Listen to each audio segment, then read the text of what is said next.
Pendidikan adalah modal dasar untuk membangun kepribadian dan jati diri suatu bangsa dan negara.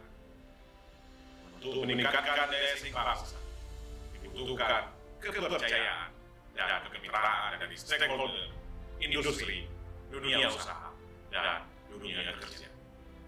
Politeknik Negeri Loksmawe sebagai lembaga pendidikan tinggi negeri vokasi senantiasa berkomitmen dalam mempersiapkan generasi masa depan bangsa yang unggul, terampil, inovatif, dan profesional seiring sejalan dengan tuntutan era revolusi industri 4.0. Politeknik Negeri Loksmawe berusaha secara terus-menerus meningkatkan perbaikan dalam bidang pendidikan vokasional, penelitian terapan, dan pengabdian kepada masyarakat. Untuk mewujudkan Politeknik Negeri Loksmawe sebagai kampus yang mandiri, unggul, dan berdaya saing global. Vokasi kuat menguatkan Indonesia.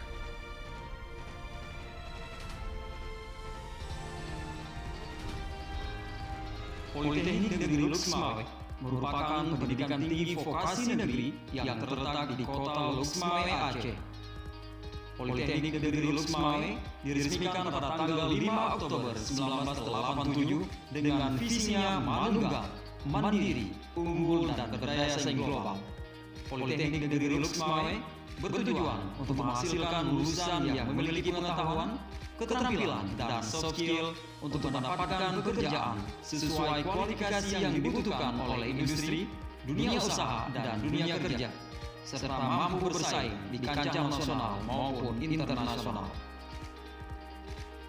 Dalam upaya meningkatkan keterampilan lulusan, Politeknik Negeri Loksmawe selalu bersinergi, berkolaborasi, dan bermitra dengan industri, dunia usaha, dan dunia kerja, sehingga akan memperkuat positioning Politeknik Negeri Loksmawe dalam menghasilkan SDM yang kompeten, yang sesuai dengan kompetensi dan daya saing pasar.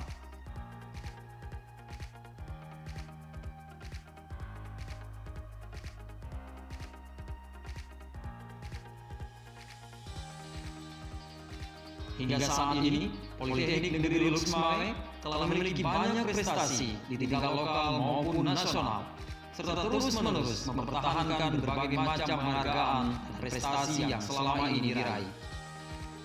Politeknik Negeri Loksmawe memiliki 6 jurusan dengan 23 program studi yang terdiri dari 10 program studi sarjana terapan dan 13 program studi diploma 3. Jurusan Teknik Sipil, jurusan Teknik Kimia, jurusan Teknik Mesin, jurusan Teknik Elektro,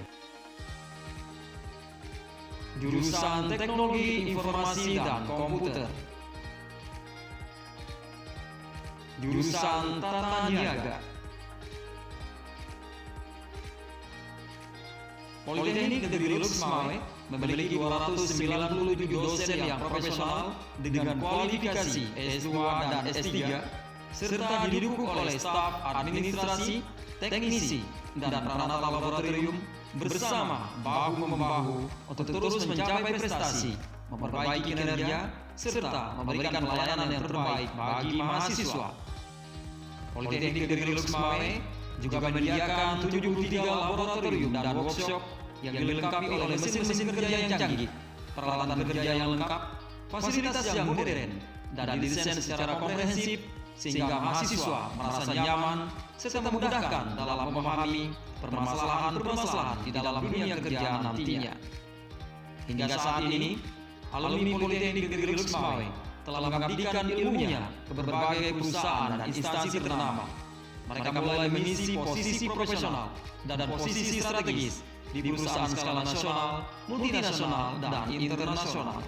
Selain itu, Politeknik Negeri Loksmawe juga mencetak entrepreneur sukses yang mampu mendatangkan manfaat untuk masyarakat sekitar.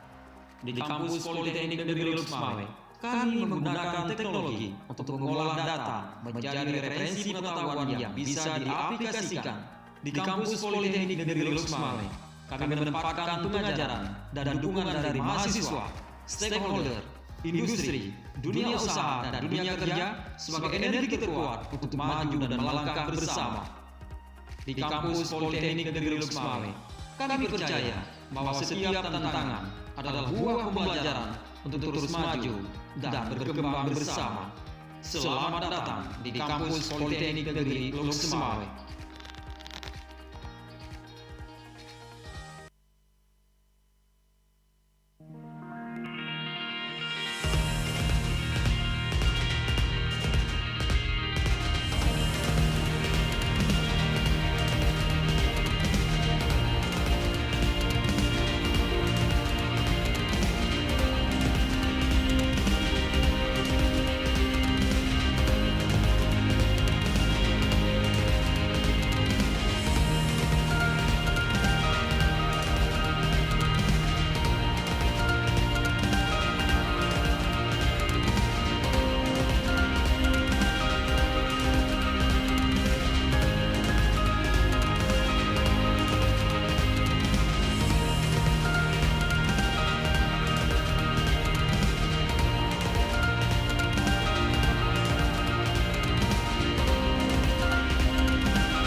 Have you heard this story about a beautiful place?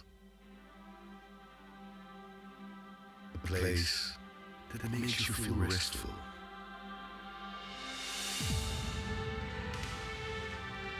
In the midst of people who live in religious harmony. A place that makes you feel home. That makes you curious for more. Adventure.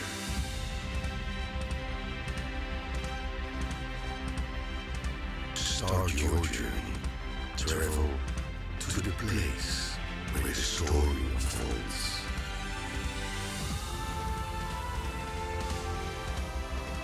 Feel the sea breeze caress your face, and the sound of the waves breaking your consciousness. That you can see them through the beauty of woven fabrics.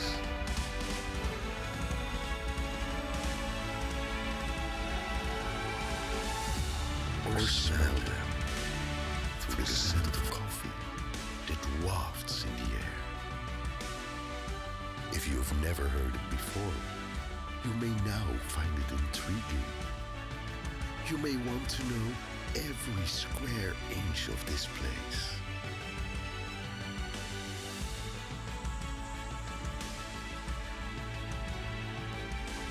From the beauty of its land to the depths of its seas.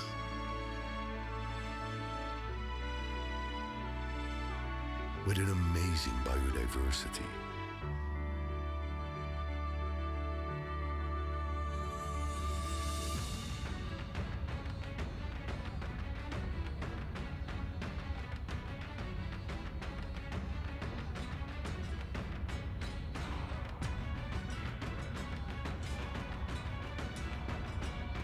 Perhaps you've heard this story about a land which has traditions so diverse.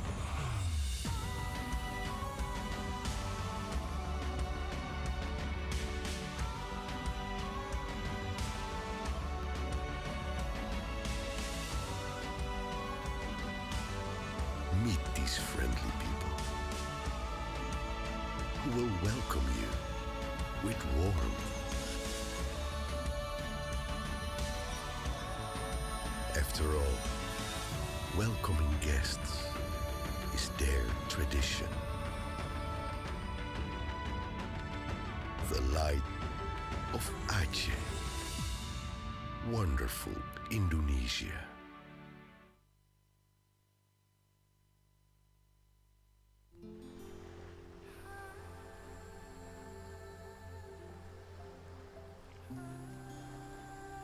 I want to tell you the best journey of my life. Now I'm in Rangit Kachil, this beautiful, amazing island. Just look around me. Amazing, beautiful. I'm so happy to come here. And beside me, I have this amazing lighthouse. One of the most beautiful things I've ever seen. This is the first woman I loved. I love this place. So many palm trees. She's the one who introduced me to this place, to let me find an answer.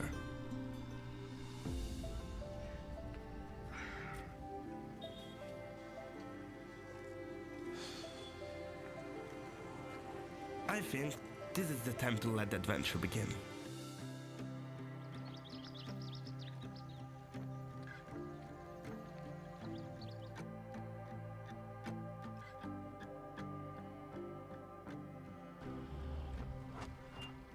Hey, penutupan Anda. Excuse me, you know where is this place? You can come with us, tapi kamu harus lanjut lagi pakai kapal. Can I join you? Oke? Okay, thank you. I met good people along the way. Their kindness really moved me. Bang Manap, ini ada kebetulan ini mau ke pulau. Tolong diantarlah. Hello. Hi, nice to meet you, Matt. Come on, buddy. Goodbye. See you. Along the journey, I can see why my mom was so in love with this place.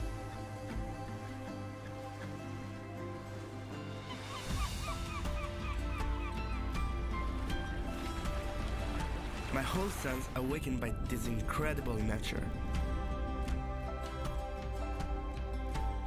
And the people who are sincere can be seen and felt. Ikan. Good. I learned that behind every graceful movement of this dance has a special meaning.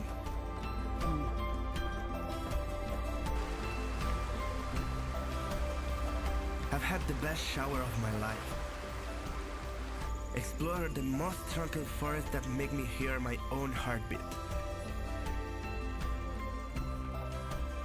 Every single thing of this place make my heart tied up with love. Just like what it did to her. What will you do when I leave? I'm gonna miss you. This is for you. Dipakai ya, jangan hilang. I love it. Terima kasih. She's like the sister I never had.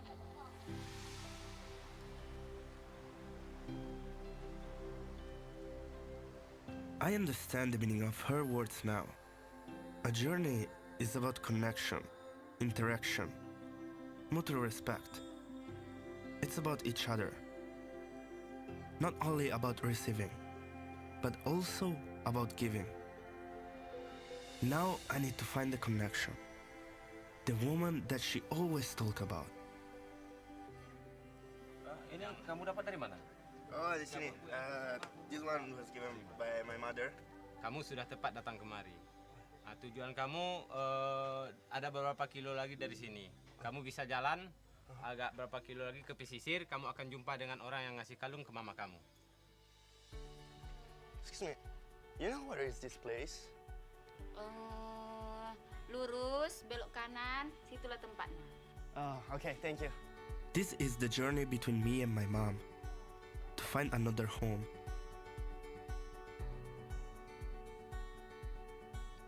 Selamat sore, Ibu. Siapa itu? Do you remember this? Oh iya ya. Seren ya? Yeah, I'm her son.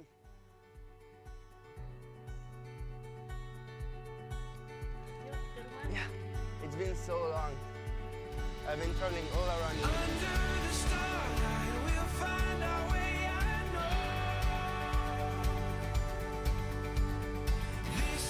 This is what Aceh has given me.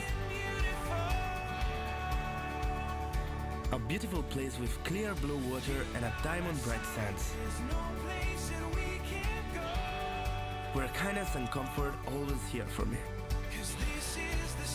A place that I call home.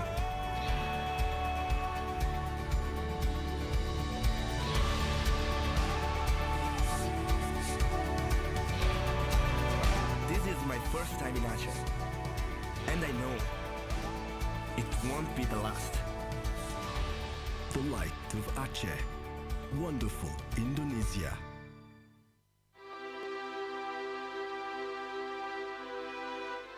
Aceh semakin memantapkan diri sebagai destinasi utama wisata halal kelas dunia.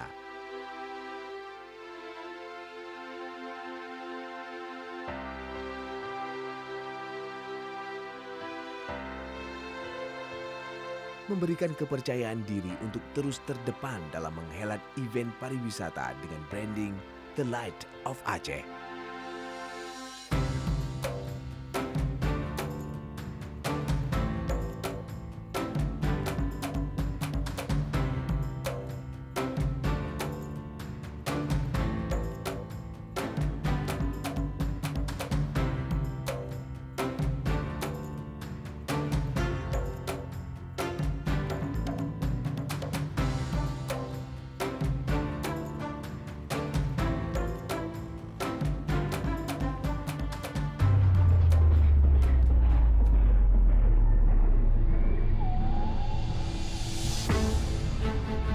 Namun, wabah COVID-19 menggantungkan sejenak optimisme yang ada.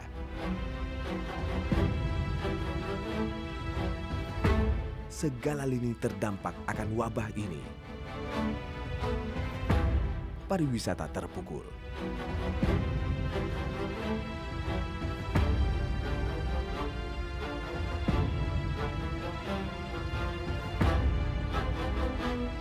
Keadaan diperparah oleh beberapa musibah lainnya di Aceh. Namun, Indonesia telah menyatakan tekad untuk menuju sebuah situasi baru. Hidup berdampingan dengan COVID-19, menjalani rutinitas dengan harmoni. Menuju sebuah kenormalan baru. Pesona wisata alam dan budaya Aceh siap menyambut kembali kunjungan wisatawan. Pintu masuk destinasi wisata Aceh akan dibuka kembali. Ini menjadi sinyal positif bahwa kegiatan wisata akan kembali bangkit dan menggeliat. Mari kita saling menjaga dan mendisiplinkan diri dalam menerapkan protokol kesehatan bagi setiap wisatawan dan pelaku industri pariwisata. Jadikan era new normal sebagai awal mula meraih harapan baru. Menggerakkan kembali sektor pariwisata. Menyajikan kembali bakat pelaku seni luar biasa di Aceh dengan pegelaran seni budaya dan tradisi yang sangat beragam, adat istiadat yang khas, tarian-tarian yang berkelas dunia. Manjakan pula mata Anda dengan menyaksikan pesona alam bawah laut di Aceh.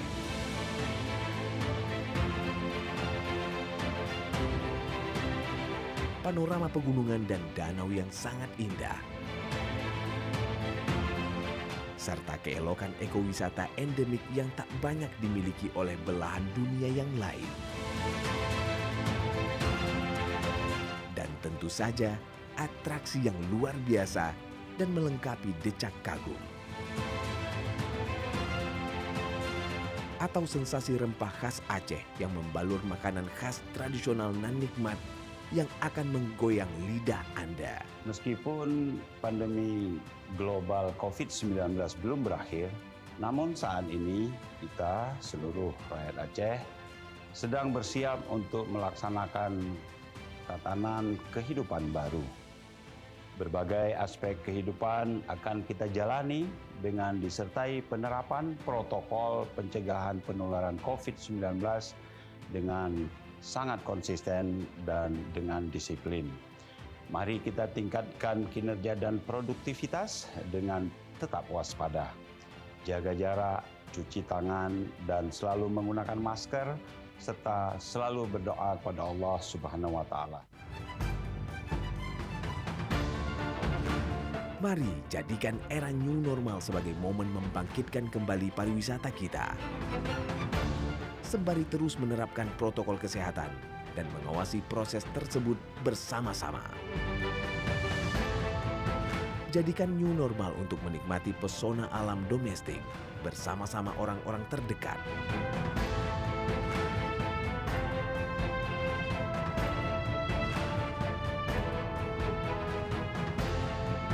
Ada banyak spot di Aceh yang dapat dinikmati dengan tetap menjarakkan diri dari ancaman pandemi.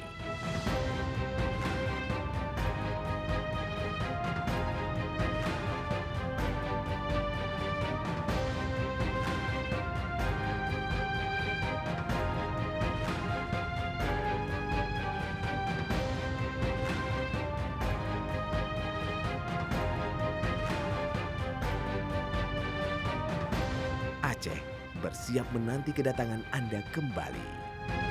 Like, love, and share Aceh. The Light of Aceh. Wonderful Indonesia.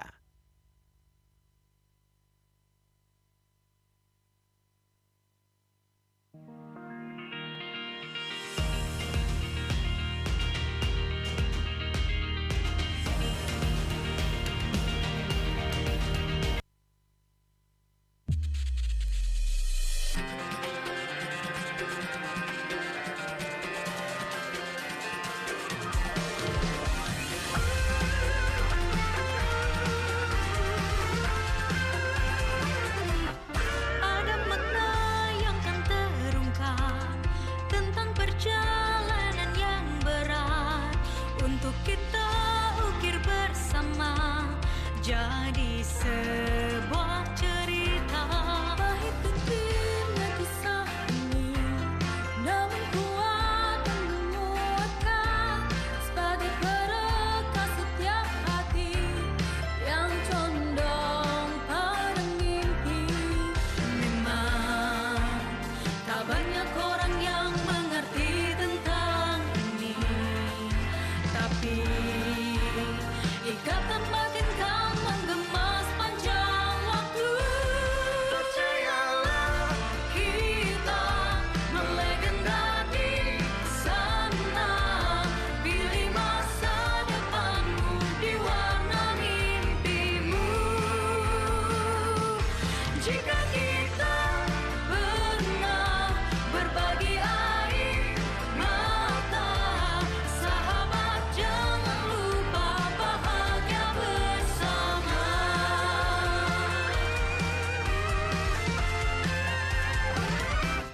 Baiknya sejenak renungkan, kita diciptakan berbeda demi satu pesan yang sejuk untuk saling melengkapi. Memang tak banyak orang yang mengerti tentang ini, tapi ikatan batin kan menggema sepanjang waktu. Percayalah, kita melegenda di sana. Pilih masa depanmu di warna mimpimu. Jika kita pernah berbagi air mata, sahabat jangan lupa bahagia bersama.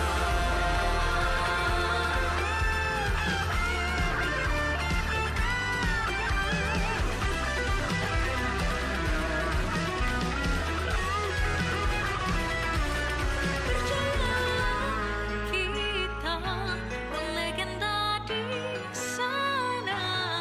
Pilih masa depan di warna mimpimu.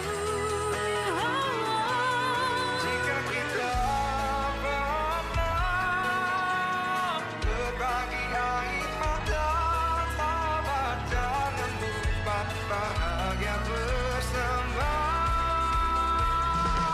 Percayalah, Kita menyatukan Satu semua mereka yang selalu ragukan dirimu. Jika kita pernah berbagi air mata, sahabat jangan lupa bahagia bersama.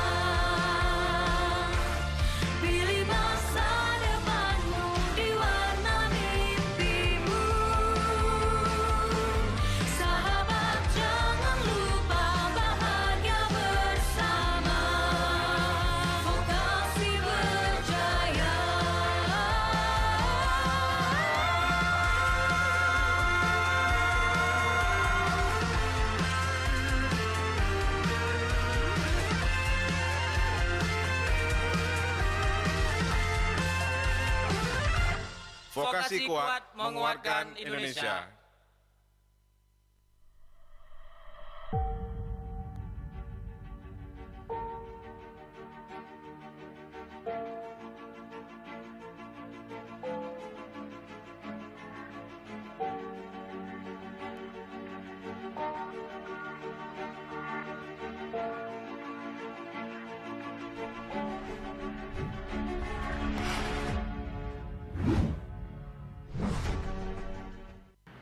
Pendidikan adalah modal dasar untuk membangun kepribadian dan jati diri suatu bangsa dan negara.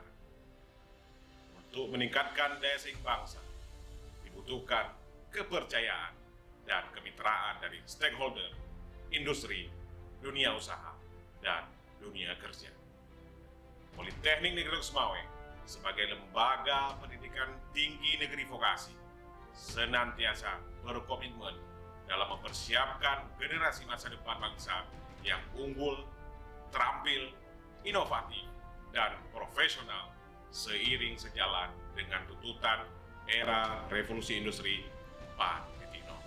Politeknik Negeri Loksmawe berusaha secara terus-menerus meningkatkan perbaikan dalam bidang pendidikan vokasional, penelitian terapan, dan pengabdian kepada masyarakat. Untuk mewujudkan Politeknik Negeri Loksmawe sebagai kampus yang manunggal, mandiri, unggul, dan berdaya saing global. Vokasi kuat menguatkan Indonesia.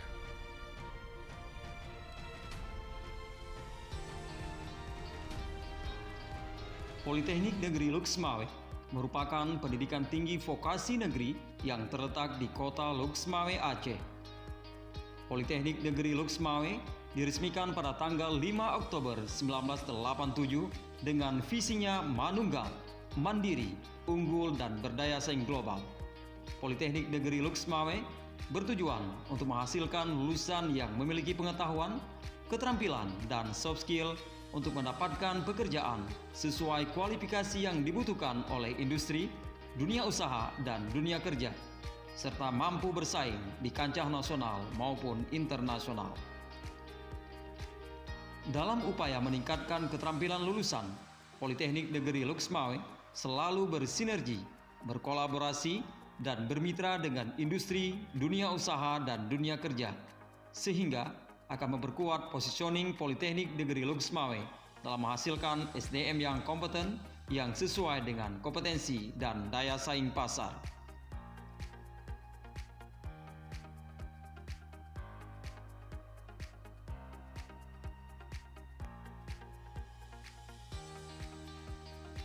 Hingga saat ini, Politeknik Negeri Loksmawe telah memiliki banyak prestasi di tingkat lokal maupun nasional, serta terus-menerus mempertahankan berbagai macam penghargaan dan prestasi yang selama ini diraih. Politeknik Negeri Loksmawe memiliki 6 jurusan dengan 23 program studi yang terdiri dari 10 program studi sarjana terapan dan 13 program studi diploma 3. Jurusan Teknik Sipil, jurusan Teknik Kimia, jurusan Teknik Mesin, jurusan Teknik Elektro, jurusan Teknologi Informasi dan Komputer, jurusan Tata Niaga.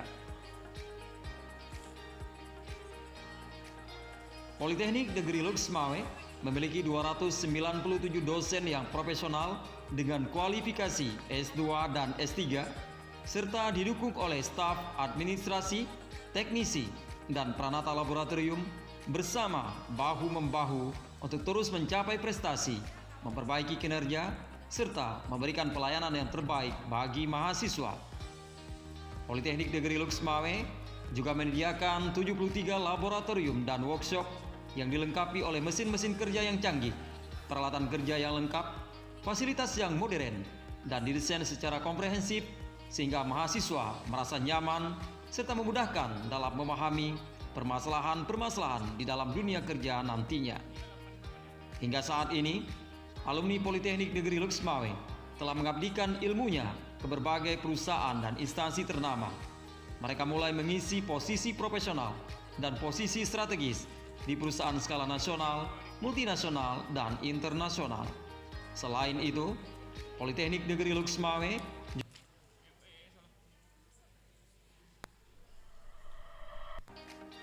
jurusan Teknik Elektro, jurusan Teknologi Informasi dan Komputer,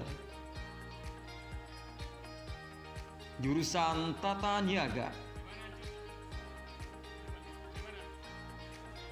Politeknik Negeri Lux Mawai memiliki 297 dosen yang profesional dengan kualifikasi S2 dan S3 serta didukung oleh staf administrasi, teknisi, dan pranata laboratorium bersama bahu-membahu untuk terus mencapai prestasi, memperbaiki kinerja, serta memberikan pelayanan yang terbaik bagi mahasiswa. Politeknik Negeri Lux Mawai juga menyediakan 73 laboratorium dan workshop yang dilengkapi oleh mesin-mesin kerja yang canggih, peralatan kerja yang lengkap, fasilitas yang modern, dan didesain secara komprehensif sehingga mahasiswa merasa nyaman serta memudahkan dalam memahami permasalahan-permasalahan di dalam dunia kerja nantinya. Hingga saat ini, alumni Politeknik Negeri Lux Mawai telah mengabdikan ilmunya ke berbagai perusahaan dan instansi ternama. Mereka mulai mengisi posisi profesional dan posisi strategis di perusahaan skala nasional, multinasional, dan internasional. Selain itu, Politeknik Negeri Lux Mawai juga mencetak entrepreneur sukses yang mampu mendatangkan manfaat untuk masyarakat sekitar. Di kampus Politeknik Negeri Lux Mawai, kami menggunakan teknologi untuk mengolah data menjadi referensi pengetahuan yang bisa diaplikasikan. Di kampus Politeknik Negeri Lux Mawai, kami menempatkan pengajaran dan dukungan dari mahasiswa, stakeholder, industri, dunia usaha, dan dunia kerja sebagai energi terkuat untuk maju dan melangkah bersama. Di kampus Politeknik Negeri Lux Mawai, kami percaya bahwa setiap tantangan adalah buah pembelajaran untuk terus maju dan berkembang bersama. Selamat datang di kampus Politeknik Negeri Lux Mawai.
Listen about the information or research of our speakers.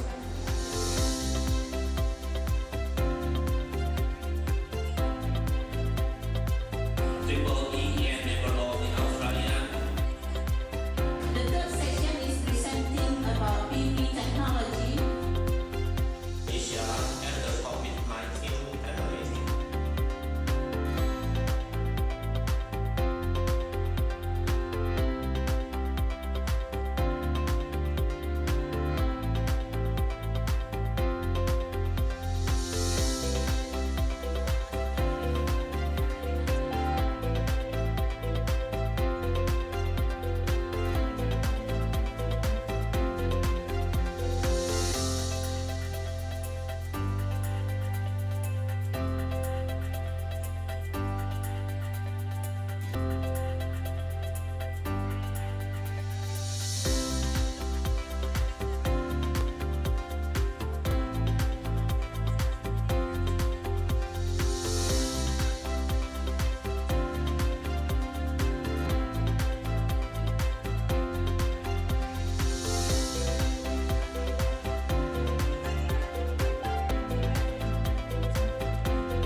declare that ICOSINE 2020 is official closed.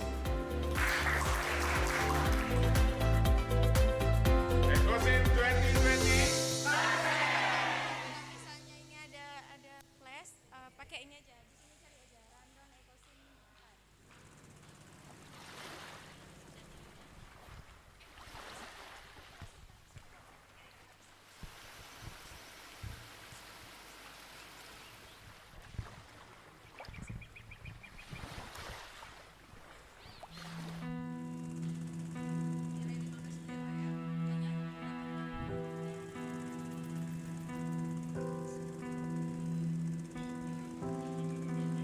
Masalahnya aku sakit pisnya.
الصلاة خير من النوم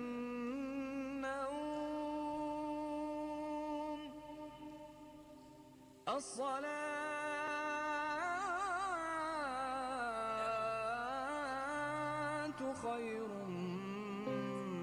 من النوم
Ladies and gentlemen, please kindly turn off your speaker as the opening ceremony will commence shortly.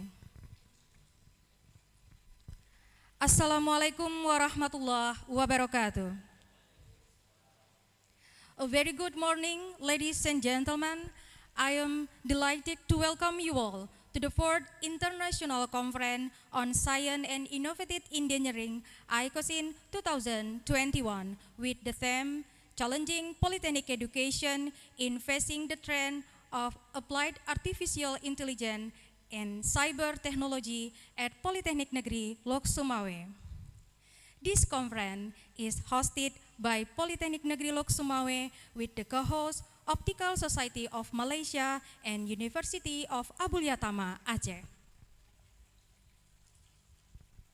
Ladies and gentlemen, allow me to extend our warmest greeting to our honorable guest, the Governor of Aceh, Bapak Insinyur Haji Nova Iriansyah MT, the Director of Polytechnic Negeri Lok Sumawe, Bapak Insinyur Rizal Syahyadi, ST MNSC, the representative of Abuliyatama University, Bapak Dr. Azari MA, as the Head of Research and Community Service of Abuliyatama University, the Vice Director for Public Relations and Collaboration Affairs, Bapak Insinyur Saryusda MT, Head of Research and Community Service of Polytechnic Negeri Lok Sumawe, Bapak Dr.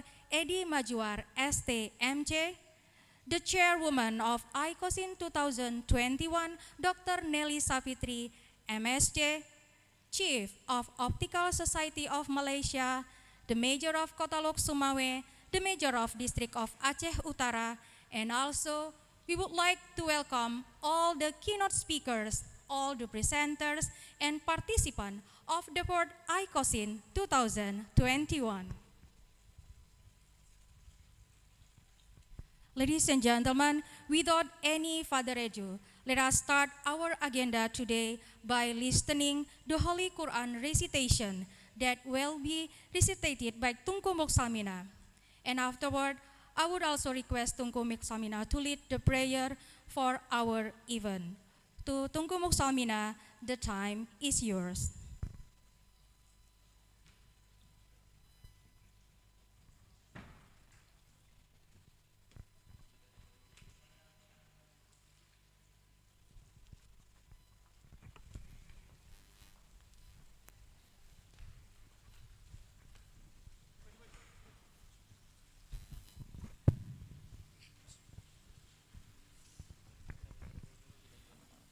Assalamualaikum warahmatullahi wabarakatuh.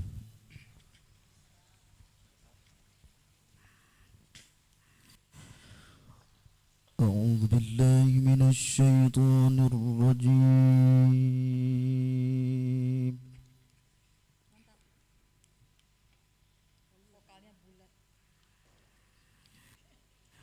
بسم الله الرحمن الرحيم.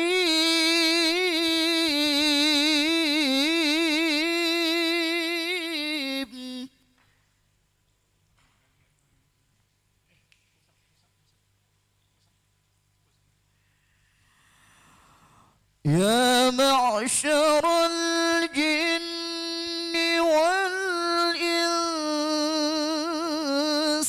إن استطعتم أن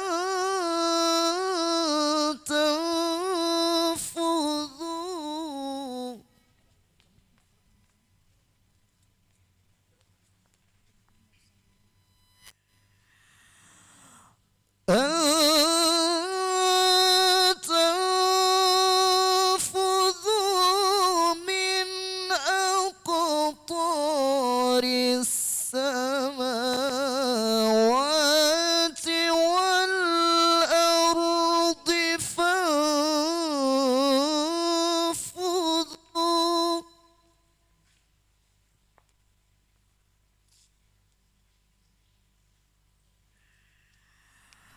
لا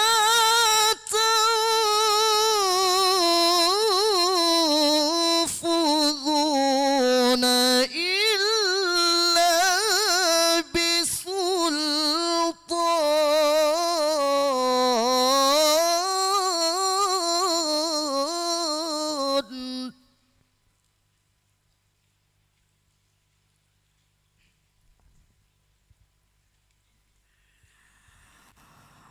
فبأي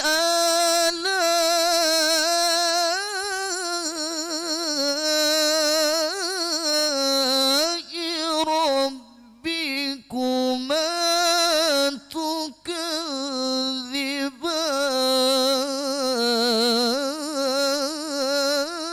تكذبان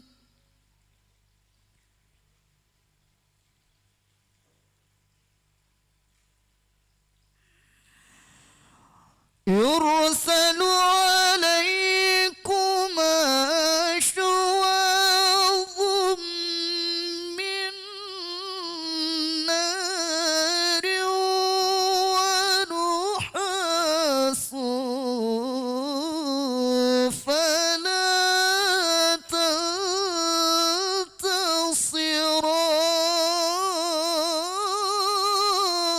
تنتصران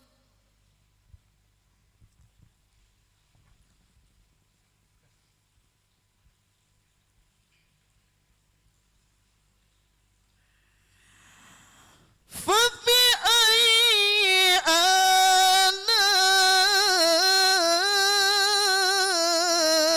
آلاء ربكما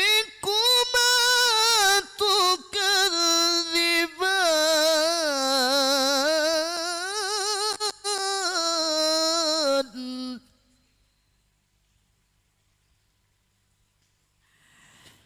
فإذا انشقت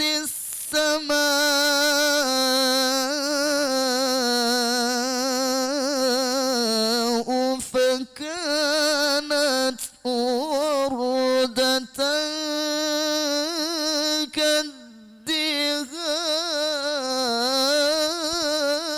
كالدهان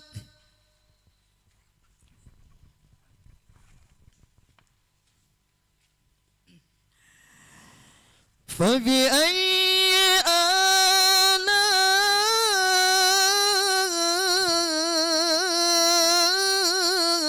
آلاء ربكما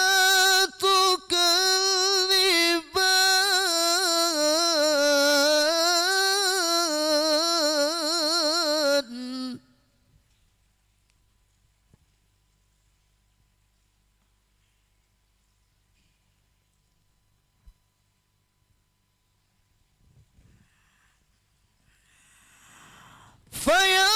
فيومئذ لا يسأل عن ذنبه إنس ولا جان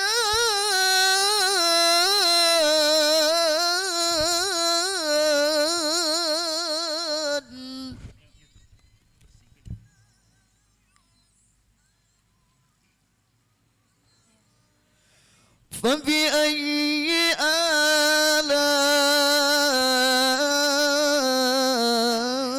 آلاء ربكما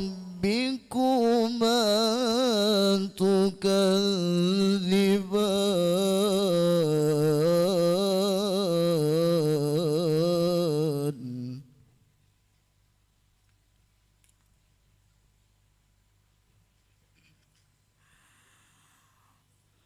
يعرف المجرمون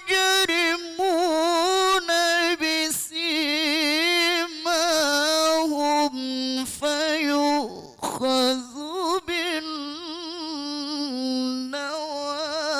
بالنواصي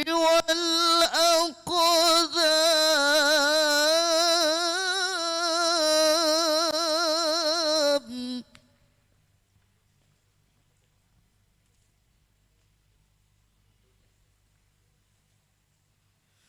فبأي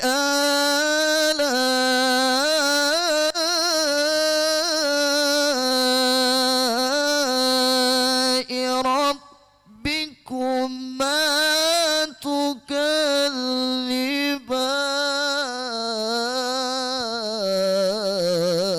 تكذبان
فبأي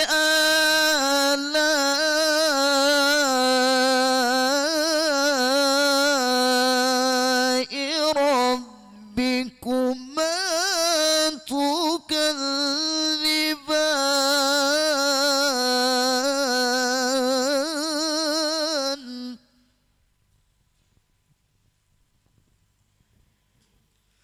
ولمن خاف مقام ربه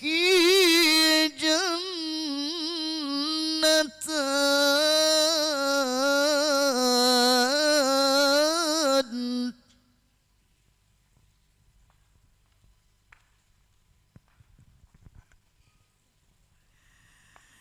فبأي آلاء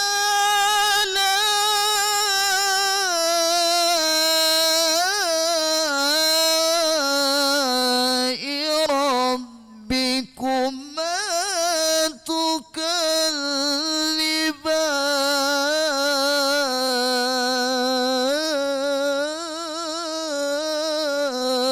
تكذبان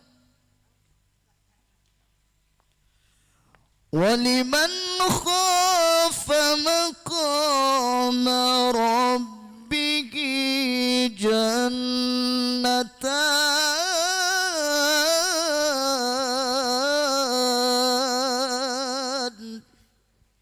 فبأي آلاء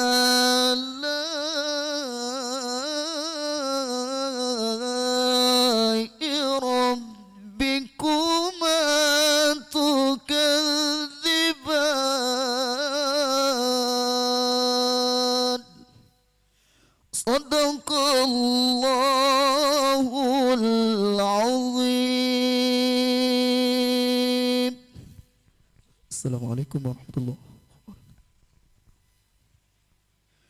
أعوذ بالله من الشيطان الرجيم. بسم الله الرحمن الرحيم.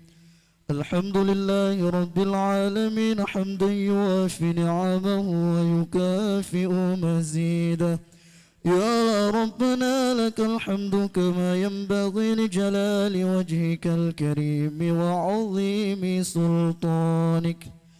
اللهم صل على سيدنا محمد وعلى آله وصحبه أجمعين. اللهم اغفر لنا ذنوبنا ولوالدينا وارحمهما كما ربيانا صغيرا، ولجميع المسلمين والمسلمات والمؤمنين والمؤمنات برحمتك يا أرحم الراحمين. اللهم ادفع عنا الغلا والبلاء والوباء والطاعون والفحشاء والمنكر والبغي والسيوف المختلفة والشدائد والمحن ما ظهر منها وما بطن من بلدنا هذا إندونيسيا خاصة، من بلدنا هذا آچه خاصة، ومن بلدان المسلمين عامة، إنك على كل شيء قدير. ربنا تقبل منا دعاءنا إنك أنت السميع العليم، وتب علينا يا مولانا إنك أنت التواب الرحيم. ربنا آتنا في الدنيا حسنة وفي الآخرة حسنة وقنا عذاب النار. وصلى الله على سيدنا محمد وعلى آله وصحبه وبارك وسلم، والحمد لله رب العالمين. السلام عليكم ورحمة الله وبركاته.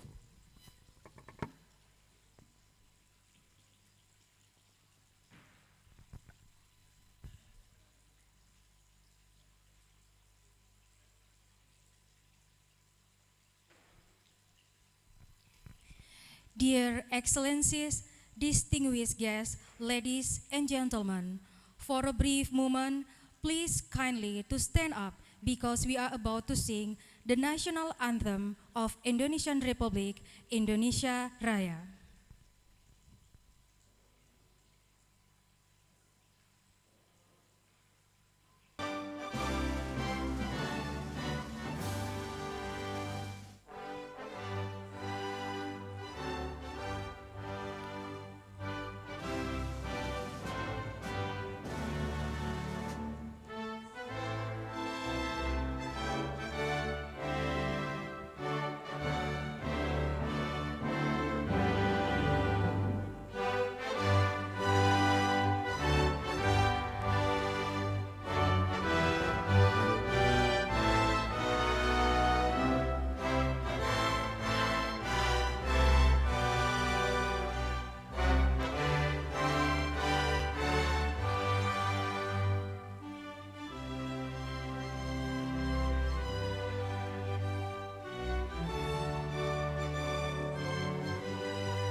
Thank you, ladies and gentlemen. You may be seated.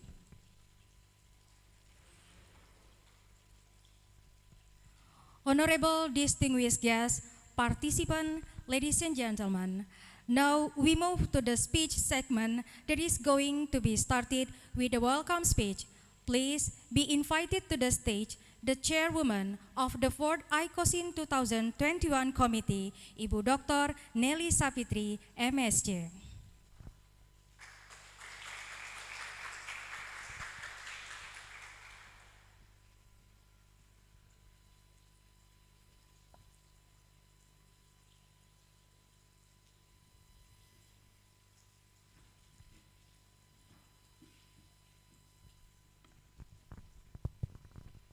Bismillahirrahmanirrahim. Assalamualaikum warahmatullahi wabarakatuh. Praise to Allah, and may all of us always under His protection.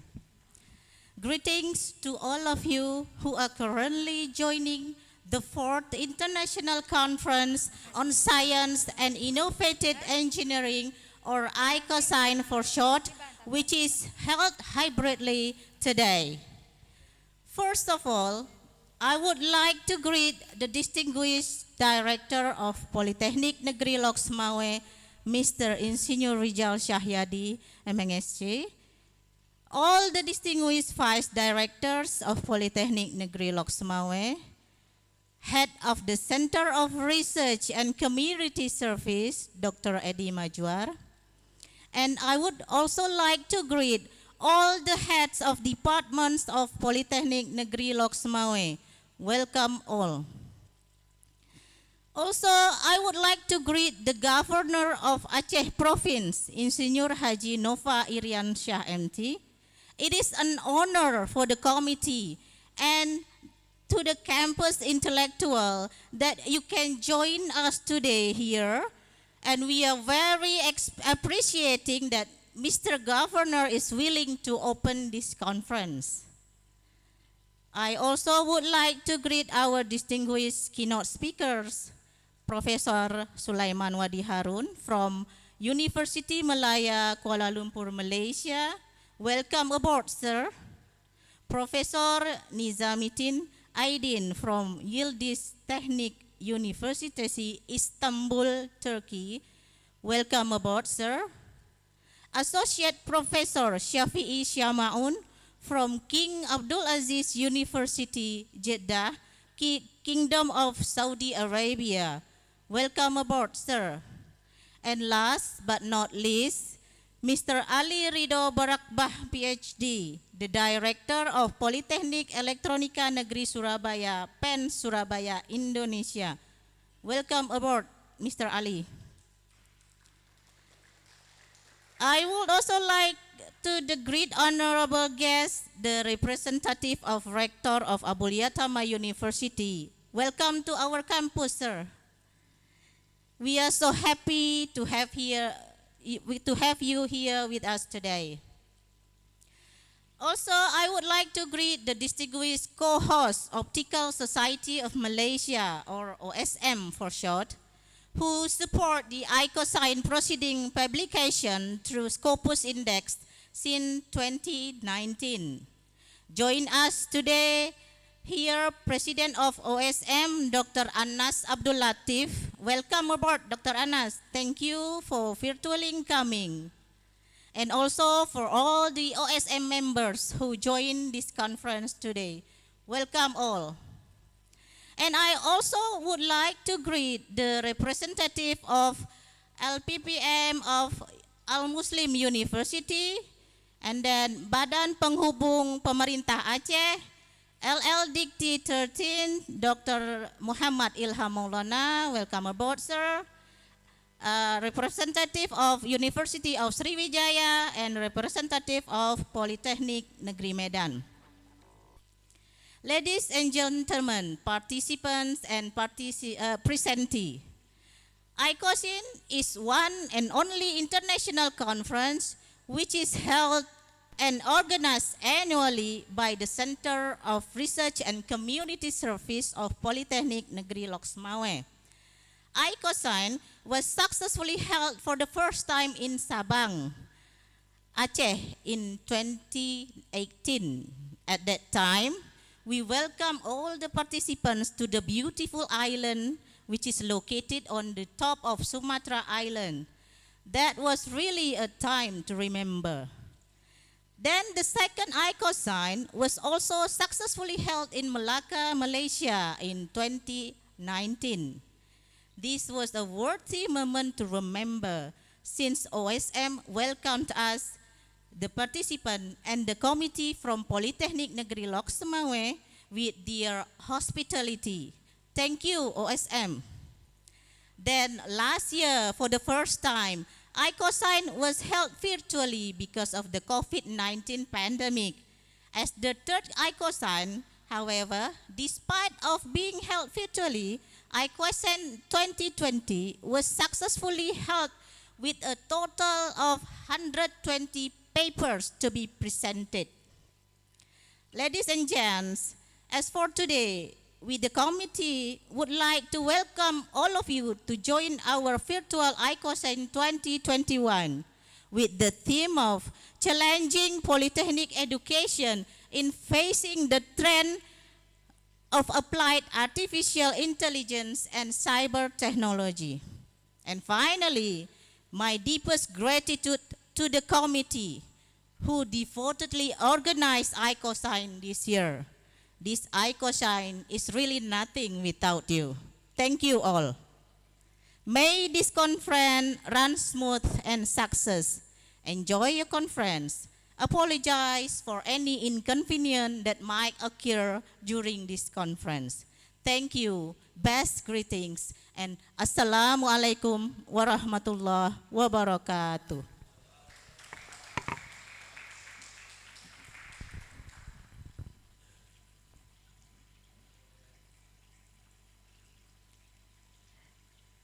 Distinguished guests, ladies and gentlemen, for the next speech, we are very delighted to welcome to the screen the Governor of Aceh, Bapak Insinyur Haji Nova Iriansyah, MT, to give his welcoming speech, and afterward, we would like to please the Governor of Aceh to open the International Conference on Science and Innovative Engineering, ICOSINE 2021. Ladies and gentlemen, the Governor of Aceh.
especially Ibu Nelly Savitri yang sudah menyampaikan pidato selamat datang yang luar biasa. Salam hormat saya kepada Ibu Nelly Savitri. Honorable our friends from Malaysia, Turkey, the Kingdom of Saudi Arabia, and of course from the whole Indonesia, I would like to say welcome to Aceh, welcome to Indonesia, and give me apologize because I can enjoy you by the face-to-face meeting in Los. But from the very eastern part of Indonesia, from Jayapura, here I would like to say thank you for coming to Indonesia, to my friend from Malaysia, from Turkey, from the Kingdom of Saudi Arabia, and also from the whole of Indonesia. Yang saya hormati seluruh panitia pelaksana, hadirin peserta seminar yang saya muliakan, for all my friends from the other countries, I would like to say apologize. Let me run speech in Bahasa. Maybe the committee can interpret my speech for you in English. Pertama-tama puji dan syukur kan kehadirat Allah Subhanahu wa taala atas seluruh rahmat dan karunia-Nya. Kita masih sehat, kita masih kuat dan punya kesempatan berhadir untuk mengikuti the 4th International Conference of Science and Innovative Engineering atau ICOSINE 4 di Politeknik Negeri Los Mawé. Selanjutnya salawat dan salam, mari sama-sama kita sanjungkan kehadiran junjungan alam Nabi besar Muhammad sallallahu alaihi wasallam. Bapak Ibu hadirin yang berbahagia, kehadiran pendidikan politeknik di Indonesia pada dasarnya bertujuan untuk menghasilkan lulusan yang memiliki pengetahuan dan keterampilan sesuai dengan kualifikasi yang dibutuhkan industri, yang dibutuhkan dunia kerja. Sehingga dengan demikian lulusan politeknik memiliki daya saing untuk dapat berkarya dalam berbagai bidang industri. Oleh sebab itu, Bapak Ibu sekalian, politeknik harus terus berbenah dan berinovasi dalam melaksanakan proses kegiatan belajar mengajar. Terlebih lagi di masa pandemi COVID-19 sekarang ini, dosen sebagai tenaga pendidik harus mengubah kebiasaan dalam mengajar dan berinteraksi dengan peserta didiknya, baik dari aspek teknis maupun pedagoginya. Tetap harus diperlukan inovasi. Perubahan tersebut mengarah pada proses pembelajaran digital dan bagaimana membangun kurikulum yang tetap relevan dengan situasi yang sangat ekstrim uncertainty seperti dirasakan selama pandemi ini. Bapak Ibu sekalian, saat bersamaan pendidikan di Politeknik dituntut untuk dapat menjalankan paradigma baru, menjalankan mindset yang baru di era industri 4.0 menuju era industri 5.0. Era di mana kapasitas SDM di segala bidang harus terus ditingkatkan di tengah-tengah berbagai industri yang berbasis teknologi yang semakin mengambil alih peran dari manusia. Oleh karena itu, peran pemimpin di Politeknik sangat penting dalam merespon tantangan yang ada, termasuk Politeknik Negeri Los Mawé yang sangat kita banggakan, yang sangat kita cintai ini. Salah satunya dengan mengubah gaya kepemimpinan menuju cyber leadership. Hal ini dikarenakan Politeknik diharapkan mampu untuk berkontribusi lebih nyata, terutama dalam menghadapi tren artificial intelligence and cyber technology. menuju era industri 5.0 dan menuju masa depan yang lebih canggih. Era di mana masyarakat secara dominan akan melakukan interaksi sosial secara daring atau online, mengakibatkan pertemuan face-to-face menjadi berkurang. Selain itu, era industri 5.0 menghadirkan berbagai tantangan, berbagai challenging, seperti cyberbullying dan cyberstalking dalam bentuk mengganggu dan mencemarkan nama baik seseorang, nama baik individual, serta cybercrime, yaitu kejahatan yang dilakukan berbasis teknologi seperti penipuan online, peretasan data pribadi, perjudian, dan prostitusi online. Untuk menghadapi tantangan tersebut, haruslah dilakukan dengan berbasis pada pengembangan sains dan teknologi digital. Dan Politeknik memiliki potensi besar dalam melakukan pengembangan sains dan teknologi digital tersebut. Karena sistem pendidikan Politeknik merupakan model pendidikan yang mengusung 70% praktek dan 30% teori. Dengan sistem seperti itu, Politeknik menjadi harapan dalam penyiapan lulusan yang berdaya saing yang akan dibutuhkan oleh pasar kerja. Politeknik harus mampu mengembangkan konsep pembelajaran baru, di mana pengembangan Internet of Things, Big Data, Artificial Intelligence, dan Cyber Technology perlu menjadi paradigma baru untuk melahirkan lulusan yang diorientasikan oleh era 5.0. Hadirin, distinguished guests yang saya hormati, saya yakin dan percaya Politeknik di Indonesia, utamanya Politeknik, menjadi smart campus di masa yang akan datang. Tentunya dengan melakukan integrasi penggunaan infrastruktur cloud, akses luas terhadap data, dan mengembangkan alat-alat digital si machine learning, advanced analytics, dan kecerdasan buatan, supaya tantangan Politeknik dalam menghadapi tren artificial intelligence and cyber technology dapat teratasi.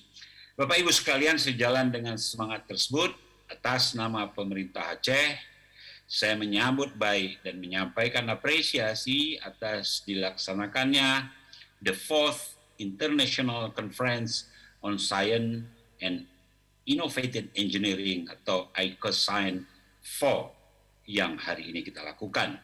Dengan diiringi harapan, semoga akan semakin menambah wawasan dan pengetahuan para peserta yang diharapkan dapat menjadi agen-agen perubahan di masyarakat menuju era industri 5.0. Bapak Ibu sekalian, saya merasa terhormat dalam bulan ini sudah 2 kali kita bertemu secara virtual dalam kegiatan-kegiatan yang berkualitas, bermutu, dan sangat penting yang dilakukan oleh Politeknik Negeri Losmawe. Untuk itu saya menyampaikan apresiasi yang tinggi dan mudah-mudahan ini dapat dilakukan terus sampai masa yang akan datang. Hadirin sekalian, tamu undangan yang saya muliakan, demikian beberapa hal yang dapat saya sampaikan dari ujung paling timur negeri ini, dari Jayapura. Saya menyampaikan terima kasih kepada seluruh jajaran Politeknik Negeri Losmawe dan juga para narasumber. Thank you for all our guest speaker from Turkey, from Malaysia, from the Kingdom of Saudi Arabia. On behalf of the government of Aceh, I appreciate that you come to Losmawe to give what you got in your mind to our student. Hadirin sekalian, akhirnya dengan mengucapkan Bismillahirrahmanirrahim, the 4th International Conference on Science and Innovative Engineering atau ICOSINE 4 dengan ini resmi saya nyatakan dibuka. Semoga ridha dan berkat Allah Subhanahu wa taala senantiasa menyertai kita semua. Amin ya rabbal alamin. Wabillahi taufiq wal hidayah. Wassalamualaikum warahmatullahi wabarakatuh.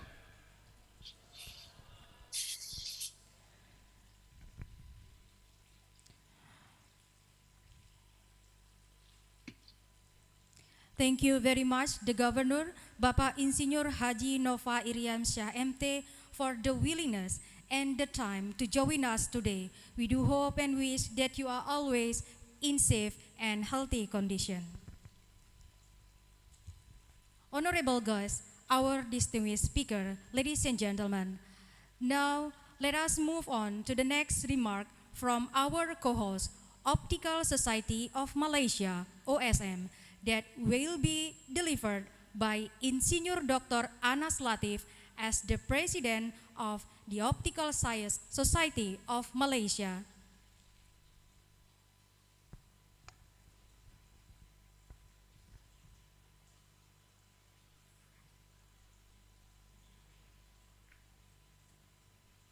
Ya, Assalamualaikum warahmatullahi wabarakatuh. Selamat pagi. Terima kasih pengurusi majlis. Izinkan saya berbahasa Inggeris. A very good morning to the respected Governor of Aceh, Engineer Nova Iriansyah, Director of Polytechnic Negeri Laut Samaweh, Engineer Dr. Rizal Syahyadi, Rector of Abul Yatama University Bandar Aceh, Dr. R. Agong Efreo Hadi, Advisor of Optical Society of Malaysia, Professor Engineer Dr. Sulaiman Wadi Harun, our distinguished keynote speakers, delegates and invited guests. Welcome to the 4th International Conference on Science and Innovative Engineering, ICOSINE. Selamat datang. Polytechnic Negeri Laut Samaweh and Optical Society of Malaysia have been working together to organize this conference since 2018. We have successfully attracted at least 100 participants every year and managed to publish the proceeding in IOP conference series and AIP conference proceeding that indexed by Scopus Proceedings and WS CPCI. The first conference in a beautiful island of Sabang was a great success, where we got many participants from all over of Asian countries. Ladies and gentlemen, Optical of Society Malaysia, or OSM, was established in 2012 and had officially been registered with the Malaysian Registrar of Society a year after. The main objective of OSM is actually to create optics and photonics community in Malaysia and to establish transboundary cooperation among members. Currently, OSM has more than 100 registered members with different disciplinary background from local and international university, industry, and research institutes. In celebrating United Nations International Day of Light, every year OSM organizes Photonics Meeting Conference. For a journal, we have a journal photonic, and for a school outreach program, we have laser in classroom activities. Ladies and gentlemen, international conferences such as ICOSINE bring together researchers, scientists, scholars, engineers, and students from university, research institute, industry, all around the world to present their findings of ongoing research activity in science and innovative engineering field. Indeed, through such conference, you have the opportunity to network with researchers from other institutions, share your thought with your peers through presentation and publication to proffer solutions and foster future research collaborations. I sincerely hope that the conference is going to be very fruitful. I'm sure you all will return back to your institution or universities by enriching yourself with more knowledge and experience. Before I end my speech, I would like to thank Dr. Nelly Sakitri and her organizing team for untiring efforts to make this conference as one of the memorable ones. My best wishes to all of you to enjoy these 2 days and to take out the maximum learning from the conference. Have a great conference. Thank you. Assalamualaikum warahmatullahi wabarakatuh. Terima kasih.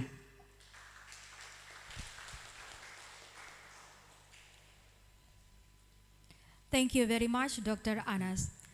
Ladies and gentlemen, for the next speech, I would like to invite Dr. Azhari MA as the representative of Abul Yatama University.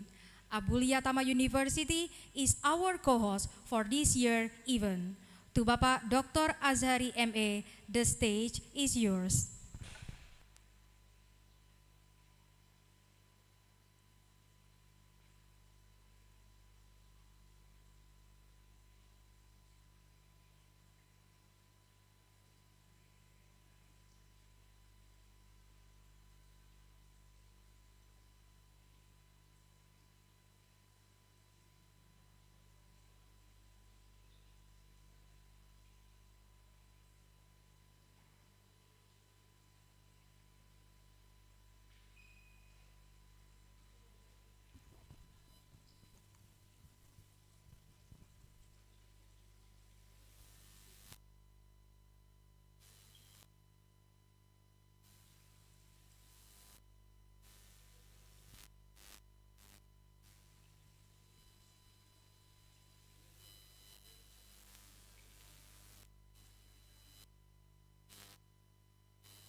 Ladies and gentlemen, I welcome once again to the representative of Abul Yatama University, Bapak Dr. Azhari MA, to the screen. Oke.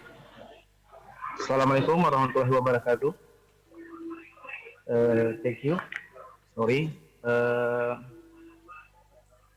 Alhamdulillahirabbil alamin. Allahumma sholli ala Muhammad. Allahumma sholli wa sallim wa barik alaih. Good morning, ladies and gentlemen. Yang kami hormati Ibu Fitri dan seluruh sivitas akademik yang ada di Politeknik Lok Maweng. Thank you to each and every one of you for being here today at this virtual conference. My name is Hadi Molanza. I am Vice Rector Abul Yatama. Rector Abul Yatama apologize for not attending today. So allow me to read the rector's remarks. Assalamualaikum warahmatullahi wabarakatuh. To all respective international conference presenter and participant, I would like to send the warmest welcome to all speakers, participants, honorable guests, and colleagues for attending the 4th International Conference.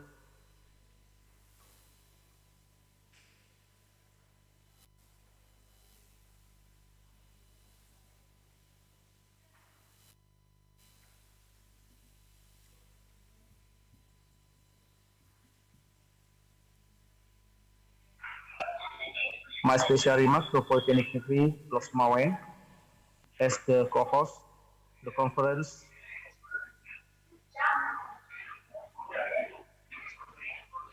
My special remark to Polytechnic. Ya, saya sudah open kamera. Oke. Okay. Yes. Sorry. You are now visible. Okay. Yes. Okay, thank you. Uh, my special remark to Polytechnic Negeri Losmawe as the host of the conference, collaborated with Optical Society of Malaysia or ICM and Universitas Abu Tama as co-host. Unaya is one of the oldest university in Aceh.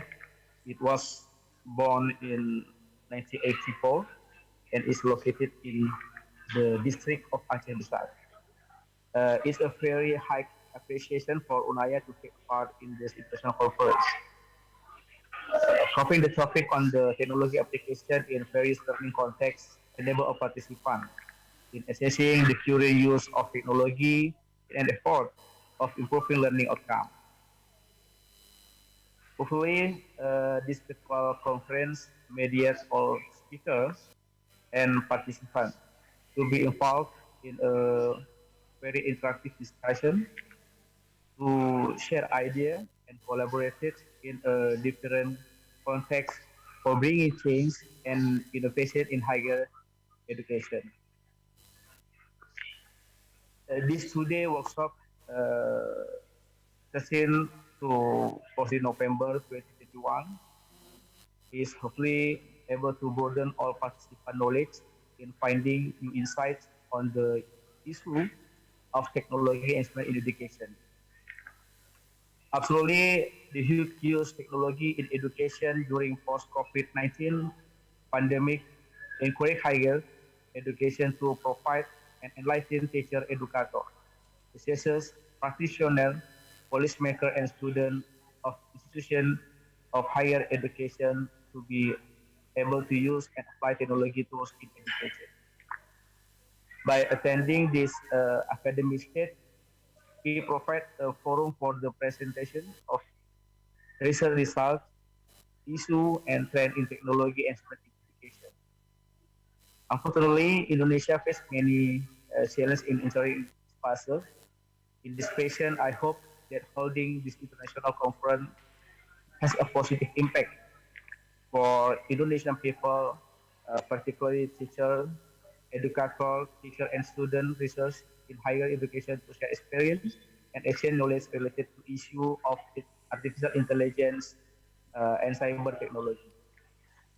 I do hope the selecting paper in this virtual international conference can also bring new perspective and innovation in the use of technology. Thank you and congratulations on the success of ICOSINE 2021. Rektor Universitas Abu Tama, Insinyur Raden Agung F. Hadi, MSc PhD AKM.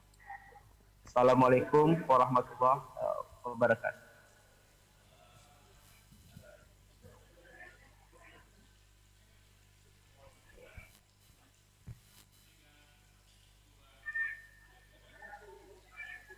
Ladies and gentlemen, it is now my deep pleasure to introduce to you all the Director of Polytechnic Negeri Lok Sumawe, His Excellencies Bapak Insinyur Rizal Cahyadi, ST MNSC, to deliver his welcoming remark.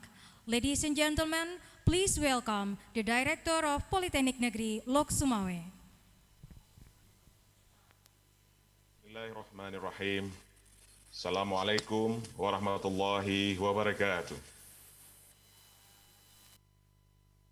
How about my voice is clear or not? Yes, very clear, sir.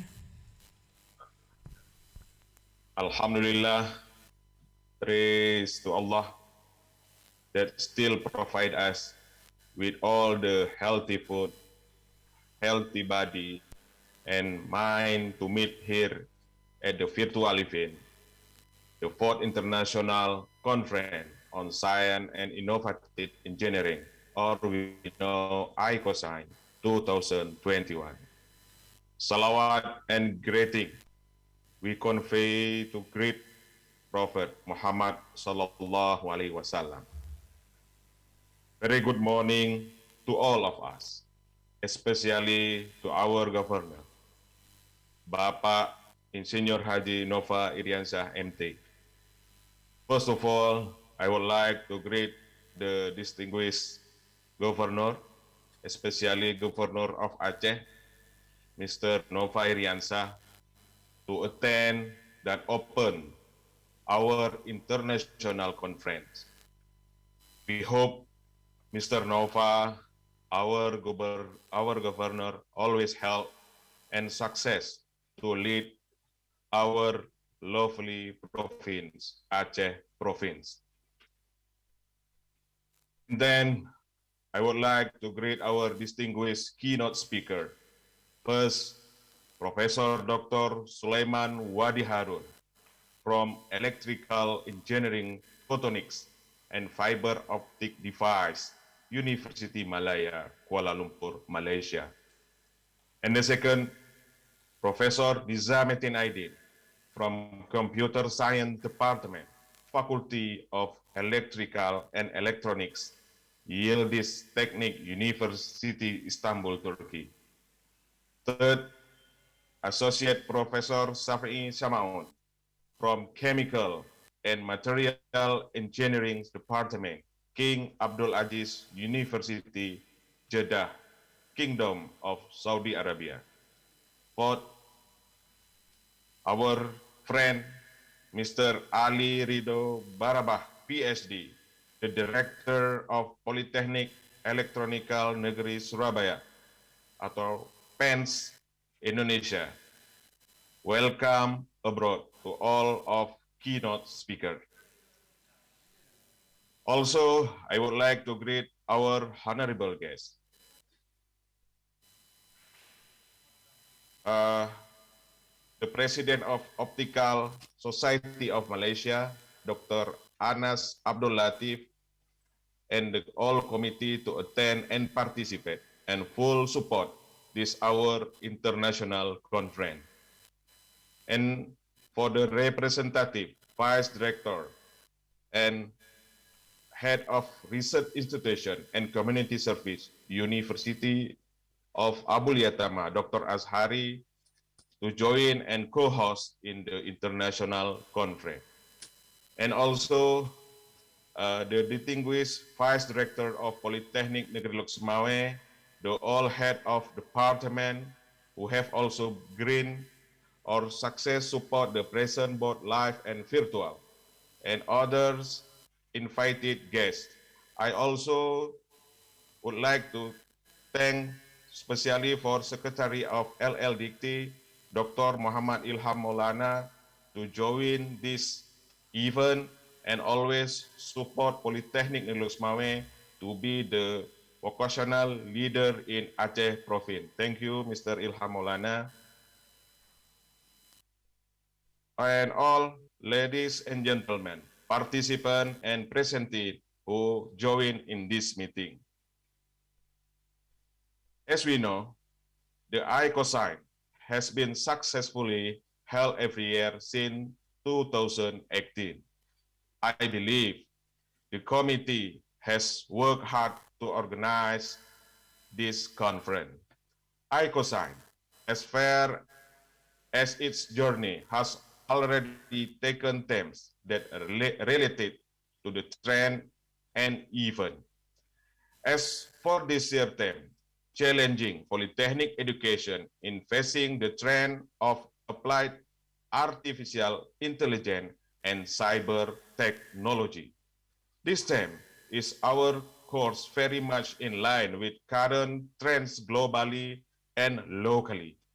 That is why we as the polytechnic actors must align our performance with current development. My gratitude to the all committee that has chosen the proper themes. Ladies and gentlemen, participants and presentee, this is also my pride to ICOSINE that departed from the existence of this conference. Polytechnic Negeri Lok Semawe has academically and scientifically known globally so that we can carry our campus vision to exist internationally.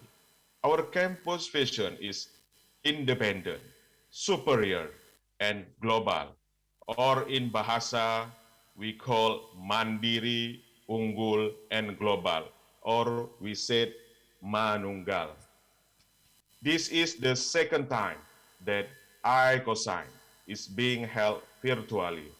However, I, on behalf of the academic actor on this campus, appreciate to all participants and presentee still put your trust in us by continuing to attend and participate in this international conference. Our high expectation that in the future, ICOSAN continue to be the pride of Polytechnic Negeri Loksmawe with the all progress it makes from year to year. May this conference run smooth and successful. Please enjoy your moment and in this international conference. From Bogor City, I want to say welcome and enjoy in our international conference. Thank you, best greetings. Billahi taufiq wal hidayah. Wassalamualaikum warahmatullahi wabarakatuh.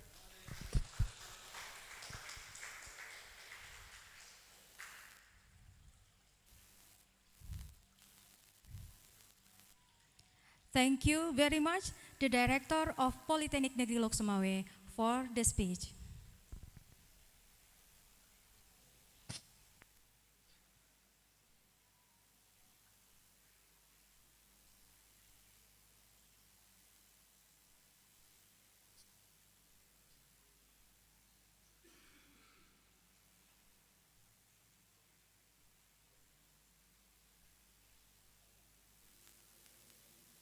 They change, but in a cycle that I can't lose. Each painful but delightful to live through. You came into my life just like another season. Not for long, just a time, just like another season. Maybe this time next year you'll reappear for no reason, but I'll cherish every day until you come my way this season.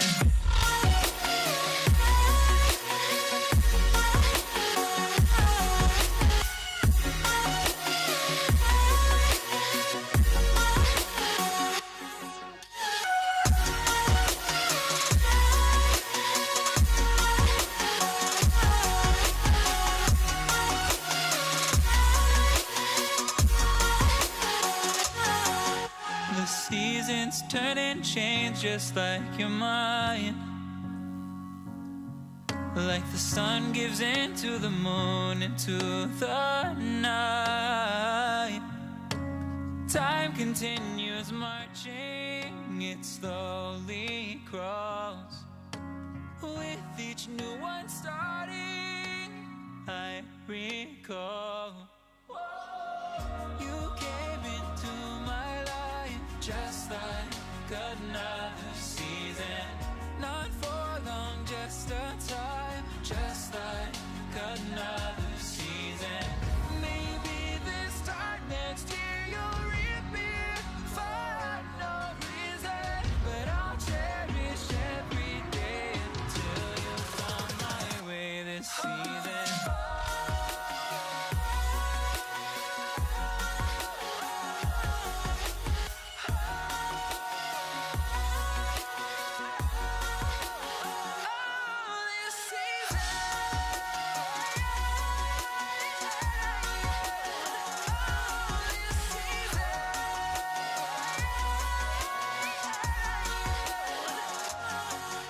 Each time of year carries memories, like a never fading whisper in the breeze. Oh, we will keep on changing all over again. Yeah, we will keep on changing, just like another season. Don't want another day without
listen about the information or reason of our speakers.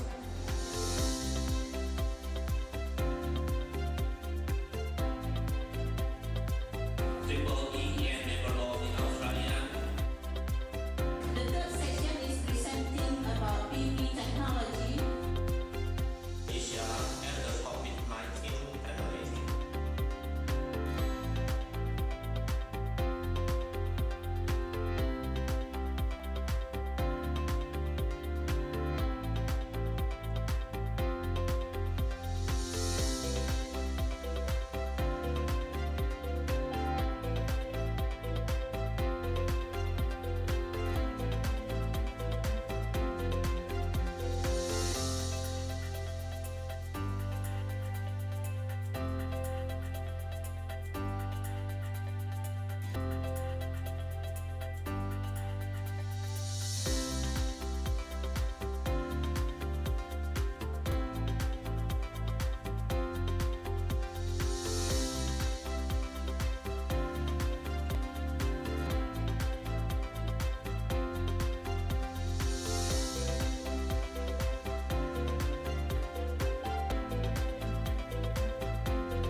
Declare that ICOSINE 2020 is official closed.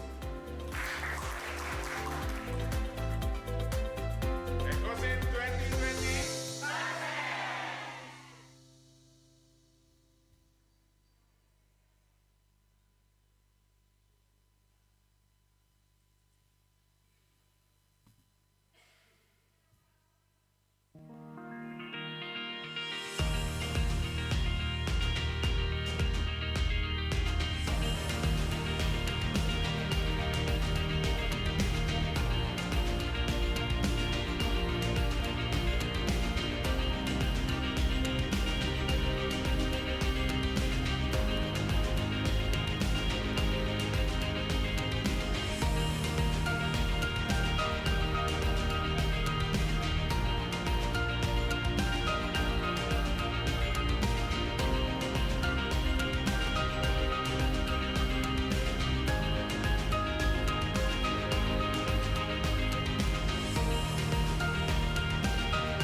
Distinguished guests, ladies and gentlemen, now let us begin our keynote speaker season.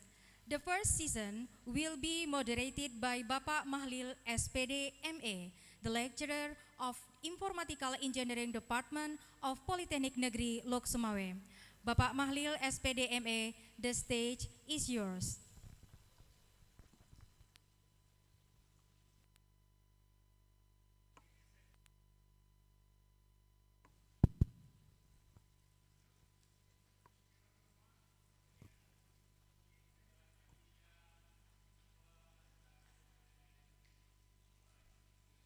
Ladies and gentlemen, may I have your attention back? At this moment, on this beautiful day, our ICOSINE 2021 is about tourism.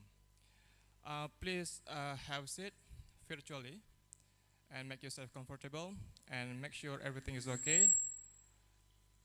Make sure everything is okay, just like good visual, good audios, and so our conference ICOSINE 2021 will go run smoothly. So again, thank you for preparing to attend our ICOSINE 2021. Bismillahirrahmanirrahim. Assalamualaikum warahmatullahi wabarakatuh. Peace be unto you. Good morning, everybody. Good morning, ladies and gentlemen. Welcome back to ICOSINE 2021. I am Mahlil, the moderator for this session. I'm very happy to see you all here and welcome back to you to ICOSINE 2021. Today's conference, our international conference, ICOSINE 2021, is about challenging the polytechnic education in facing the trend of applied artificial intelligence and cyber technology. When you see or you read this theme or a topic of this ICOSINE 2021, what do you think and what do you have in your mind? My simple question is, what do we have to deal about this in this era? What do we have to deal with this theme of the topic of this era? Okay, maybe you can answer. You have to answer, and you may have an answer that the development of technology has been so rapid in industrial revolution 4.0, and what knowledge is required and what is needed to acquire that knowledge. But don't worry, today in our beautiful days today, we have two expert speakers, four actually, but I will moderate just two speakers for this session, and other two will be represented in the next session. The first one for a speaker, maybe we have Professor Ingenieur Dr. Sulaiman Wadi. Good morning, Professor. Have we connected with the Professor Sulaiman Wadi? Good morning, Professor Sulaiman Wadi. Good morning, Bapak Mahlil. Thank you. All right. Am I audible? Can you hear my voice clearly? Yes, very clear. Okay, welcome to ICOSINE 2021, Professor Dr. Sulaiman Wadi. Professor Dr. Sulaiman Wadi is the first speaker in our keynote speaker in our ICOSINE 2021. Before he present his material, so I will read his brief resume. Professor Dr. Sulaiman Wadi from the University of Malaya, Malaysia.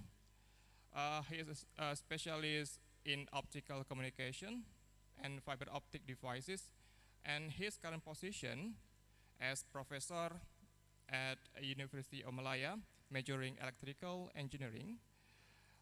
He completed his Bachelor of Engineering, majoring electrical and electronic system engineering in Nagaoka University of Technology, Japan. And then he took his Master and PhD Master of Science and PhD at the University of Malaya. Okay, yeah. Before we begin our session, maybe I have some housekeeping notes. Yeah, the presenter will be invited to virtual stage to present about his material about a half an hour or 30 minutes, and then there will be a question and answer session. If you have any question, please raise your hand and then identify yourself and ask the question, or you can ask by chat box and then I will read the question for you. Ladies and gentlemen, moving along our session, now allow me to welcome to the first speakers, Professor Dr. Sulaiman Wadi to make presentation. Now please welcome Professor Dr. Sulaiman Wadi to the virtual stage. This is a Professor Dr. Sulaiman Wadi. Please.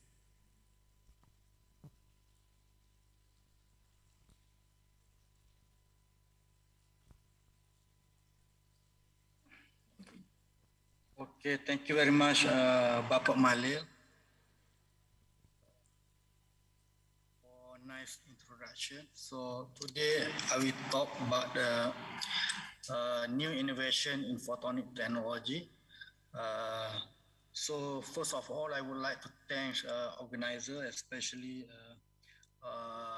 Dr. Riza and also Dr. Nelly for organizing the fourth ICOSINE and inviting me as invited speaker again. Okay, so I am from the University of Malaya, so from the Department of Electrical Engineering.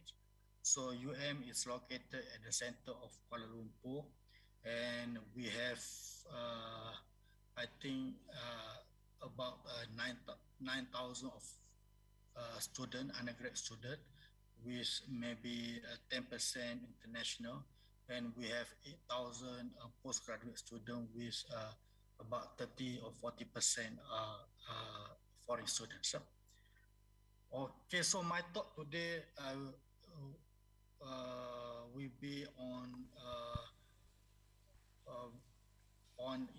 the first on history of photonic innovations, and then I will talk a little bit on the optical fiber communication technology and laser and fiber laser technology and ultra short pulse generation and some product that we made from this technology.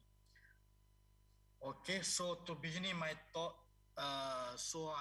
we go to the history 1,000 years ago when Al-Hazin actually wrote Kitab Al-Manazil. Actually, this is the first book on optics. So the field of optics of photonic is start 1,000 years ago by the first book by Al-Hazin. And this book, I think they don't have original, but this one is actually the translation from the Arab. So actually Al-Hazin is a scientist in Baghdad in those days, and he moved to Egypt actually to solve some problem, engineering problem in Egypt, and he was jailed because cannot deliver, and also because I don't know political reasons, so he was jailed. So inside a jail, inside the prison, he wrote this the first book of optics, Kitab Al-Manazil, or book on optics. So to celebrate 1,000 years of the first book, so numerous event were organized throughout the world. So UNESCO has declared the 2015 as the year of light, the year of light, to celebrate 1,000 years ago from the first book on optics. And the first photonic revolution actually start in 1960, actually, in 16 May in 1960, when Theodore Maiman actually ignite the first laser. Actually, people demonstrate the first laser, even though the idea of laser was started so much earlier by Albert Einstein in 1916, that proposed a theory of stimulated emission, the emissions of light. But 50 years later, so only we can demonstrate experimentally the generations of laser, 16 May in 1960. So the first laser actually used ruby rod as a gain medium. So they have ruby rod and they have flash lamp actually to pump the ruby rod. And the emission is due to the chromium ion. Chromium ion inside the ruby rod. So when we pump with this visible light, the flash lamp from the camera in those days, so they absorb the visible light, green and blue, and have the population inversion and emit light at 694.3 nanometer. So the first laser is actually 694 nanometer. That is the red laser. So to celebrate this occasion, the UNESCO has declared 16 May as a Hari Cahaya Sedunia, or International Day of Light. And so for photonic community like us, so we celebrate the International Day of Light every 16 May every year.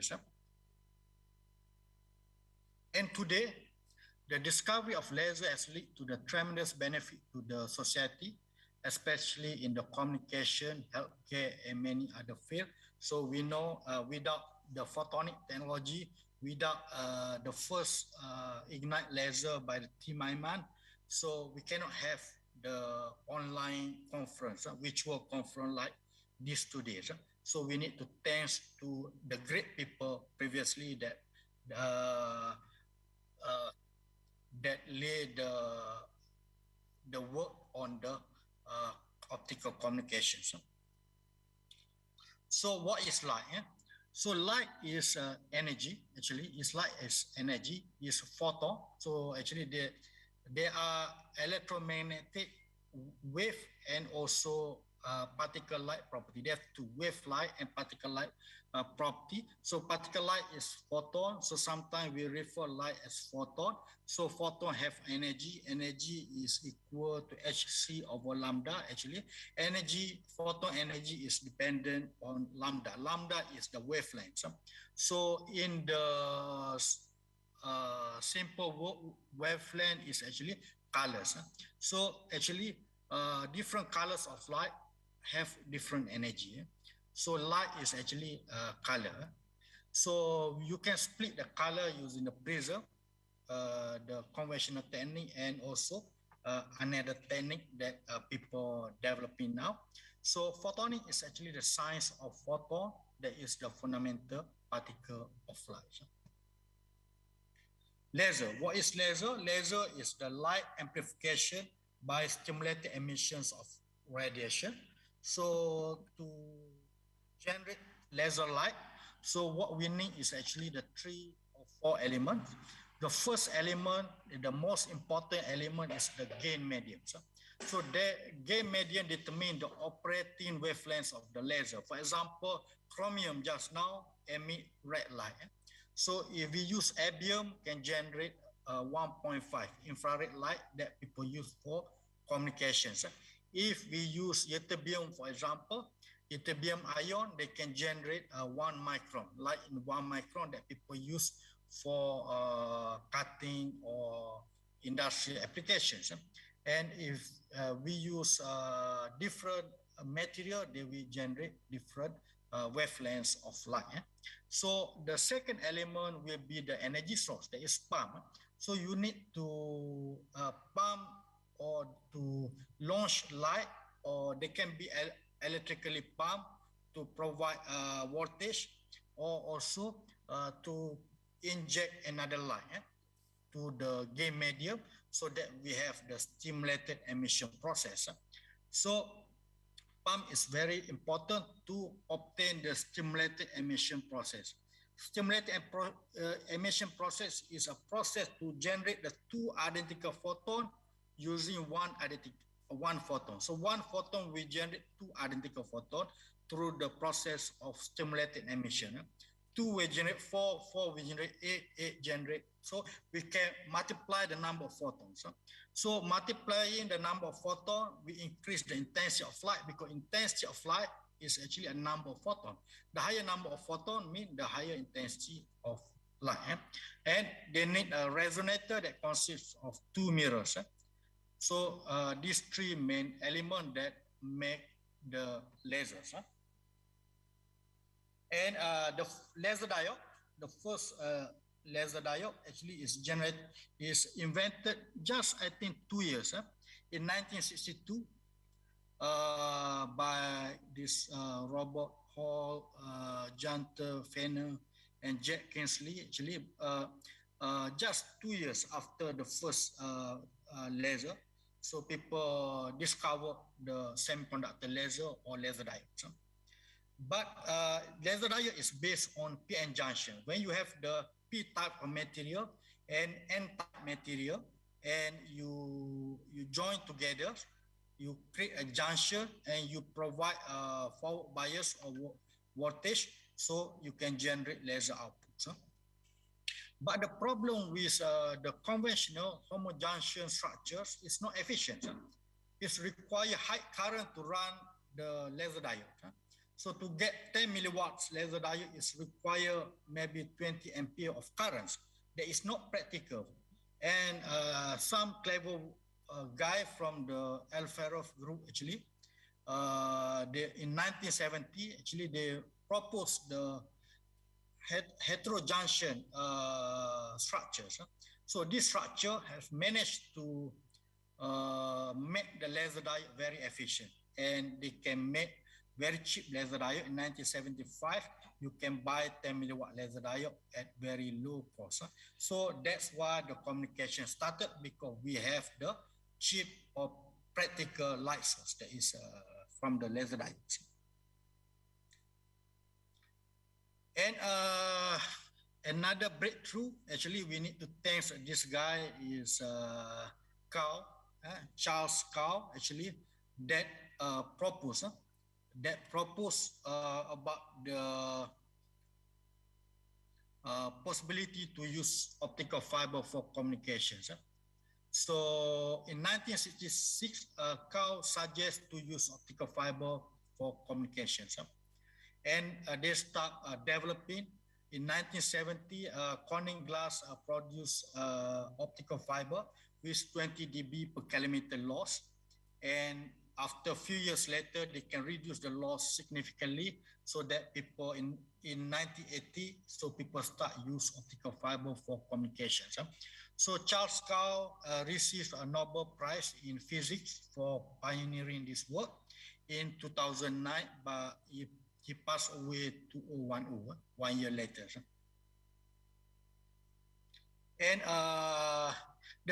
the greatest optical gift to the mankind is actually the optical fiber internet. So why we call the greatest optical gift? Because, you know, optical fiber is made from the silica. Silica glass is abundant. It's made from the sand, so you can find sand everywhere. It's very abundant. And then the silica low loss happen at 1.5 microns.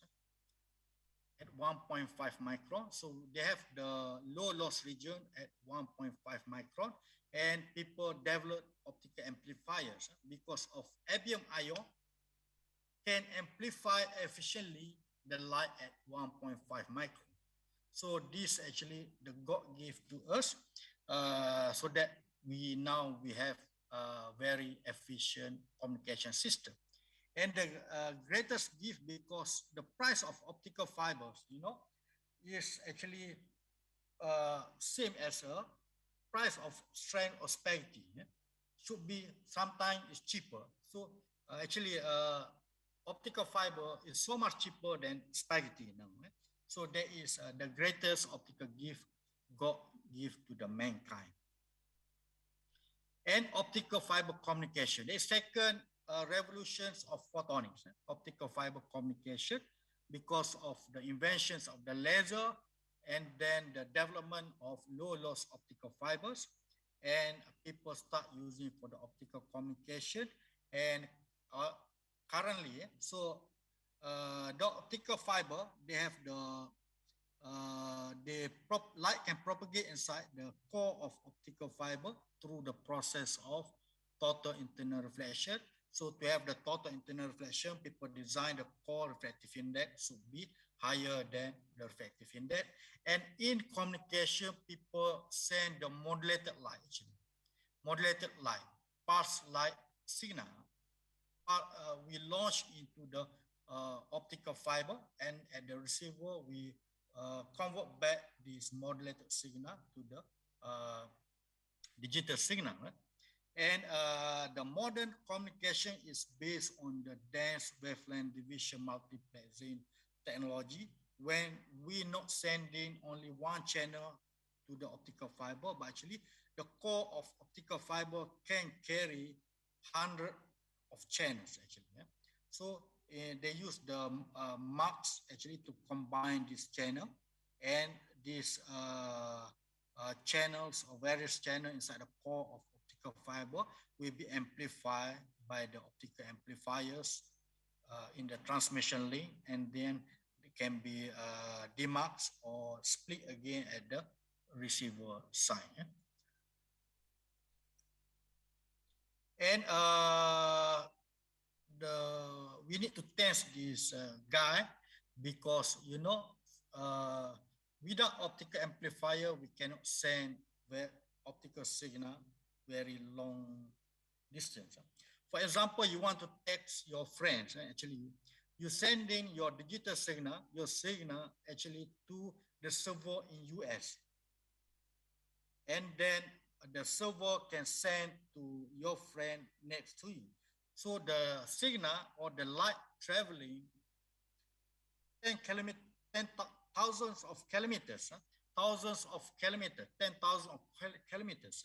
So to allow this to happen, we need to amplify the signal using the optical amplifier. And this great guy, this three guy here, David Payne, Giles, the student, PhD student of David Payne, and this survey here, Emmanuel Desurvey. These three guys, actually the first guy that worked on the optical amplifiers, then they developed erbium dot fiber amplifiers. They use the erbium ion to have amplification at 1.5 microns. So they launched the pump light at the 976 nanometer. So through the absorption, the light will be excited to the excited state and fast decay to the metastable level. So the transition from the excited state 1 to the ground state will emit light at 1.5 micron that people use in the amplification. People use for amplification. Okay, so the good news is because, you know, these three guys didn't patent the optical amplifiers. So because they are competing to become the number one, to publish the paper or to develop optical amplifiers. So because most of them are from the university, so they didn't patent the technology. If they patent, of course, we still cannot have our virtual conference today because the technology will be delayed because of the cost of the component will be high. So we need to thank them for that. And for futures, so futures, because, you know, the demand for the capacity is increasing every year. So they follow the Moore's law. So they follow the Moore's law. So people need to develop the new technology for the futures. So because the capacity keep increasing, so maybe in Singapore, maybe it's not enough for the single core. So there maybe people need to develop the few core optical fiber, for example. Then to develop this fiber, so they need the new technology that developed by these two guys, Jonathan Knight and Philip Rusher, photonic crystal fiber. So I think it's very, very famous optical fiber, type of optical fiber that we refer photonic crystal fiber. This fiber is the new class of optical fiber. So we don't use the total internal reflection anymore. So they can guide light not only through the well-known total internal reflection mechanism, but using the photonic band gap effect. Photonic band gap effect means by controlling the hole, this fiber have many holes here. So by controlling the distance between hole, you can manipulate the light. So you can make the fiber, single mode fiber with larger core. So you can make the large mode area fiber that people can use for communication. People use for high power fiber laser. To generate high power fiber laser, because the laser high power will generate heat. So we need to manage the heat. So how to manage the heat? We need to make the core of fiber to be larger. Because the conventional fiber, the core size is only 9 microns. And the cladding is 1 to 5 microns. So they need to increase the core size while maintaining the single mode operations of the optical fibers. Okay, fiber laser is first introduced by the Schnitzer.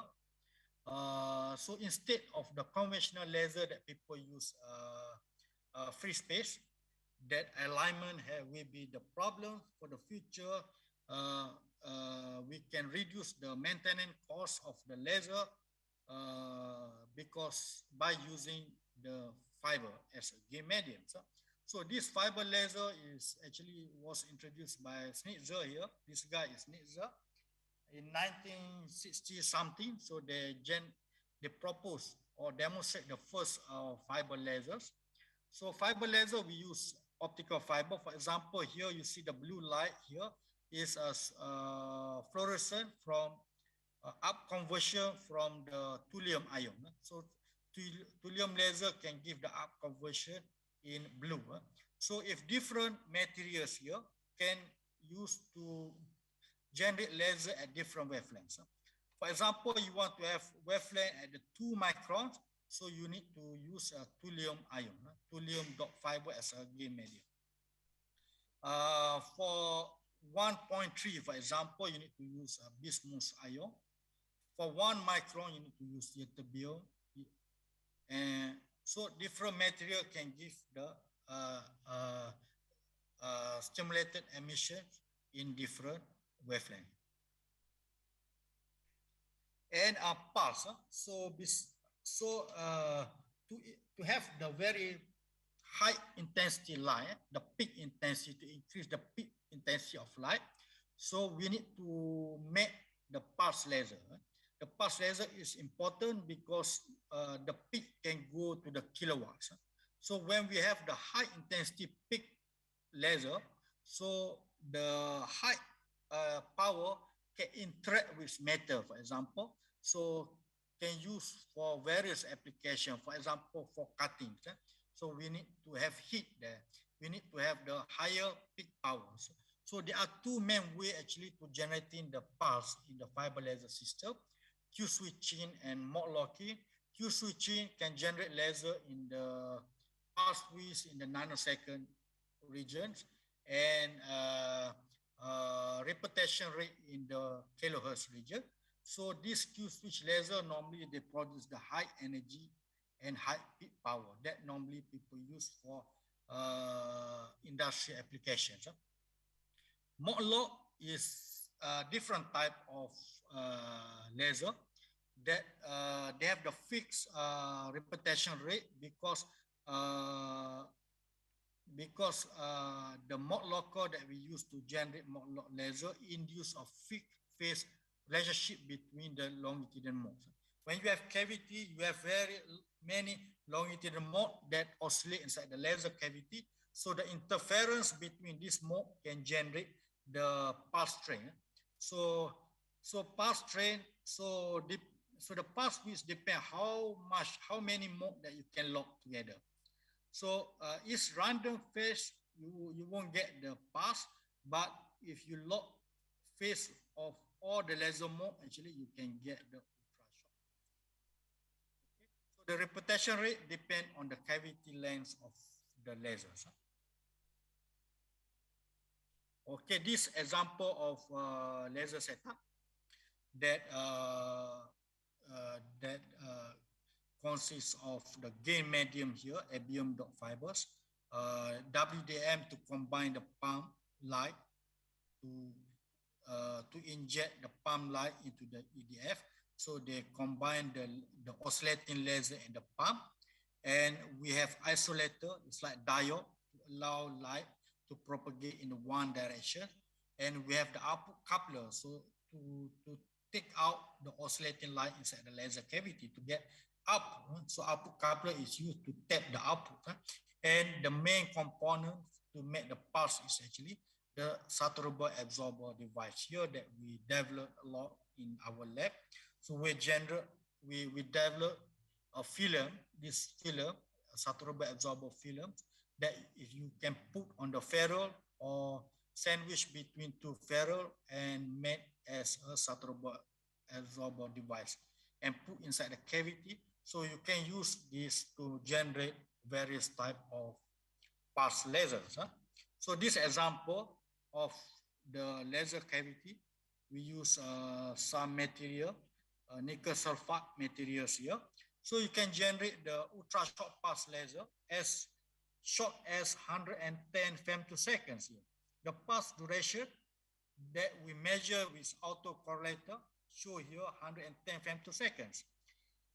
So this ultra short pulse laser, if you check in the frequency domain, you see frequency domain like this.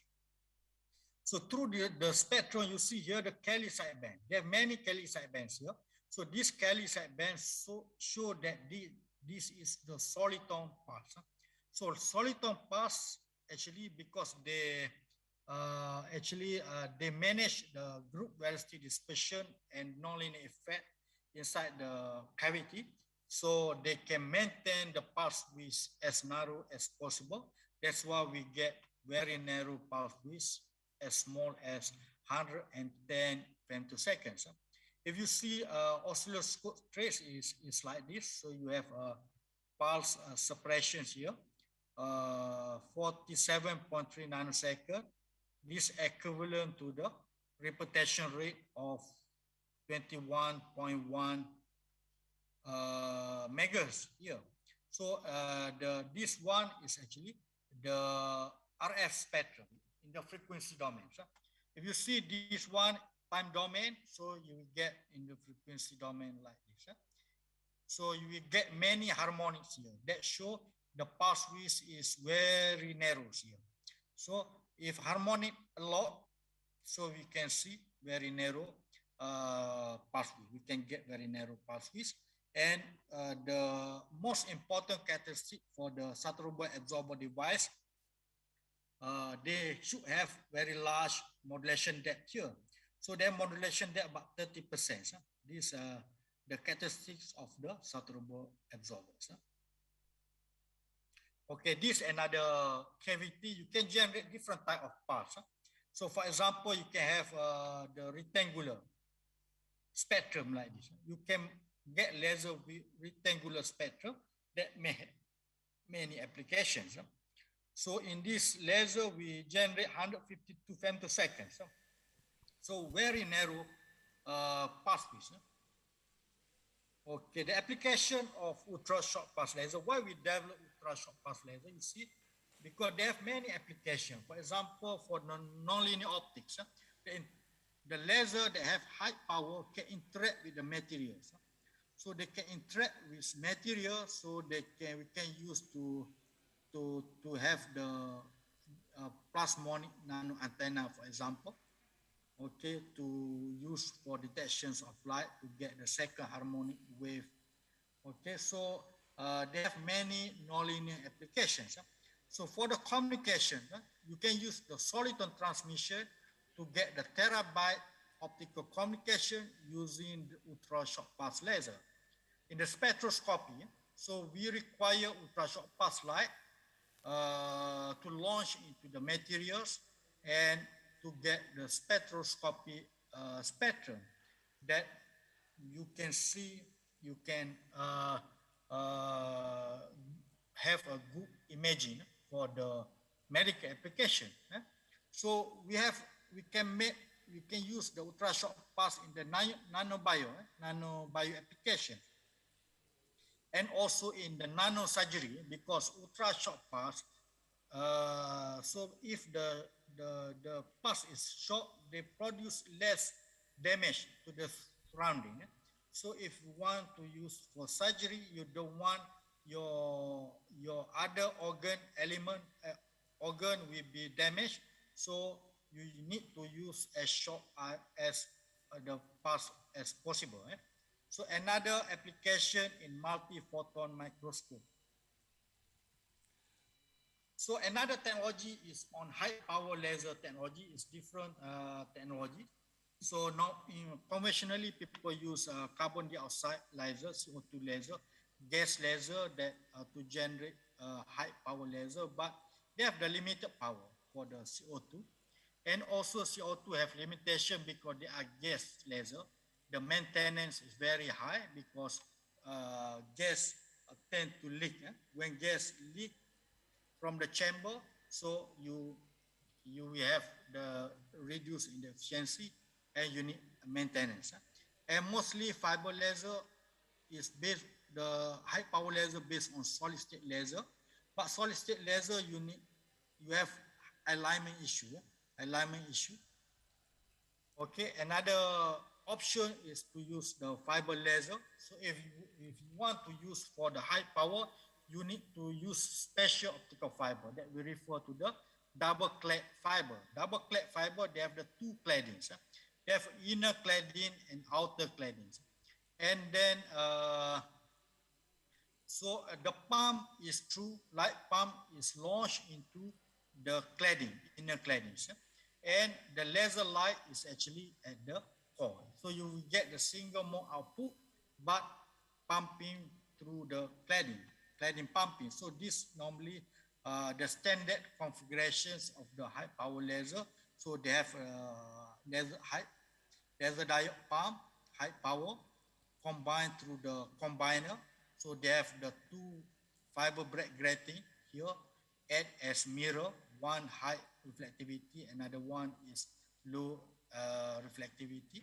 So you use the double clad fiber as a beam media, and you will get the high power outputs.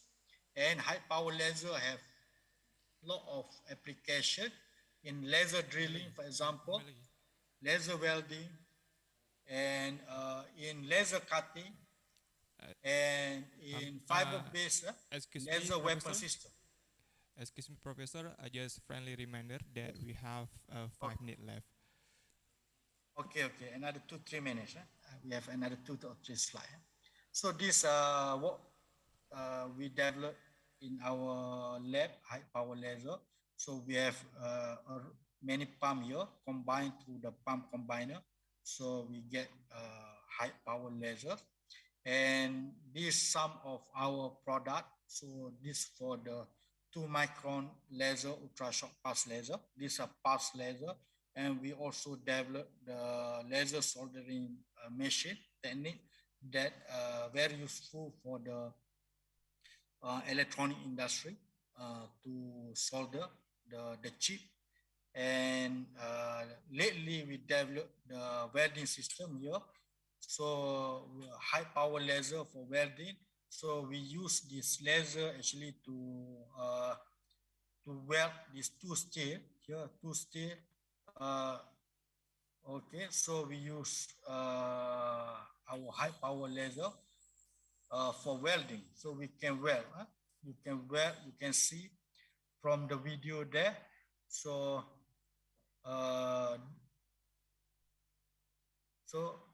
so we can do a welding using our high power laser.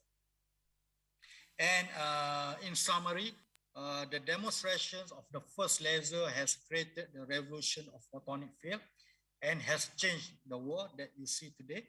So fiber laser have advantages for producing a low cost, robust, high quality and high power laser source for various application and various small lot laser operating in the picosecond and femtosecond region can be fabricated using the various type of materials in our lab. And also we also develop high power fiber laser for the welding application.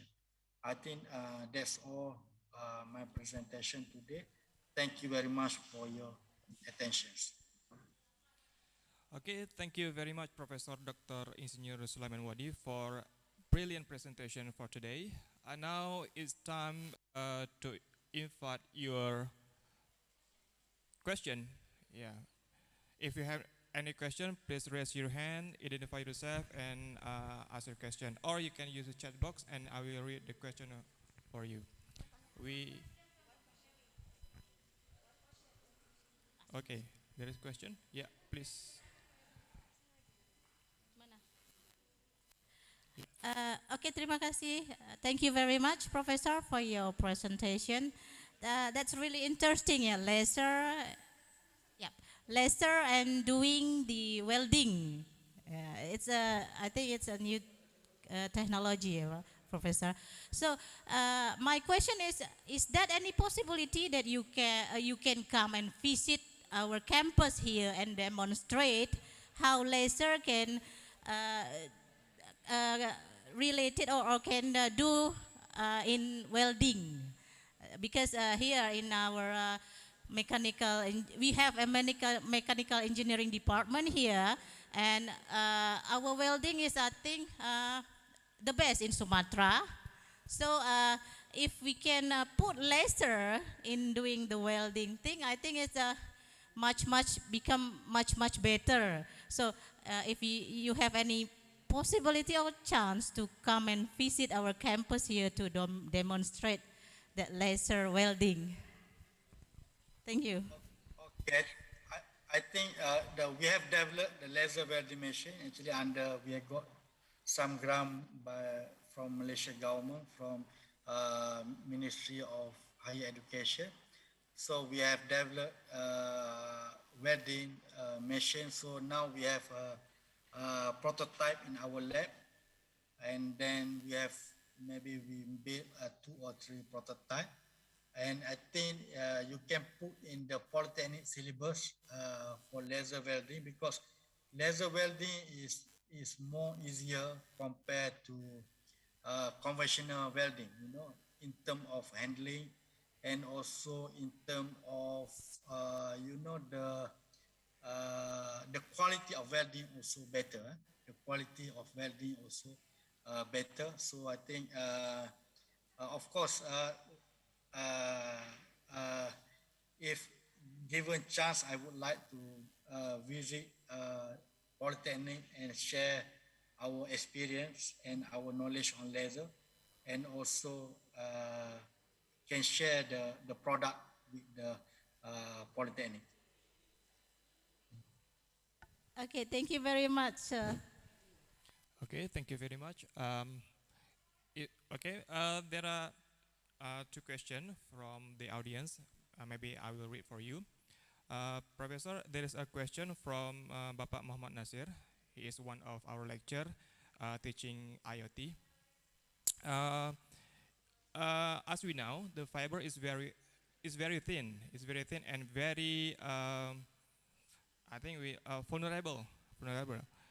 How safe if fiber photonic if we implement it in our internal organ in medical purpose, such as using in camera to insert in our body? How safe it will be? Okay, I think there is a. If you go hospital, you can avoid people inject the fiber inside your body. That one is not the new technology. That maybe 20, 30 years ago. So people develop this. They use fiber put in the body and then have camera. Okay, so that is very safe. It depends on the materials, and then the size of fiber is more, even though it's made from glass, but it's not fragile. I think for the that people use in the medical application, it's not made from the silica. They made from the plastic fiber. Silica is for communication, but for other application, sometimes people use plastic type of fiber. But in surgery, the future surgery should be, now people developing robot, robot, laser, so laser robot to bring the laser source.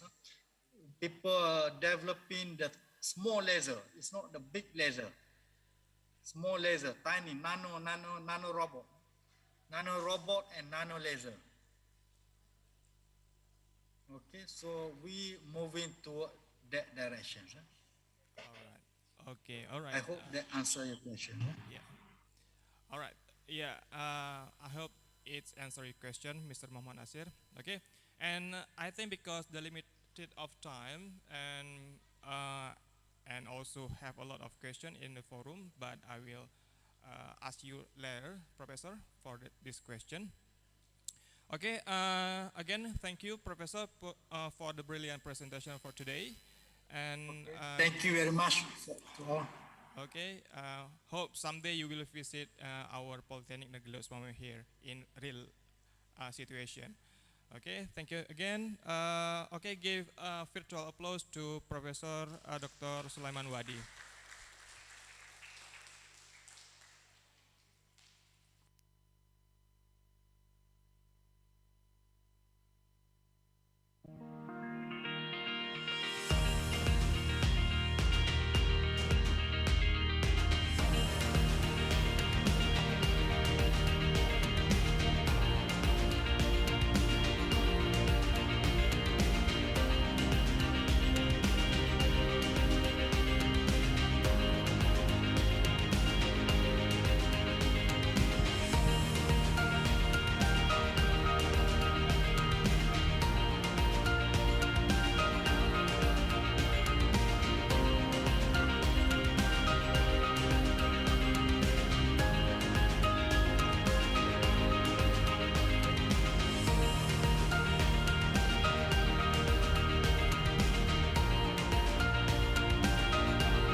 Yeah, welcome back to ICOSINE 2021. Now we move to the second speaker. We have Professor Nizamettin Aydin from Yildiz Teknik University, Istanbul, Turkey. I apologize if I misspell or mispronounce your name. Have we connected with Professor Nizamettin Aydin? Good morning, Professor. How are you? Good morning. Fine, not bad. Here is quite early, but I think it's just 4 hours difference, but that's fine. All right. Okay. Thank you. Yeah. Okay. Before we let Professor Nizamettin Aydin present his material, so I will read his brief curriculum vitae or resume. Professor Aydin received his Bachelor of Science and Master of Science degree in Electronic and Telecommunication Engineering from Yildiz Technical University, Turkey in 1984, respectively, and got PhD degree in Medical Physics from the University of Leicester in 1994, and then he was an assistant professor in Electronic Engineering Department, Gebze University of Technology, Turkey. Sorry if I mispronounce this name of institution. And then he's research fellow in the Department of Clinical Neuroscience at King College London and the division Clinical Neuroscience at St. George Hospital Medical School, UK from 1998 to 2001. And then he was senior research fellow in school engineering and electronics at University of Edinburgh, UK from 2000 and 2004. And then from 2004 to 2009, he was founding chair of the software engineering department, Bahçeşehir University, Istanbul, Turkey. And then since 2009, he is with Yildiz Technical University and currently head of computer engineering department. His current research interests include time frequency and time scale analysis, psychological measurement, digital signal processing, VLSI, system on chip design, low power design, and wireless communication, artificial intelligence, and the last one, data science. Very, very brilliant experience, Professor. Okay. Now allow me to welcome to the second speaker, Professor Nizamettin Aydin, to make the presentation. Professor, please, the virtual stage is yours now. Thank you very much. Shall I share my presentation? Excuse me, sir. I think there is technical problem. Before your presentation, maybe we have a look some short video of your university, Yildiz Teknik University. I'm sorry before. Okay. Sure.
Okay, very nice video from Yildiz Technic University. Okay, give applause to Yildiz Technic University. Okay, now allow me. That was great. Now allow me to welcome to the second speaker for the first session, Professor Nizamuddin Aidin, to give his presentation. Professor, the virtual stage is yours now. Please. Thank you very much. Thank you very much. First of all, I would like to thank you, organizing committee, and especially my ex-student Suleiman for inviting me for these excellent conference activities. Actually, I wish I could have been there physically, but because of this pandemic, this is for the timing is impossible. But inshallah, next time, I would love to visit and personally be there. Let me start. Do you see my screen? Not yet. Okay. Okay. No. Yes. No. Yeah. No, it's visual. Yeah. Okay. Okay, you have already introduced my university. That's the I have a picture of the university here. This first slide. I have I can speak this part now. This is the history of. You have already introduced me, but just as a reminder, shortly I introduced myself. I got PhD from University of Leicester, MSc from my university, Yildiz Technic University, and BSc Yildiz Technic University again, both in electronics and telecommunications, but PhD is from school, medical school basically, medical physics department.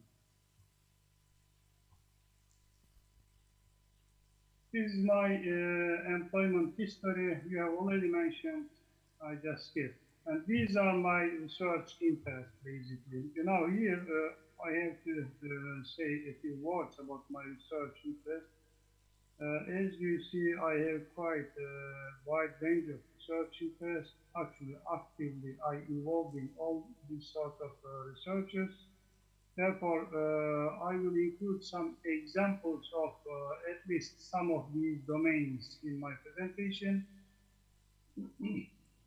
My presentation will be about a general introduction to biomedical engineering, signal processing, biomedical signal processing. However, of course, within this half an hour, it is impossible to include everything, but I will try to reflect some of my experiences.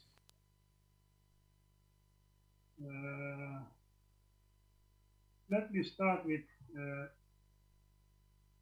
giving outline. I will introduce the basic terminology on biomedical signal processing. Then I will mention a little bit about signal and image processing. Then I will introduce some new concepts. I will exemplify these concepts with some applications. I can stop any time, or you can stop me anytime to ask questions. Okay. Since the main subject is biomedical signal processing, we have to introduce some basic concepts. For us, for biomedical engineers, or specifically for signal processing, we need to define a signal first. The signal is defined a variable, basically, an information carrying variable. This is important, information carrying variable. The purpose of biomedical signal processing is basically to extract this information from a signal, or maybe to load some information onto signal. It includes all sorts of mathematical engineering techniques to enable extract information or to load information. Let me exemplify what I mean by enabling. For example, the ECG signal, which is a signal indicating a condition of the heart. So basically, when an ECG signal is obtained from heart, it carries information about the condition of the heart. So using some biomedical signal processing techniques, we try to extract information embedded into that signal about the condition of the heart. Regarding the loading information to the signal, all of us have mobile phones.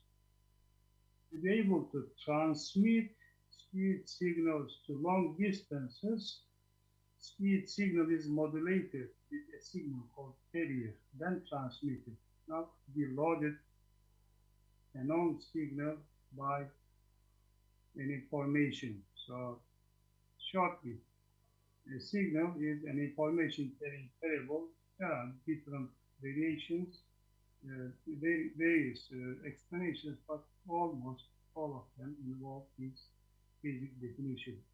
An image is basically a two-dimensional signal. Pictures are two-dimensional signals, and a video is actually an image with a third dimension in time. If pictures changes in time, it becomes video. These are basic definitions about signal, image, and video, which is used in biomedical signal and image processing.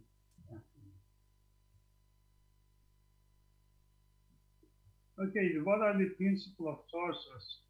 There are many different signal types. I'm not going to get into these ECG, ultrasound, some images, biochemical information. But first, let me describe these actually source of the signal. Basically, it is measurable, any measurable quantity, whether it is electrical, physical, chemical, biological, etc. If the one who deals with signal processing deals with one of these signals. For example, ECG is an electrical activity of the heart. Temperature, a physical quantity, or blood pressure, this is another one, or chemical, blood concentration or whatever. Or it could be biological, some genetic information, many other sources. So the principal source for the images is the electromagnetic energy spectrum, basically, which is given here. There are many different type of energy spectrum, such as gamma rays, X-rays, ultraviolet, visible light, infrared, microwaves, radio waves, etc.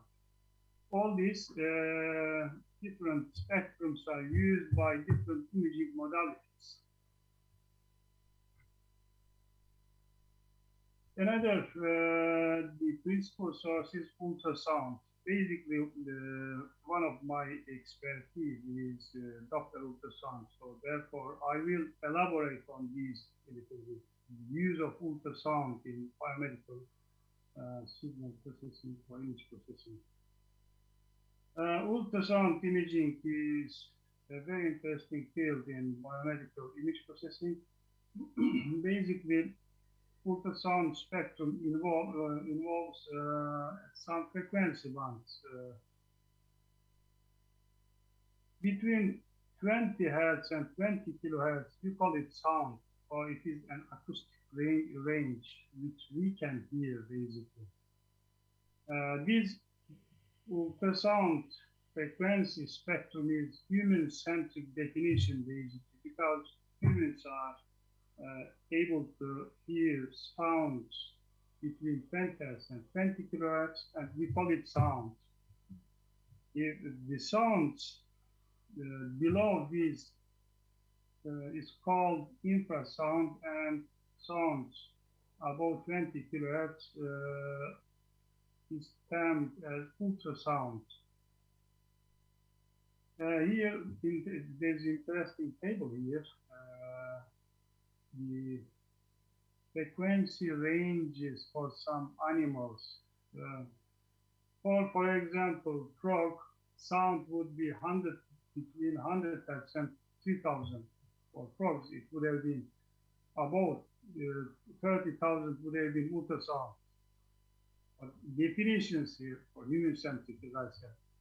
Sound is defined as mechanical radiant energy that is transmitted by longitudinal pressure waves in a material medium and is the objective cause of hearing. This is what we call sound. Ultrasound are the vibrations of the same physical nature as sound, but with frequencies above the range of our hearing, which we already said is 20 kHz, and infrasound vibrations of the same physical nature as sound, but with frequencies below the range of human hearing, less than 20 Hz. In medical applications, we use sounds classified as ultrasound, ranges from 20 kilohertz to up to 200 megahertz usually. Different imaging modalities use.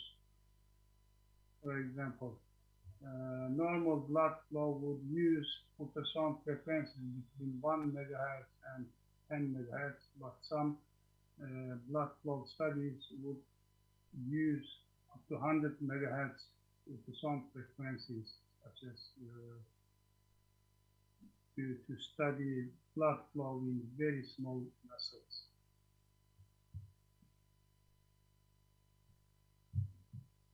In a signal processing system, there are many different technologies involving.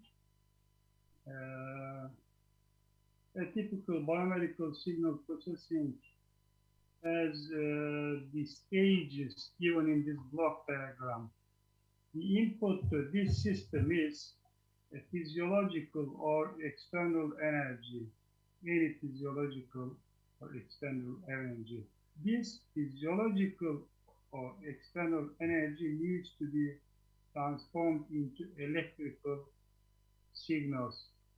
The reason for this is that nowadays for all sorts of analysis we use computers, digital computers, and computer works with electricity, so the energy must be converted into electricity first. The devices which converts this energy, any energy into electricity, is known as transducer, specifically the sensor. A sensor is a transducer which takes physiological or any type of energy and converts into electricity. This sensor, this electrical signal must be amplified before converting into digital. So analog to digital converters are used to convert these analog signals into digital. And this is another story, how to convert an analog signal into digital, because we work with digital signals, digital data in a computer. Finally, in computer, these biomedical signals are processed, and if necessary, again, it might be converted into another physical quantity. For example, if it is a therapy system, heat therapy system, finally you will convert into heat. To be able to convert an electrical signal to any physical quantity, we need to use some sort of transducers, which called actuators. Actuator is a transducer which takes an electrical signal and converts into physical quantity. There are a lot of advances in these peripheral systems with the sensor technologies and display technologies. Okay.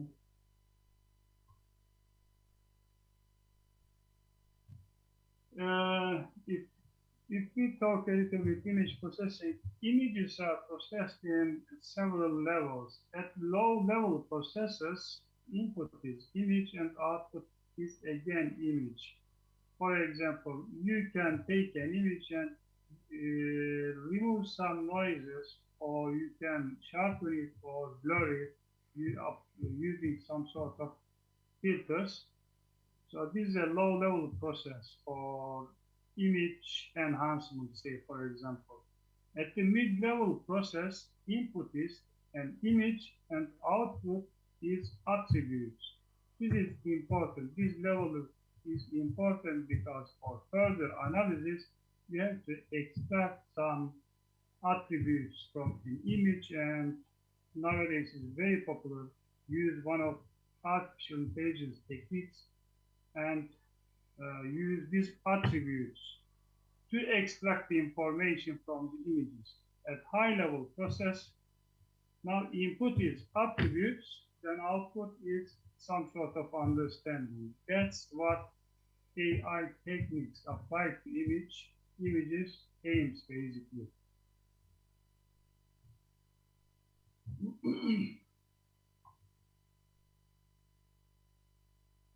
Coming back to biomedical signal processing, it involves the analysis of the information captured through physiological instruments that measure heart rate, blood pressure, oxygen saturation levels, blood glucose, nerves conduction, brain activity, etc., to provide useful information upon which clinicians can make decisions.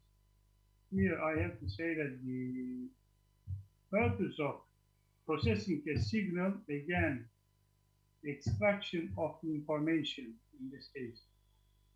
By using more sophisticated means to analyze what our bodies are saying, we can potentially determine the state of a patient's health through more non-invasive measures. Biomedical signal processing is a multidisciplinary field. It combines many science and engineering disciplines, such as mathematics, physics, electrical engineering, computer engineering.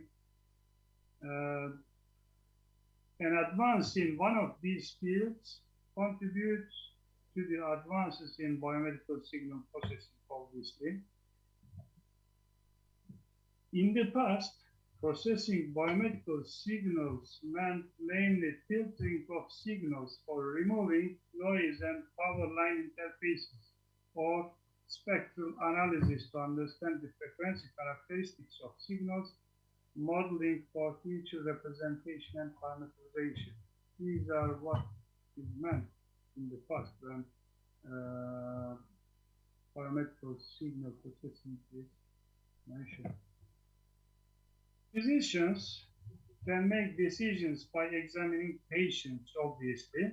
That's the task of physicians, doctors. However, acquisition and processing of biomedical signals has become more and more important to the physicians. The main reasons for this development is that the growing complexity of the biomedical examinations are very complex, becoming very complex. The increasing necessity of comprehensive documentation and the need for automation in order to reduce costs.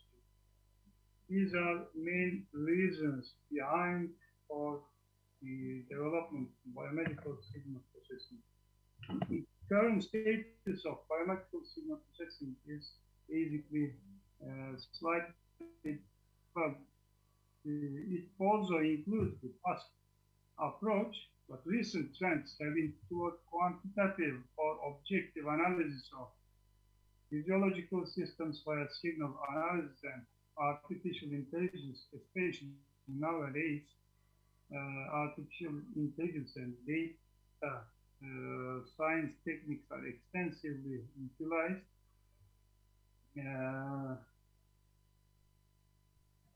Because analysis of signals accomplished by humans has many limitations, our physical abilities are limited. What we do by getting these biomedical equipment or techniques into this field is to extend our abilities. For example, we cannot see inside of a body, but some ultrasound imaging techniques or other imaging techniques will enable us to see inside the body. It extends our abilities. Computer analysis of these signals could provide objective strength of diagnosis. Different techniques can be used to analyze a biomedical signal, such as I mentioned, filtering, adaptive noise cancellation, time frequency analysis, pattern recognition, machine learning, etc., which I will mention some of the methods in short time. If I just summarize recent technological advances, sensor advances in medicine and biology, nanotechnology, advanced implants, solar and light-powered devices, micro electro MEMS, micro electromachine systems, wireless technologies, and artificial intelligence enables us to acquire more complex data, which results in huge amount of data to be processed and leading to concept of data science, obviously. Now, in this respect, I have to extend a little bit of definition of artificial intelligence. Actually, artificial intelligence are quite around, at least for 60 years. But what made artificial intelligence so popular nowadays, development in computer systems, computational powers extended or increased so much that the artificial intelligence techniques, which was not feasible to use in many applications in the past, became feasible now. So artificial intelligence basically is the simulation of human intelligence in machines that are programmed to think like humans and mimic their actions. The term may also be applied to any machine that exhibits traits associated with a human mind, such as learning and problem solving. This is one of the features, the learning of artificial learning property of artificial intelligence. This leads to another definition which is quite around, quite a long time is around, machine learning.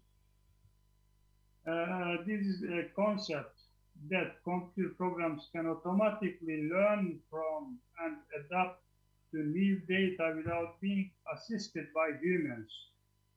This is machine learning. And recently, deep learning techniques, again, it is a subfield of artificial intelligence and very popular nowadays, enable this automatic learning through the absorption of huge amounts of unstructured data, such as text, images, or video. And this huge amount of data is termed as big data, which refers to the large, diverse set of information that grow at ever-increasing rates. And this was the result of advances in computing technologies, basically.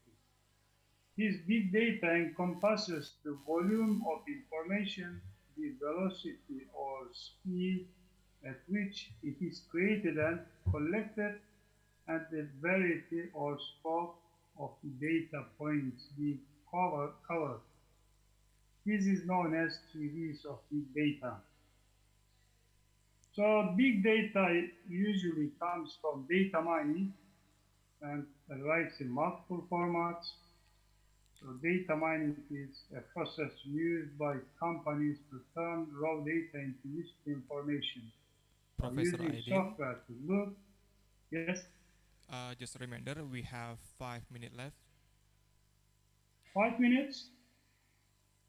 Yes. we just have This is 5 minutes left. That was the introduction. 5 minutes left. 5 minutes left. Minutes. Oh. Yeah, you have I'm 5 sorry. minutes left to your presentation. Wasn't it half an hour? No, no, no, 5 minutes. 5 minutes left. 5 minutes I more. understand, but I understand. Okay. Anyway, just we continue with definitions, and unfortunately, we will finish by introduction. Anyway, deep learning is a subfield of machine learning concerned with algorithms inspired by the structure and function of the brain called artificial neural networks. Basically, the large neural network, the important it is a hierarchy of feature learning. Okay. Learning can be supervised, semi-supervised, and unsupervised. How it works, just I have a small presentation here to show learning process. For deep learning, basically you need a lot of data and training and iterations. This model is basically to teach the computer to dance. After training 10 minutes, you have some scribbles. But if you give more time, 48 hours of learning, now computer is able to dance. This is how deep learning, it learns from the data. More data, better modeling. So therefore, it's, well, this is enabled by the increase in the computing power. So, there are many applications of deep learning. Now, actual part is starting now.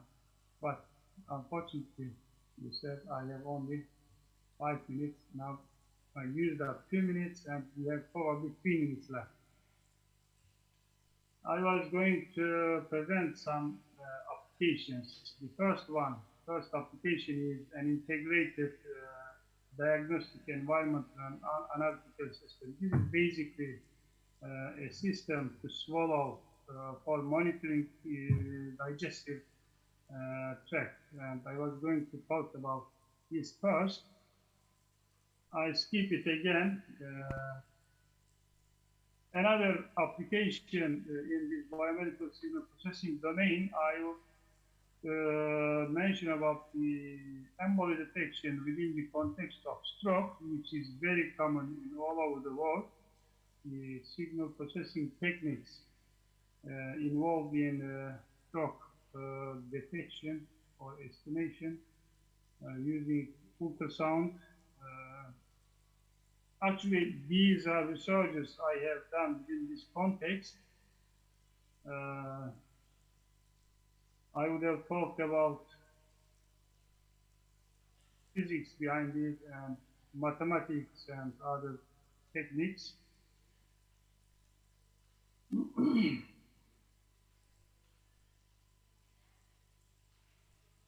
Then I would have talked about the smartphone-based compressed sperm analysis and deep learning applications in sperm analysis. Then sperm motility analysis, quality analysis, concentration analysis using deep learning techniques. Another field I would have talked about music genre classification and recommendation by using machine learning. This is in multimedia applications, basically.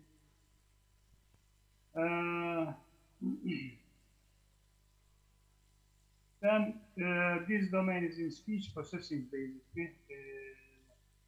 We've also done some work on speech processing or speech segmentation, especially Kurdish language speech segmentation, and so on. Anyway,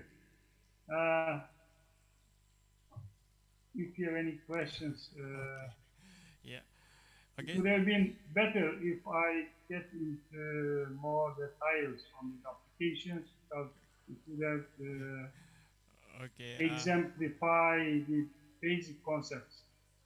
Okay, I'm sorry. Yeah, because the limited of time, so we have to cut your presentation. I'm sorry. I'm very Okay, sorry. that's fine. Okay, thank you very much, Professor Nizamuddin Aidin, for the brilliant presentation. Now we have some question, but I will read one for you from one of participant. Assalamualaikum, Professor. May I bless you. I have two questions regarding material that you already present. First, about AI or artificial intelligence. As we know that the AI can be a simulation of human intelligence.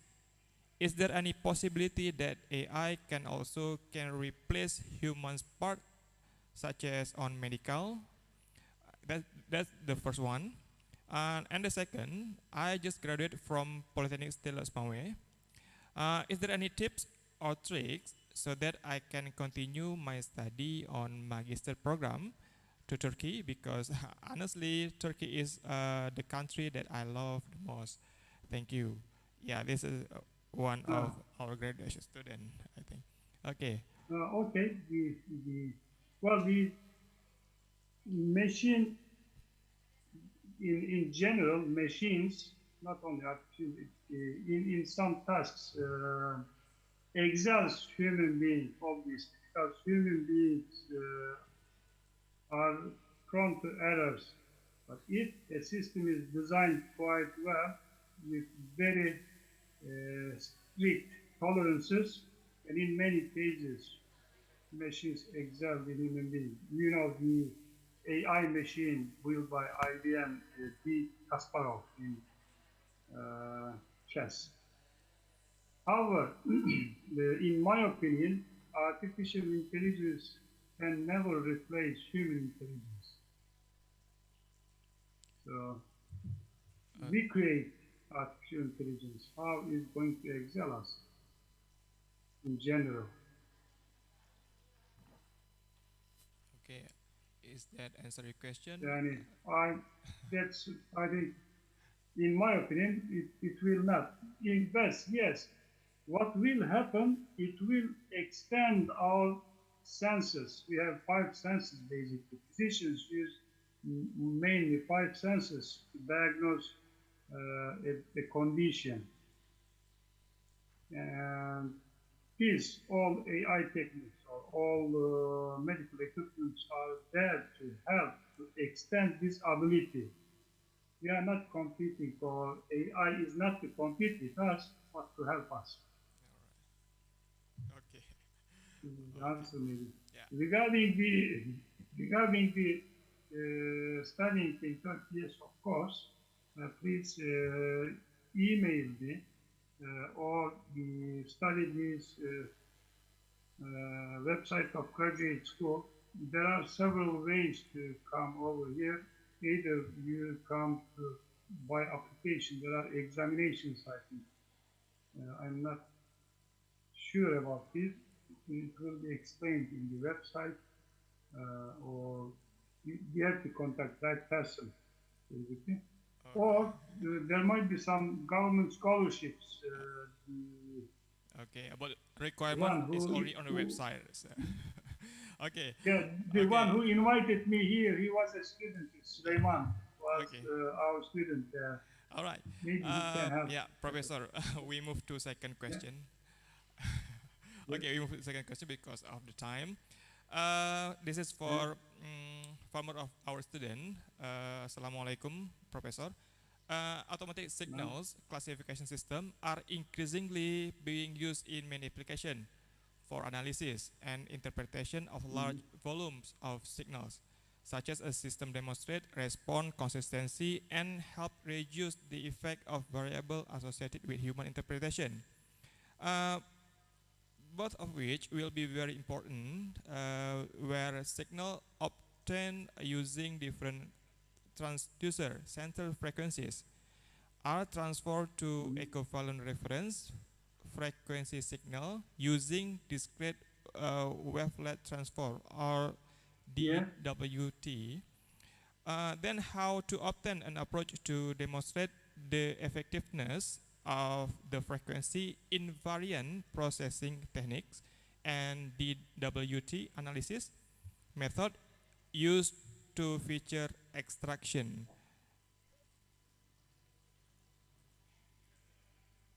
This is a very specific question of wavelet transforms, I think. Yeah, transform. So basically almost all practical analysis techniques are linear transformations, and the dominant transformation is Fourier transformation. The reason Fourier transformation is so widely available in signal analysis is the existence of fast algorithm known as FFT. Fast Fourier transform. Fast Fourier transform an algorithm to implement Fourier transform basically.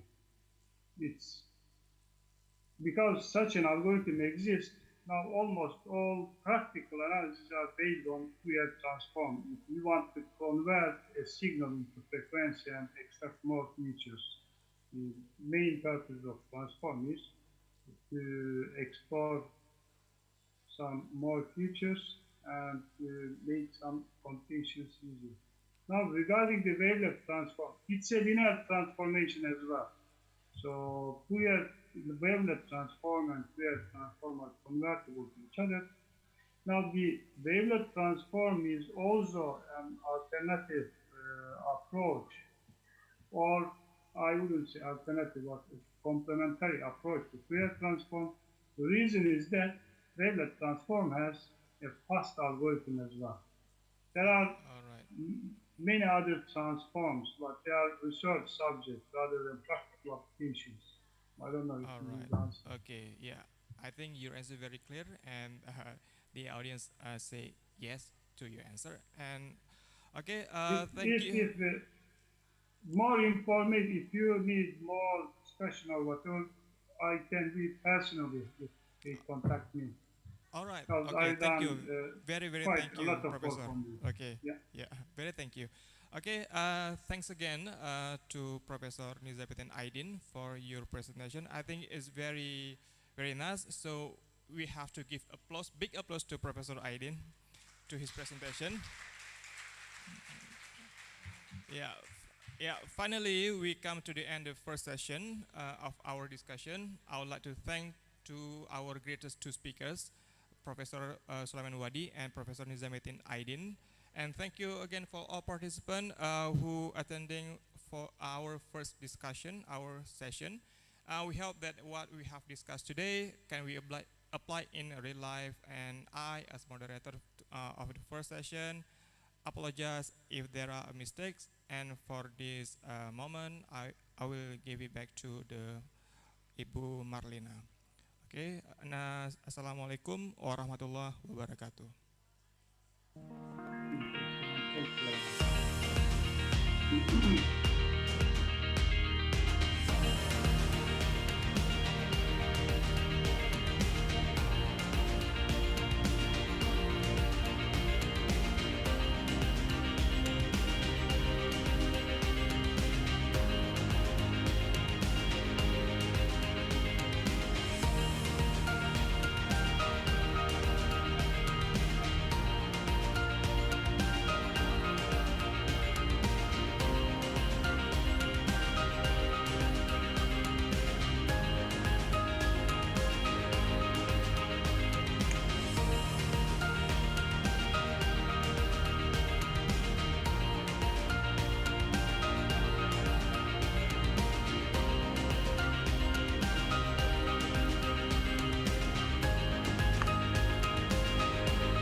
Thanks to Bapak Mahlil SPD MA for leading the first interesting seasons.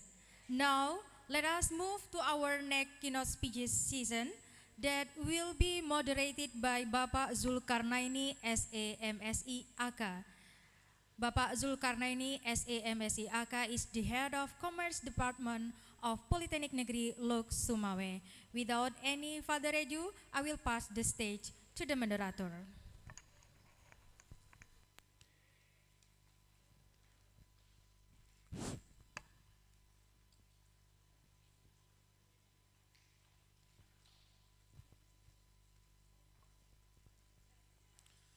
Bismillahirrahmanirrahim.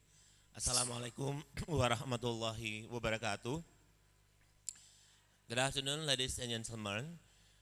Welcome back to the fourth ICOSINE 2021. It's still with the COVID-19, but this is not the end of sharing and holding together to reach our goal in encouraging our brilliant ideas on supporting community and the world. Ladies and gentlemen, research is a form of human effort that will never run out. And through research, humans will continue to be able to develop themselves, the environment, and knowledge into a comprehensive side. And finally, research will definitely change the world. Our researchers, the fourth International Conference on Social Science and Innovative Engineering 2021, which hosted by Polytechnic Negeri Lok Sumawe, Aceh, Indonesia, has contributed a lot of things to the community and presented to share in developing knowledge. Thank you for being with me here. So I'm Zulkarnaini as your moderator today, and I would like to present to you for the best keynote speaker today. We have two keynote speakers today. The first is Mr. Associate Professor Mr. Shafi'i Shamaun from King Abdul Aziz University, Saudi Arabia. And the second one we will invite for our keynote speaker is Mr. Alrido Barakbah from Polytechnic Elektronika Negeri Surabaya, East Java, Indonesia. Ladies and gentlemen, we would like to look forward the first keynote speaker. Our keynote speaker is Mr. Shafi'i Shamaun from King Abdul Aziz University, Jeddah, Kingdom of Saudi Arabia. Sir, how are you? Yes, Alhamdulillah, I'm fine. Thank you. Can you hear me clearly, right? Yes, clear. Okay, thank you, Mr. Shafi'i Shamaun. Is joining with us today. And before we start this conference and presentations, we would like to introduce the profile of Mr. Shafi'i Shamaun. Mr. Shafi'i Shamaun is a lecturer, associate professor from King Abdul Aziz University, Jeddah, Kingdom of Saudi Arabia. The majoring is Chemical and Material Engineering Department. And senior lecturer in University Putra Malaysia, Serdang, Malaysia, also in the same majoring in Chemical and Environmental Engineering Department also. And he has produced about 50 articles since 2006. And also he has all got some research project funding, both from government and private institution, and also ever worked as consultant for solution engineering in 2014 to 2015. Ladies and gentlemen, before we start to the presentations, so we would like to see the profile of King Abdul University in this video. Let's begin, please.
Thank you. We'll come back to our presentation, our conference. And the first session, so we are going to please Mr.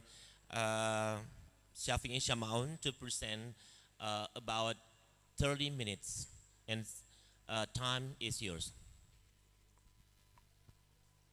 Okay, thank you so much for introduction. So let me share first the slide. Okay.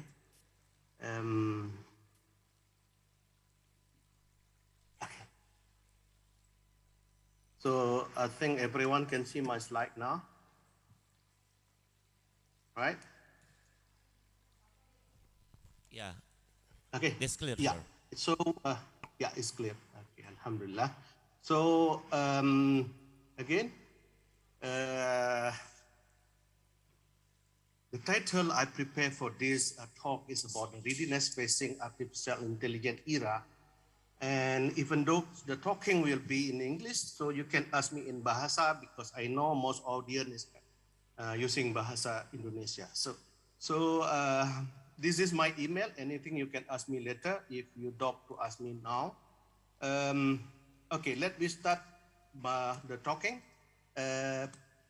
What is the objective of the talk is to brief on artificial intelligence.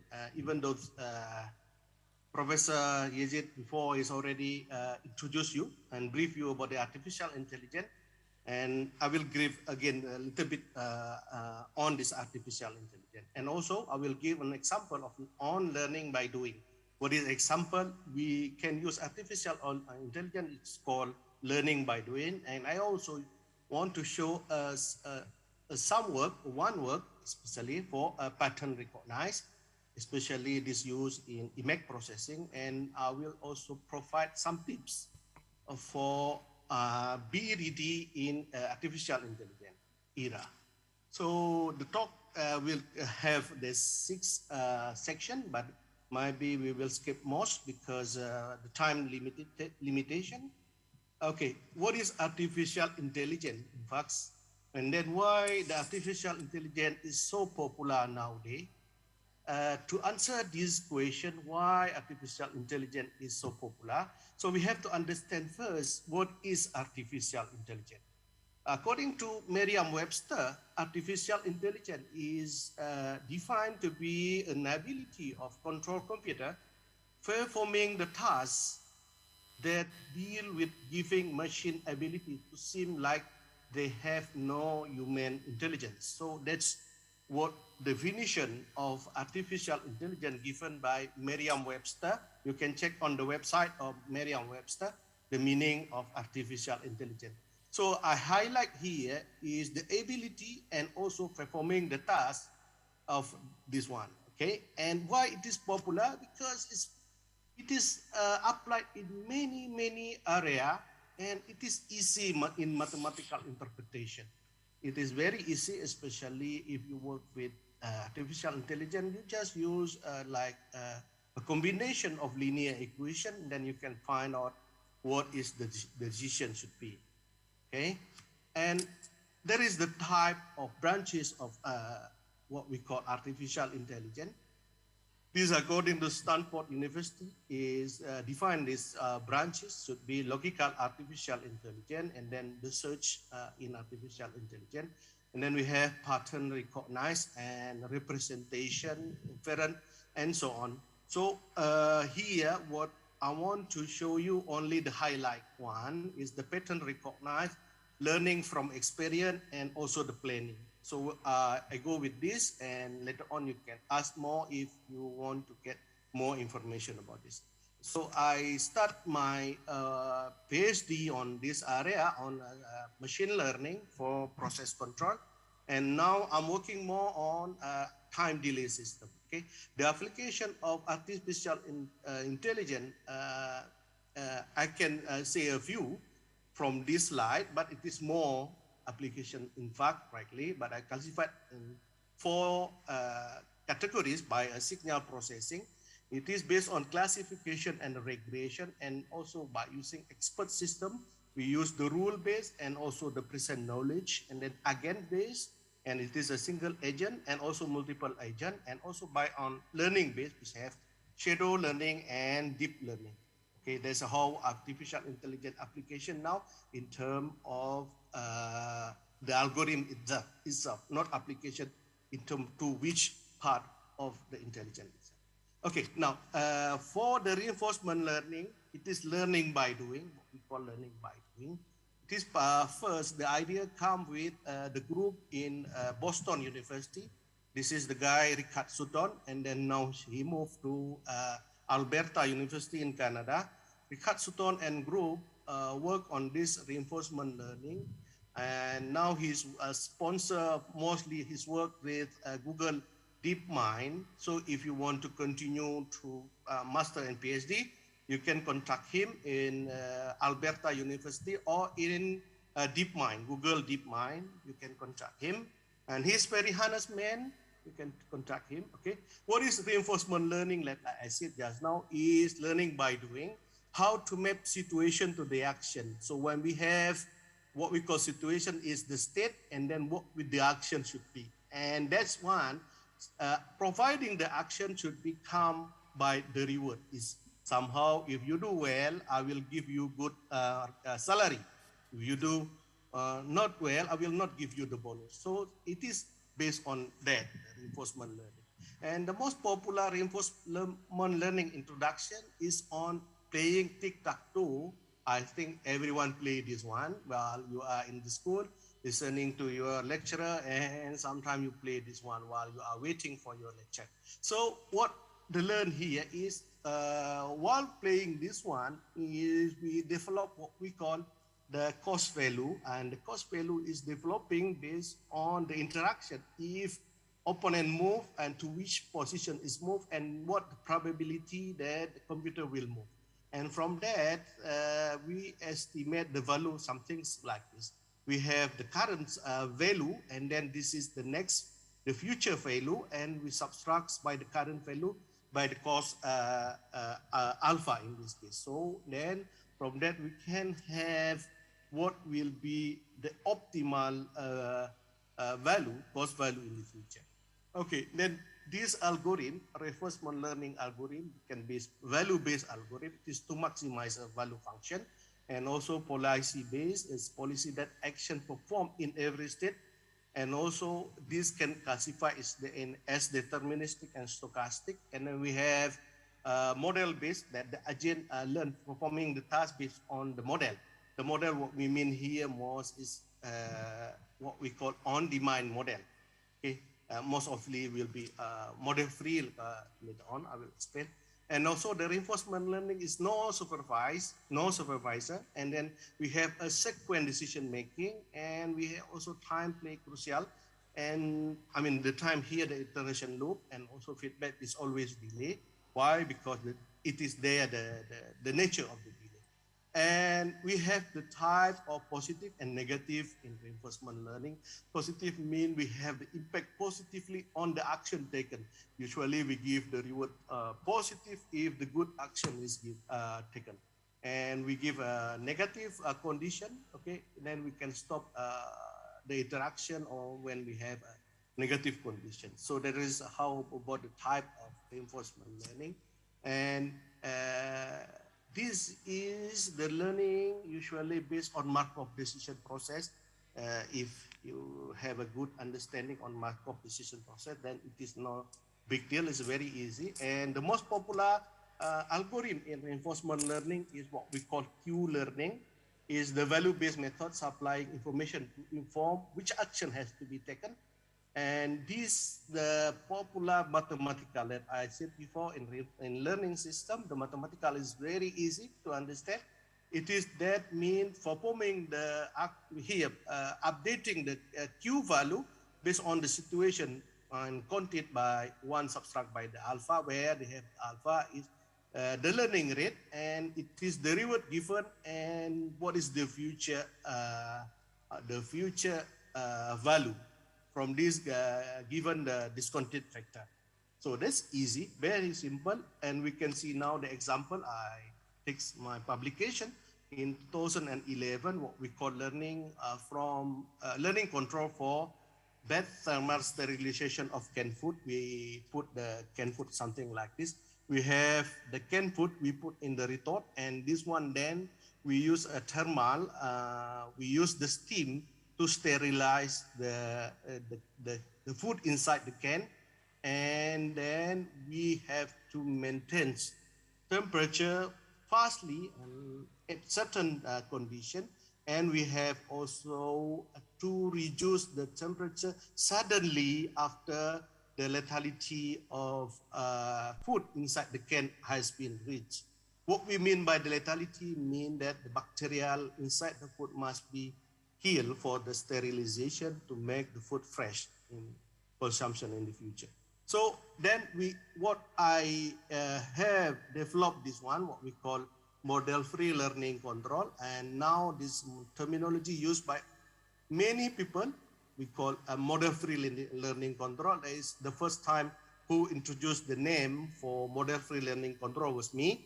And now, based on this, what Sutton defined on the interaction between state and action, based on that, I redefine how to use for a chemical or for the process control. And based on this, we have the set point, and we have what I call situation of the state itself, and then the policy, and then we can calculate what will be the U. And we have a critic there. Critic means if I have a good action, then I will give the reward for the key value a good action, good reward. If I have bad action, I will provide a bad reward to the key value. Then I define the state for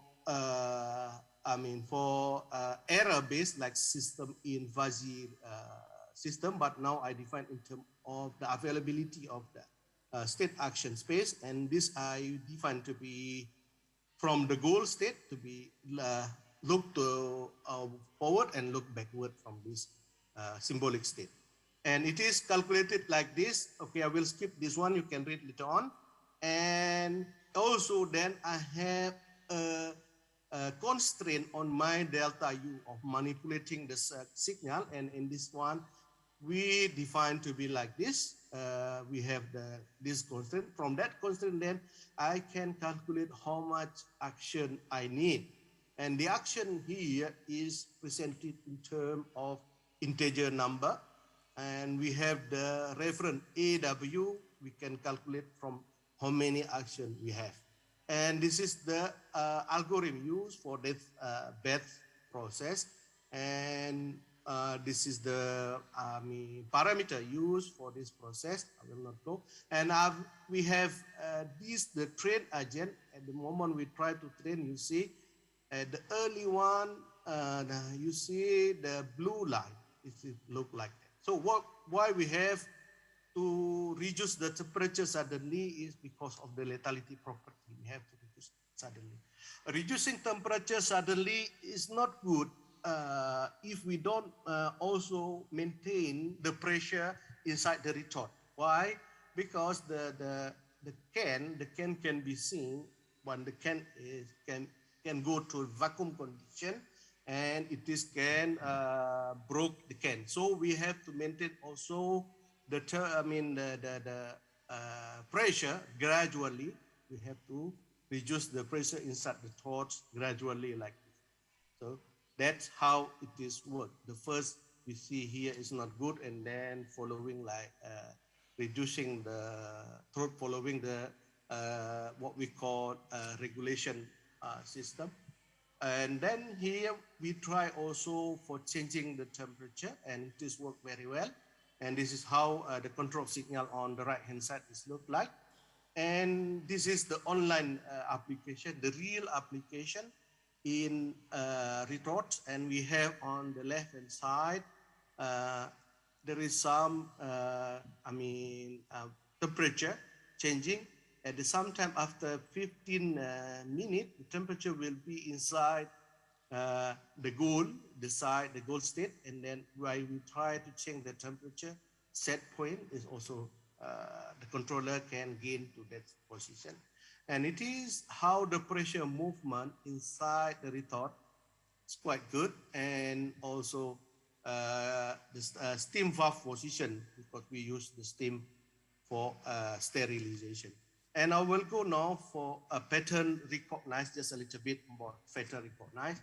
If we have the data set with X and Y and until N, okay, the number of data until N, and we have Y is only -1 and 1, and then we can develop the hyperplane based on simple linear equations such as this equal to 0, and then the hyperplane we develop if yi is +1 and if yi is -1, then we have this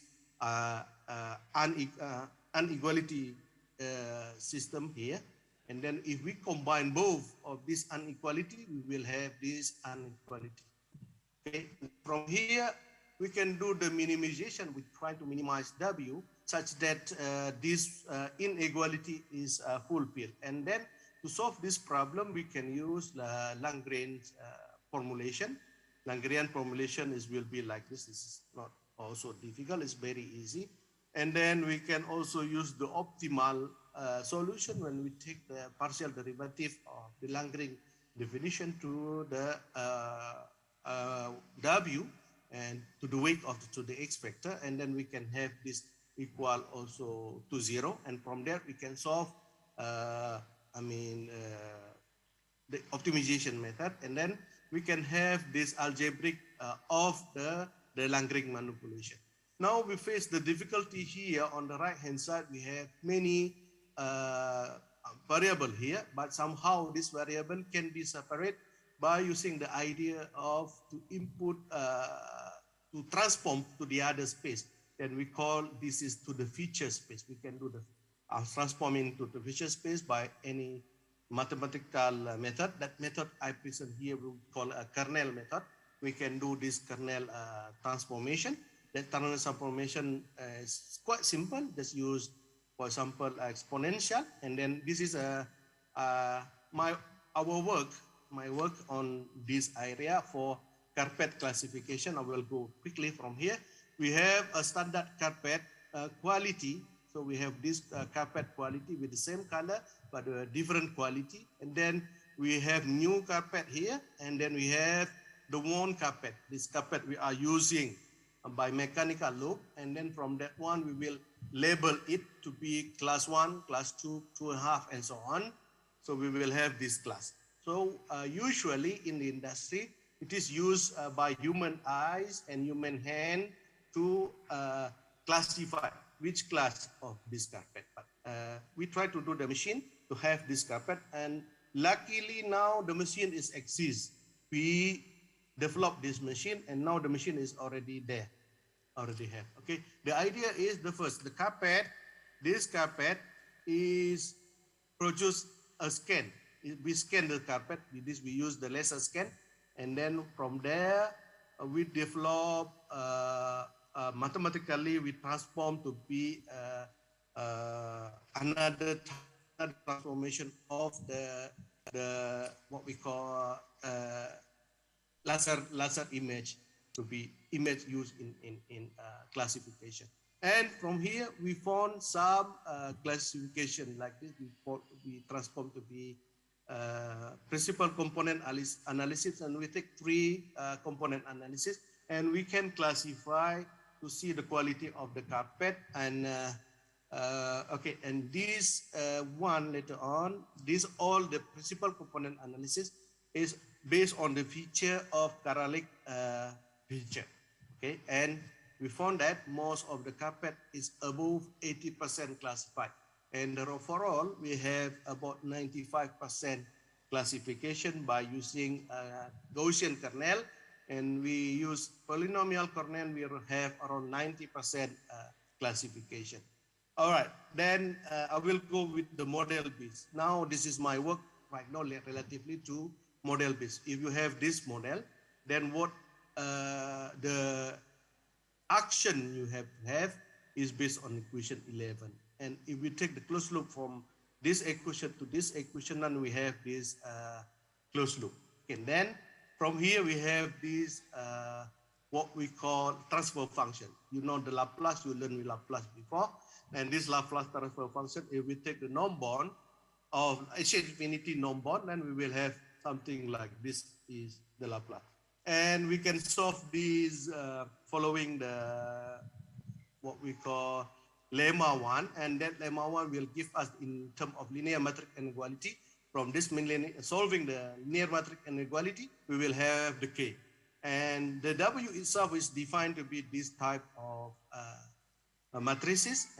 Then from this matrices, we have the optimal solution for unknown Y, Q, unknown Y and Q. And then from that, we can calculate the action, the metric gain for the action. Okay? You can find this all information or the proof of this lemma in my publication in ISA transaction, volume 111. All right, this is the observer, how we can design the observer similarly with this condition. And now we have this type of error for the observer. We try to minimize the error, and trying to minimize the error by finding what the best L here, the observer again, and we can find the observer again to be this. The observer again based on this Riccati equation, and from this Riccati equation, then you can see also the proof is given on the same paper. You can reverse to that paper.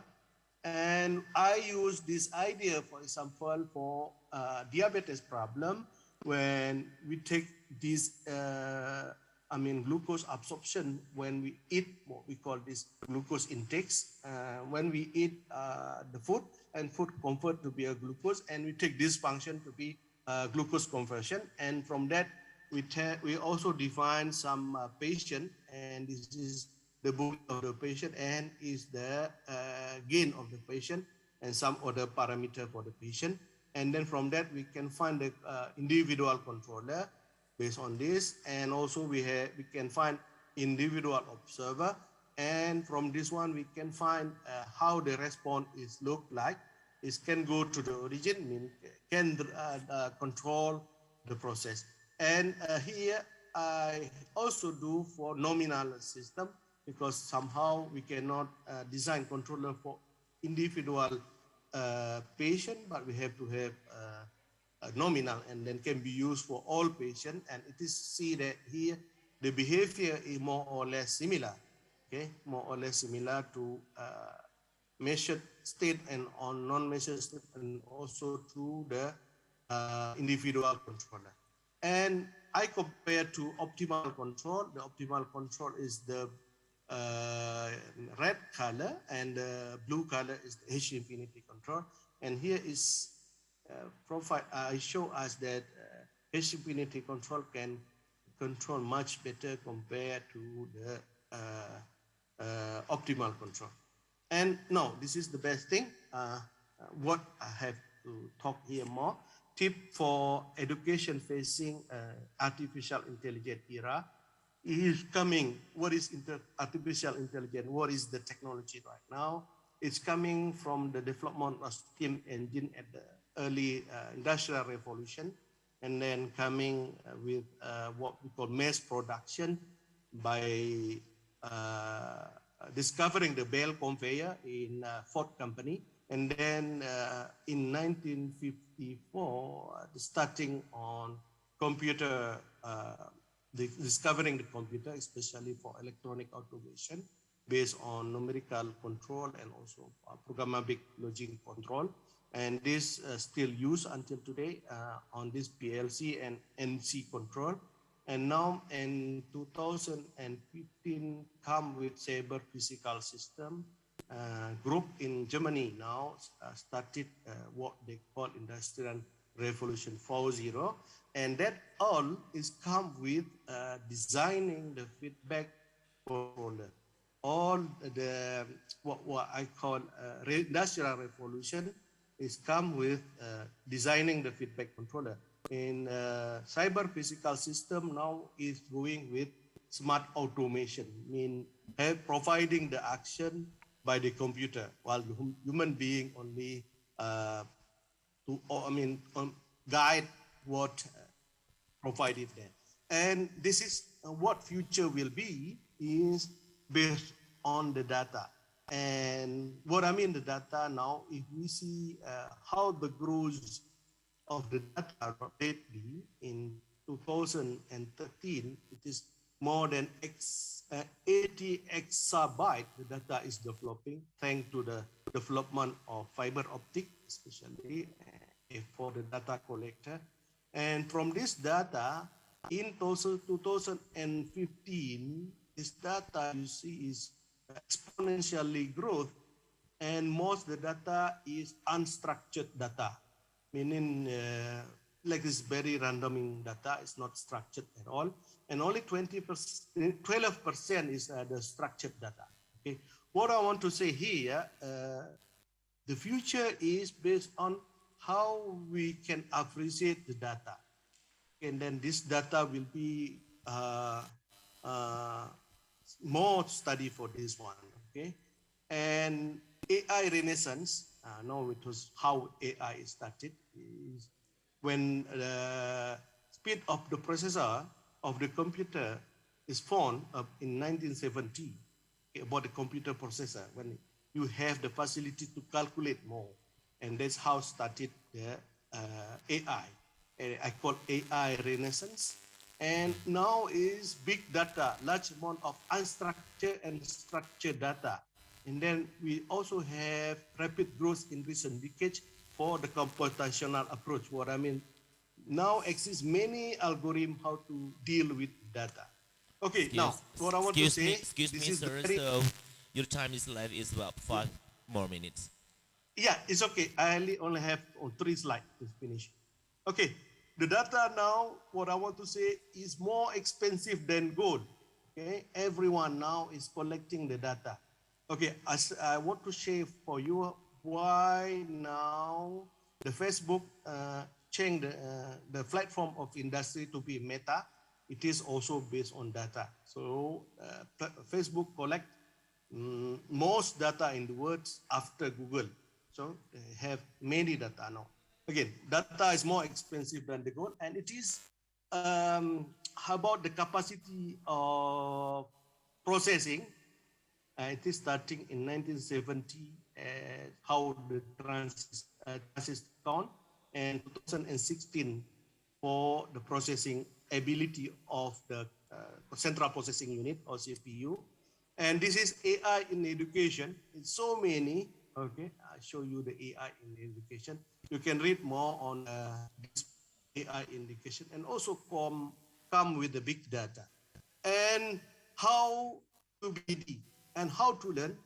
And fortunately that now science is written in English. Okay, before it's written in Spanish, Russia, and also now is coming with China. So most of Science Direct now has special journal written in China. So we have to be ready also for this language to understand what is artificial intelligence. And I give here the map of mathematical algorithm, how it is used for artificial intelligence. And then you have to understand a little bit how to do a coding. And this coding can be low-level language or high-level language. Okay, and I would finish my talk by the conclusion. It is I take from Suratul, what we mean Iqra, in the name of your Lord, and also from the same surah I took to be right by the pen. So two of these activity, reading and writing, we must always continue. I think that's all what I want to share with you for today. Okay, I would like to give the floor again to the moderator. Thank you so much. Thank you, Mr. Rastaf.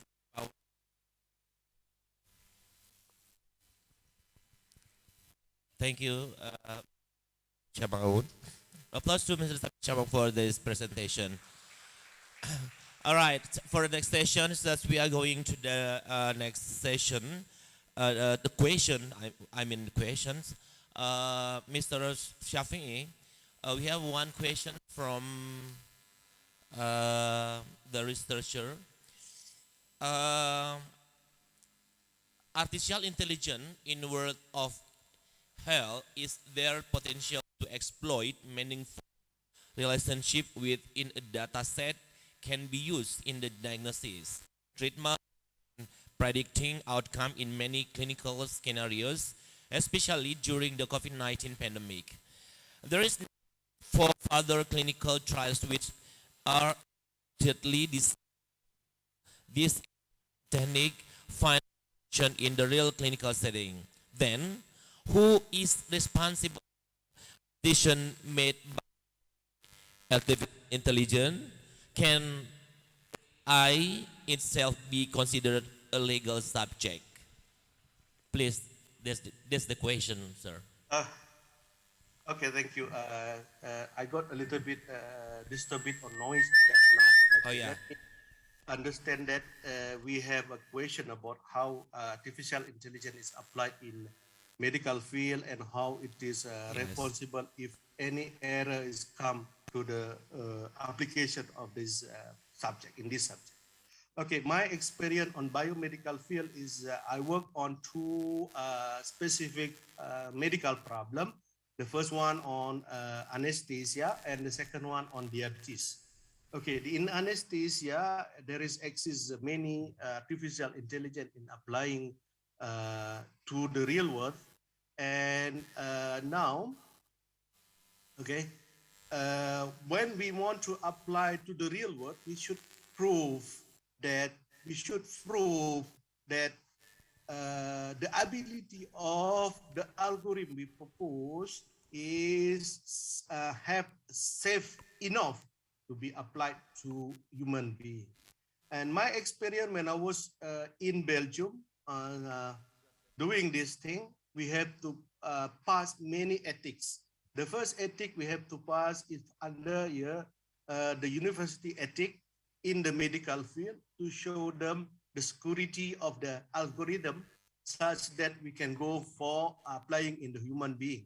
And then we have to apply the ethic also for the district community among the practitioner in medical field in the region. After that, we have to apply the ethics in the country. After the country, we have to apply ethics again for the European community. So we pass about 4 ethics to be able to apply for the human being.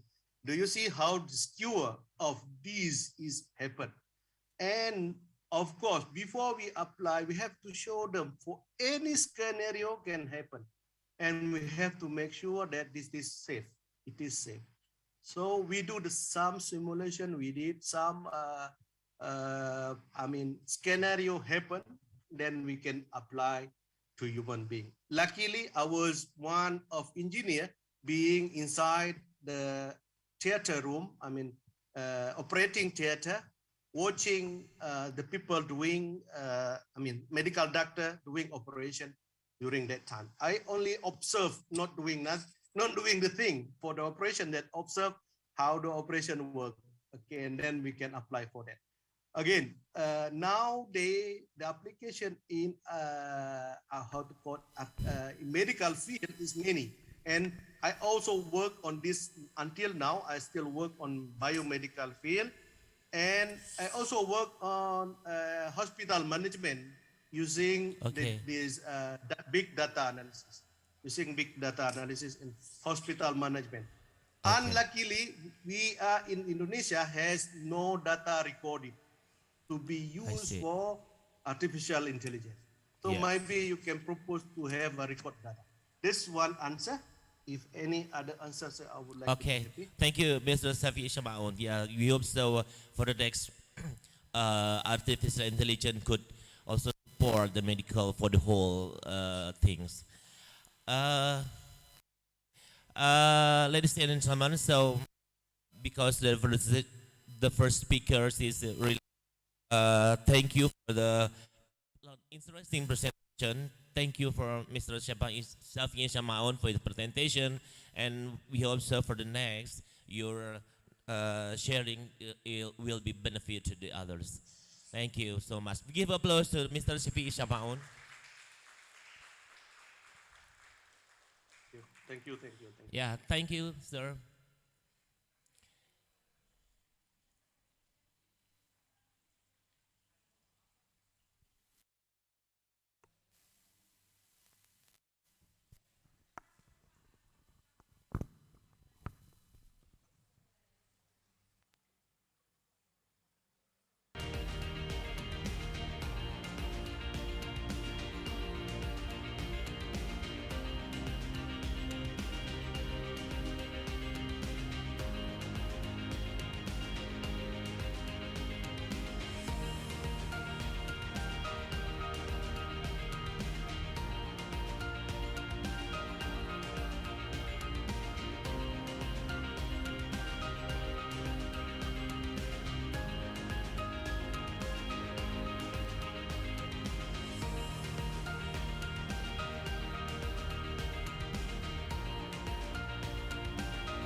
Okay, welcome to our conference. For the next one, for the last one, but there is the inspiring speakers from Indonesia. He is Mr. Alrido Barakba. Mr. Alrido Barakba, can you hear me please? Can you join with us now? Yeah, thank you. Okay, Could thank you hear you. my voice? Yeah, welcome to Polytechnic Negeri Loksmawe. Thank you. Okay, before we going to the presentation, so I will introduce to you all of you participants. Mr. Alrido Barakba is the director of Polytechnic Negeri Surabaya, East Java, Indonesia. He also graduated of doctoral program from School of Governance, Keio University in Japan, 2011. Being a lecturer since 2011 in Polytechnic Elektronika Negeri Surabaya, East Java, Indonesia. His research passion on clustering, intelligent computing, semantic image research, social culture computing, reinforcement learning, and knowledge engineering. Active in some research activities and collaboration with national and international institutions, and also he is invited as both a guest researcher and guest professor in Keio University in Japan. Involving himself with some project also, both government and relevant industries. And the last one, Mr. Alrido has joined since 2018 till now with the Ministry of State Apparatus Empowerment and Bureaucratic Reform as an external auditor for government system audit electronic base. Mr. Alrido, we would like to hear your presentation for about 30 minutes. Time and place is yours. Okay, thank you. Let me share my presentation.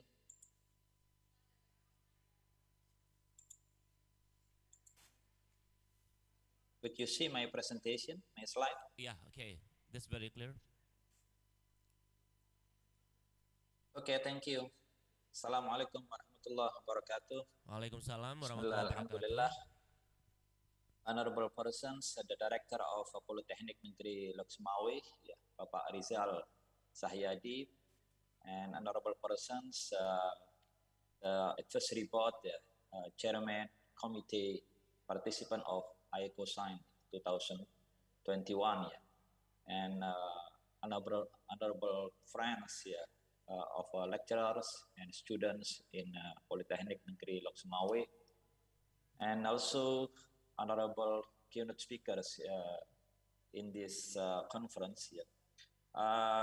It is my honor to give and share my experiences and knowledge to you. So I set the title of my presentation as AI Trend in Polytechnic Education through Building Industrial Research Projects Ecosystem. I'm Alrido Barakba, Director of Polytechnic Elektronika Negeri Surabaya, and also in the end of my presentation, I would like to share such kind of the AI research and activities at my research group, at my lab. It's called Knowledge Engineering in Polytechnic Elektronika Negeri Surabaya. So it is my short introduction. I'm Alrido Barakba. So I graduated from ITS as a bachelor degree, and then I got the PhD degree from the Graduate School of Media and Governance, Keio University, 2011. And before, I'm a head of a knowledge engineering research group in PENS, but currently I'm a director of Polytechnic Elektronika Negeri Surabaya, and I'm also a visiting professor in Keio University. So every year, I give talk and teach in Keio University and some universities in Japan. So I would like to introduce my presentation, to start my presentation with a global phenomenon here.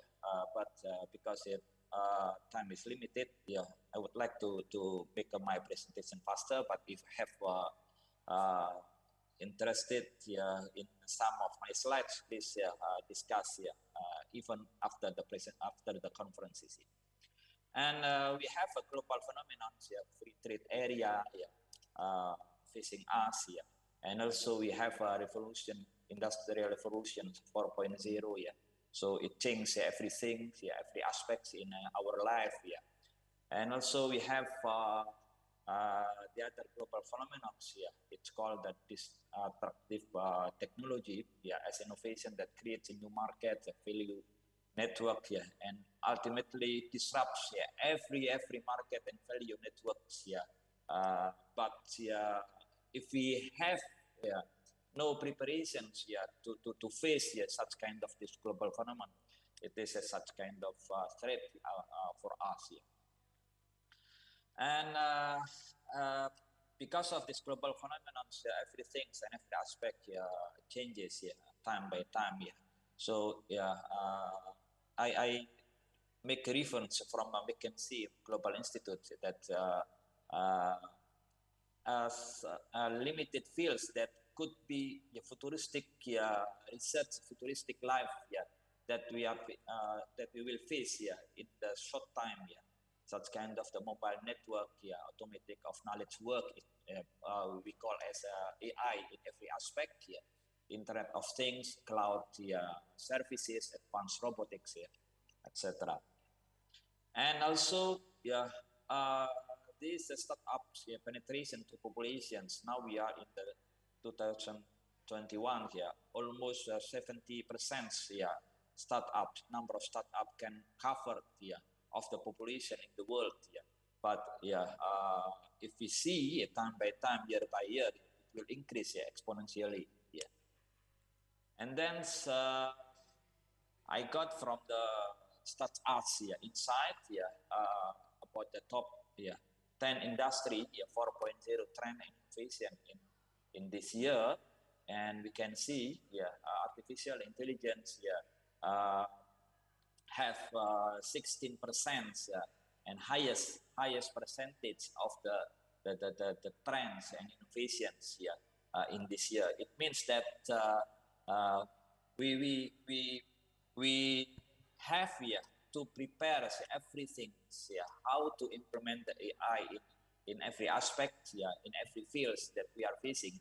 So AI is not belonging only to someone that has background in the IT, background in the computer sciences, but also in every aspect, every field, now they are dealing with AI.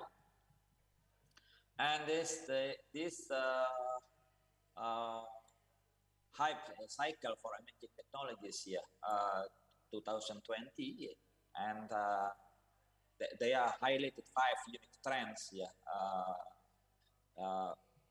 which are composite architectures, then algorithmic trust beyond silicon, and one of them is related to AI, dealing with AI and digital media. And then and this is growing research interest in the application of AI in biomedicine. A number of publications from 1999 until the 2018. You can see the number of publications related to AI. Year by year, it increases exponentially. It means that AI will be futuristic fields that we have to face, we have to prepare.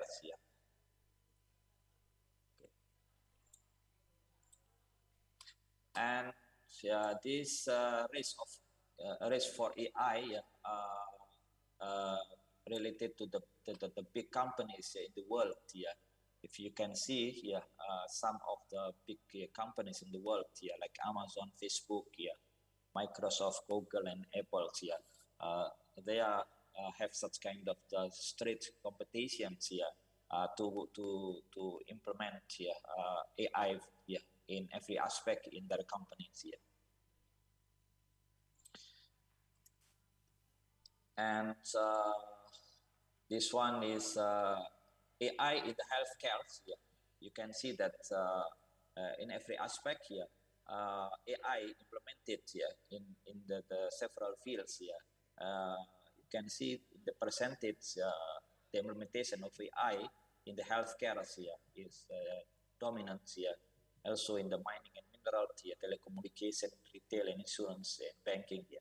So every aspect here now, yeah, they are facing how to implement the AI. And there is a top 10 AI application that could change, yeah, the healthcare. Yeah. I just take one field here related to AI, yeah, in the healthcare. Yeah. You can see that in the future, yeah, near future, yeah. So robot assigned surgery, yeah, yeah. We can see in near future, yeah, in the medical fields, yeah, they are using the AI technologies, yeah, to have to make a robot assisted surgery, and every big companies, yeah, now they are, yeah, invest, yeah, much money, yeah, to build, to develop the robot assisted surgery, yeah, using the AI, yeah. And also virtual nursing assistants, like such kind of the chatbot system, yeah, to have such kind of the consultant, yeah, expert, yeah, system to make the consultancy, with the patients, yeah. And now, yeah, I'm shifting to the higher education challenge, yeah. After, yeah, we see that the futuristic era, yeah, related to AI. So I would like to combine, yeah, what kind of the challenges that higher education facing, yeah, on, yeah. Actually, the higher education plays an important role in the development of the country, yeah, because this indicator of the developed country must be supported by advanced higher education. Yeah. And however, yeah, the world is changing rapidly, yeah, in the current of the globalization. It makes the higher education, especially the polytechnic institution, having difficulties here. How to read, how to face the global phenomena here. So it needs, it requires, it needs to follow proactively the new paradigm, yeah, that we are facing. And Albert and Davis, yeah, in 1999, in his book, yeah, Global Challenge and National Response, yeah, have noted, yeah, that higher education has changed over the past 2 decades and has difficulty adapting to the fast changes, yeah, including the how to face the obstacle increasing the number of the students, yeah, and because of their demographic changes, the demand for accountability, and thought on the social and economic rule, yeah, impact of the new technology. It means that the higher education should, yeah, make the transformations, yeah, from the traditional learning institution to be the knowledge creation institutions, yeah, from the poor planning to be the strategic planning, from the competitive approach, yeah, to be the cooperative approach, yeah.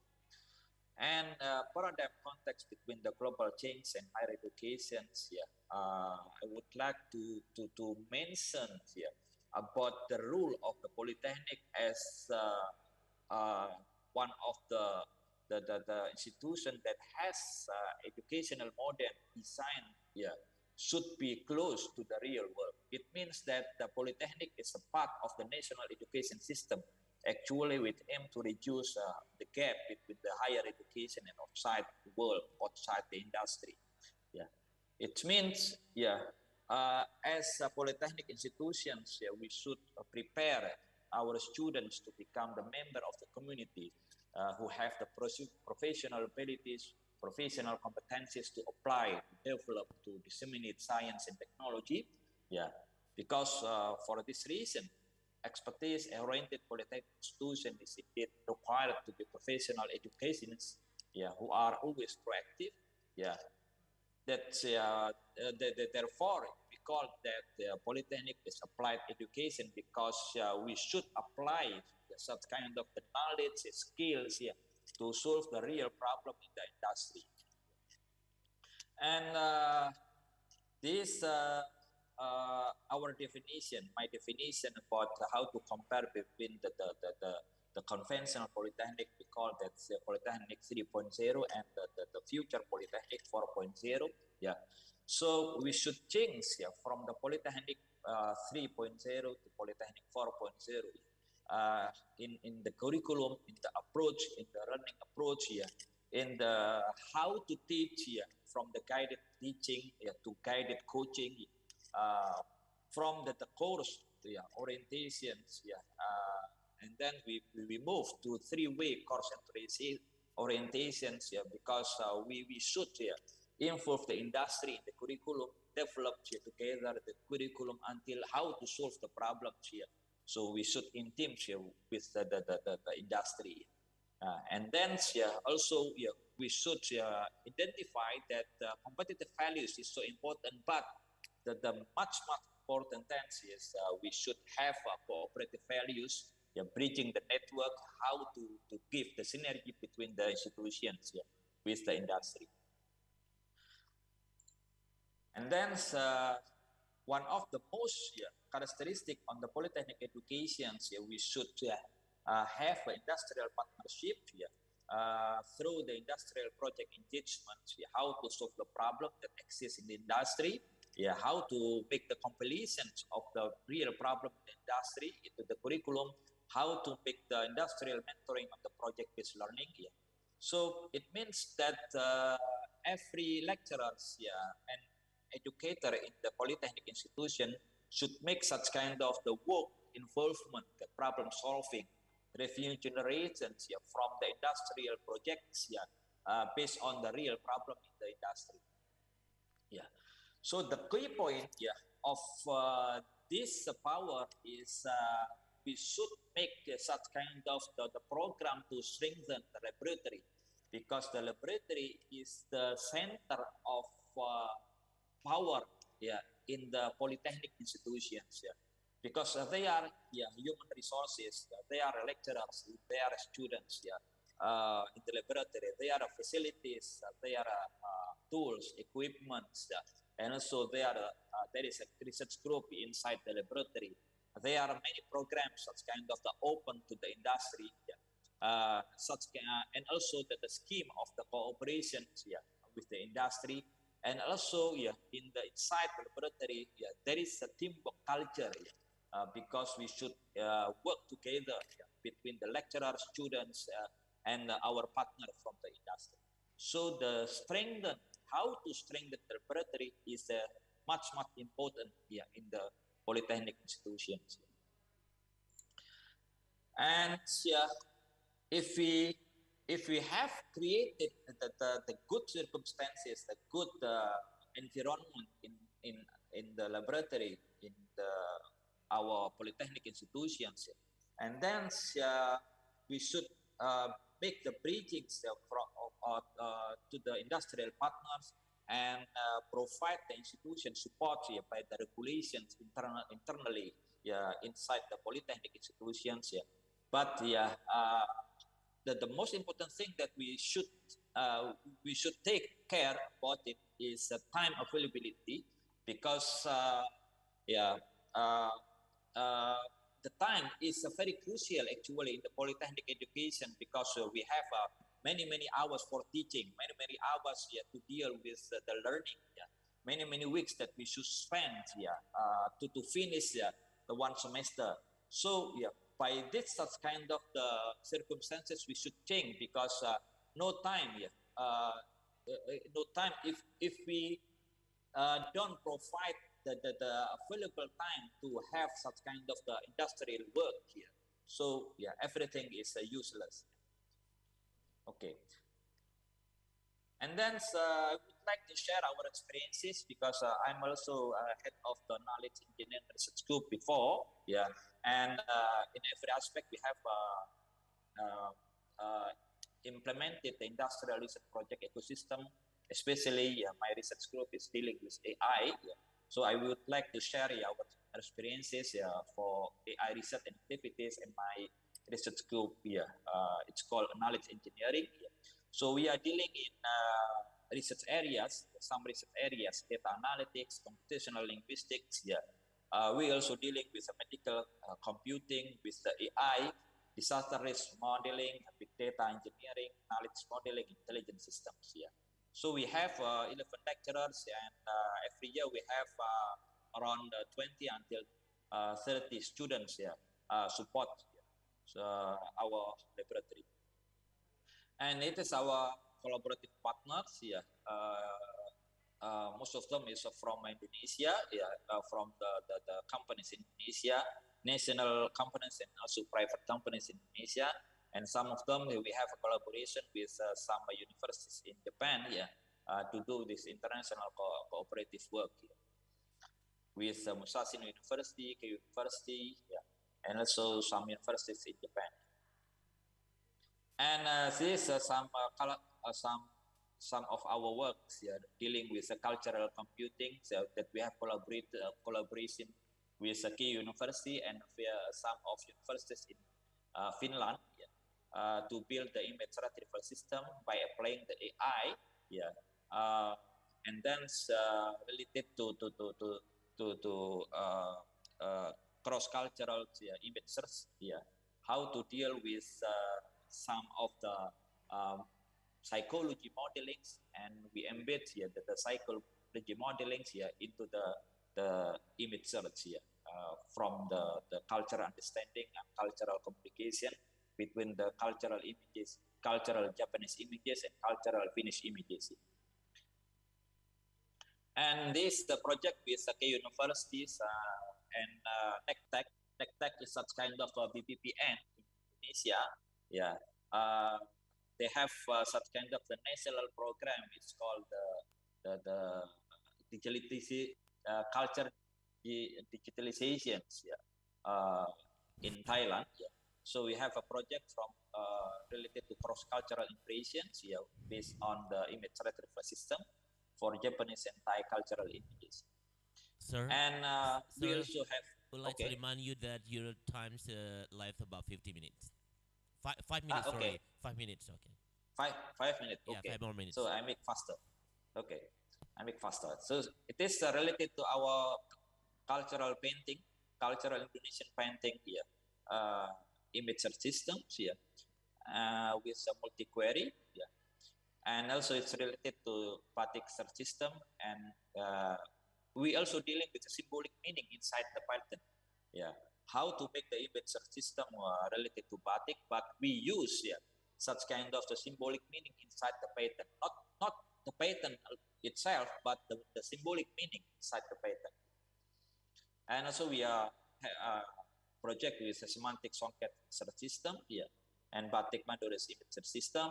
And also we have a project with the local government in Surabaya by the developing computational linguistics to proceed the complaint from the automatic complaint from local people in Surabaya. And also we have iris computing projects how to detect several diseases using the iris recognition. So we have a national fund and we have collaboration with one of the healthcare in Surabaya to detect heart, some disease, heart, cholesterol, liver, diabetes. And also we built the library is called Ali. So it actually comes from my name, but I said analytical libraries for intelligent computing. It's kind of a MATLAB, but using Java. So we use a vector programming inside the library. And we also project application for earthquake analysis. We have national funding 3 years and we have collaboration with some institutions in Japan and also in research center in Japan. And actually we have several applications that dealing with this project how to detect how to predict the earthquake in Indonesia and Japan. And also we built the key technology inside our project. It's called cluster. It means we built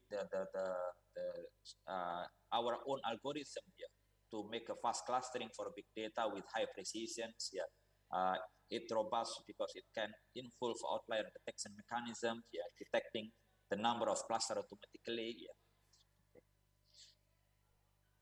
And also we have a project applications to make the forestation measurements. We did in the Mentawai, Kalimantan, and also we have project with Keio University and Chulalongkorn University to make the measurement of the 4 national parks here in Thailand related to deforestation here. So we get the data from the Landsat satellite images and among the 10 years, and then so we apply the AI to measure the deforestation rates inside the 4 parks in Thailand.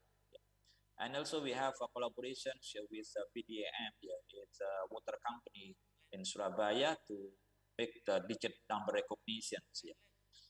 And also we have a project to detect the factory shutdown analysis, apply AI and data analytics, cooperation project with Pupuk team and Technopark ETS. And also we involved in the development of data analytics for plastic waste in Kalimas River in Surabaya. It is a collaborative work with United Nations and some universities in Japan and in Thailand.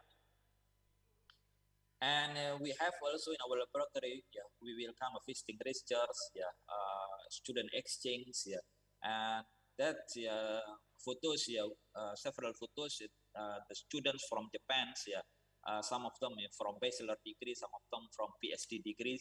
So they stay in our laboratory 1 month, 2 months, to make the cooperative work, cooperative research regarding AI. So thank you very much, and please make a discussion. Thank you. Thank you very much.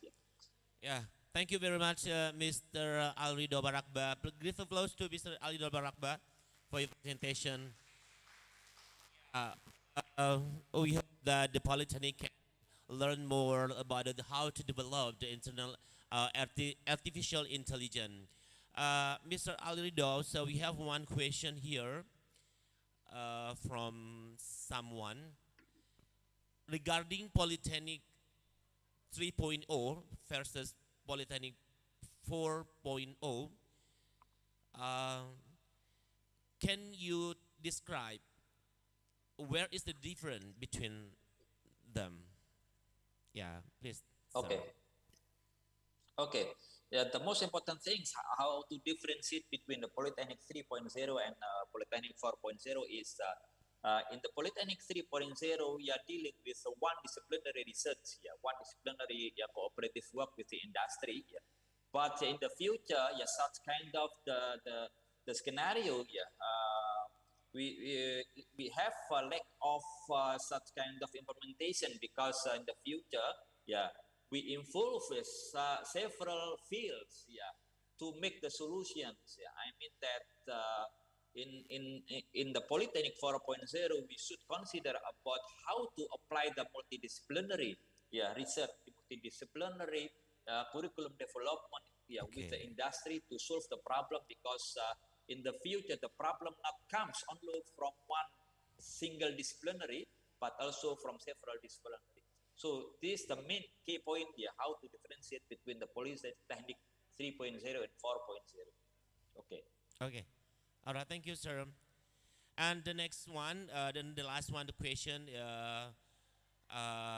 Indonesia has become one of the countries with the highest interest and adoption of artificial intelligence in ASEAN. Indonesia has not maximized the potential of using artificial intelligence, especially in the enterprise realm. How can Indonesia be able to compete with other countries? Yeah, please, sir. Okay. Okay, thank you for the questions. Nice question, interesting questions. So actually, we have a good knowledge, good skills related to AI. In every universities, every polytechnic, currently, they have AI course, AI lecturers here, that they teach in every study program, every department here. They teach to the students related to AI. I mean that from a viewpoint of the knowledge, viewpoint of the skills, we have actually in the universities and polytechnic institutions. But the one thing that we should consider more is how we involve in the international projects cooperations with some universities outside Indonesia, with some industries here outside Indonesia, that globally we design and we define here how to solve the problems here in the future here regarding the multidisciplinary research, multidisciplinary organizations here. Yeah. So actually, some of the universities here in Indonesia, they have international cooperations with some universities and some agencies in the world here. But it still needs to be increased time by time. So that's our motivations here. How to make a broader cooperation, broader network here with some universities, with some agencies, with some institutions outside Indonesia, because globally we should be a player there. Okay. Okay. Thank you, Mr. Arido. Give applause to Mr. Arido. Yeah, thank you. I think AI or artificial intelligence is really important today. And Indonesia would like to adopt, would like to, can make some new thing in developing the technology to face that. Thank you, Mr. Alrido, and maybe I think for next time so we can have some the specialized collaboration for special AI with Polytechnic Negeri Loksmawe. Thank you so much. Okay, thank you. Thank You're you. welcome. Ladies and gentlemen, and all participants, we are at the end of the session, and I'm so delighted to be your moderator today. And I have to remind you, don't forget that Polytechnic Negeri Loksmawe will pick you up again and come to you all for the 5th ICOSINE in the next year, 2022. Finally, apologize for all mistake and see you next year. Thank you. Bye.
Well, everyone, big thank to Bapak Zulkarnaini SAMSI AKCE for moderating our second session of keynote speaker.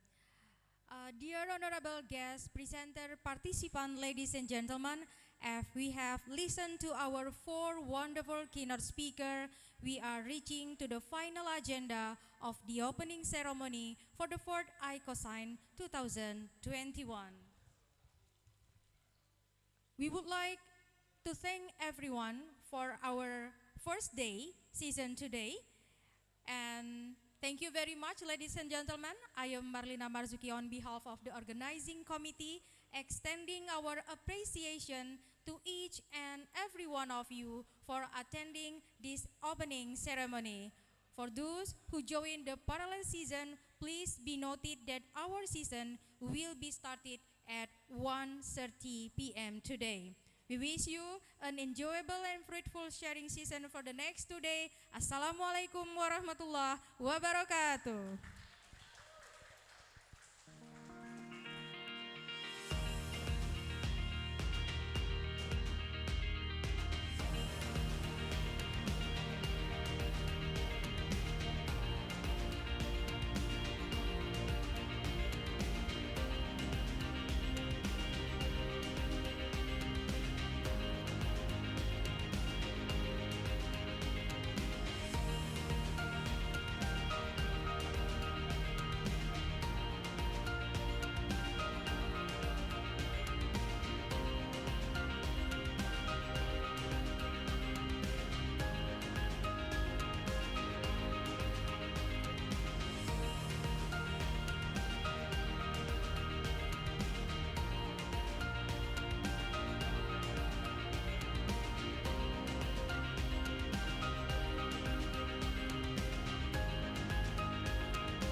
Have you ever wondered about the beautiful land above the cloud?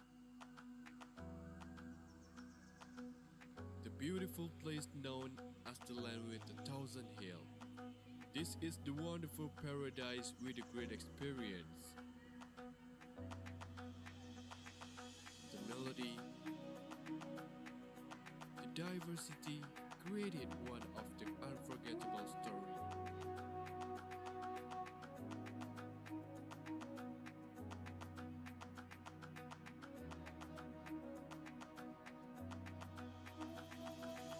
Can you imagine?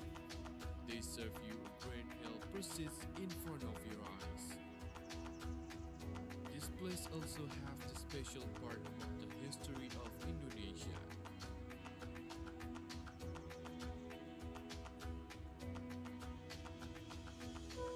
Knit perfectly the relation between coffee and woman.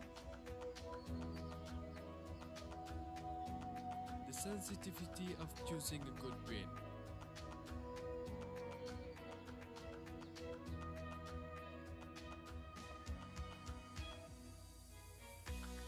They are the creator of that perfect taste.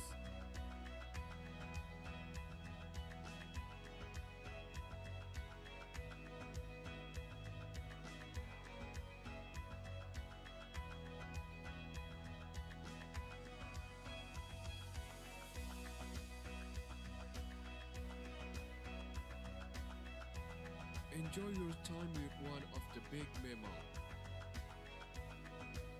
Getting closer with endemic elephant in Sumatra. And take some coffee with them. Do you still doubt about this land?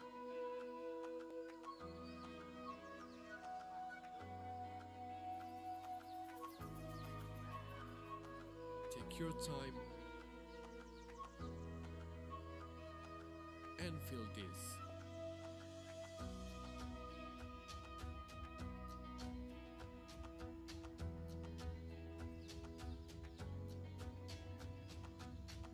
And also enjoy the treasure of this land.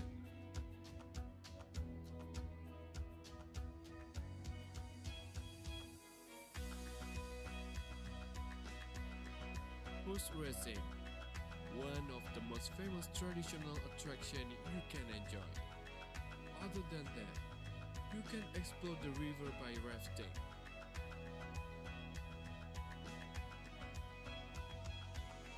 This is the perfect gallery,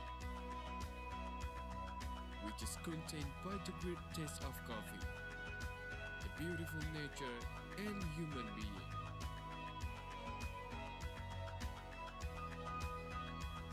Created a diversity called Bener Meriah Harmony.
Recording stopped.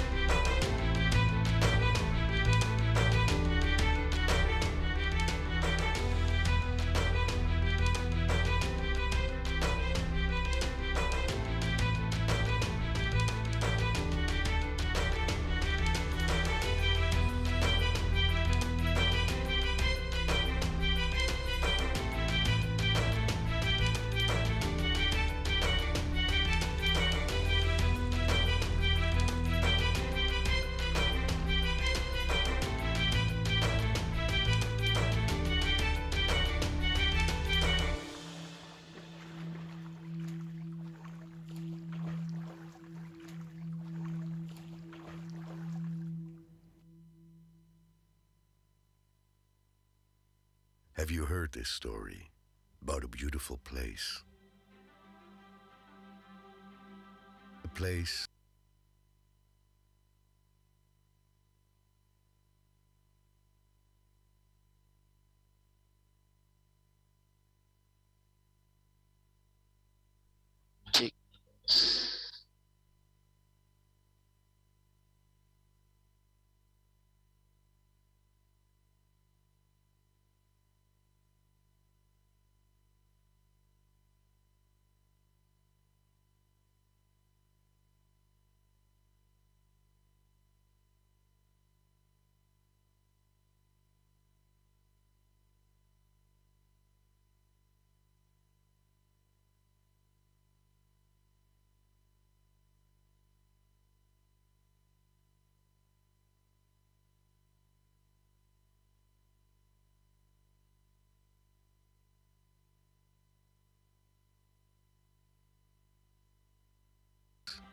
that makes you feel restful.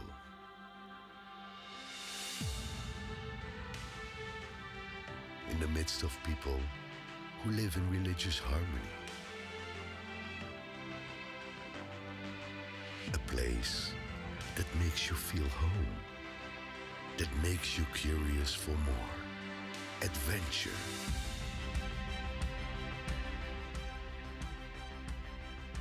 Start your journey.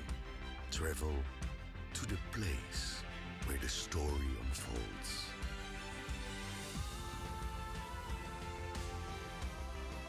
Feel the sea breeze caress your face and the sound of the waves breaking your consciousness. That you can see them through the beauty of woven fabrics.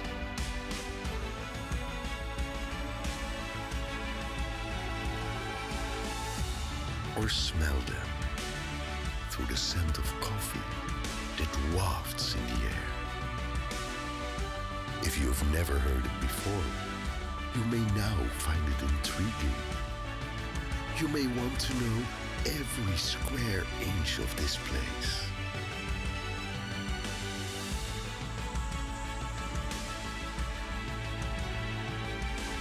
From the beauty of its land to the depths of its seas.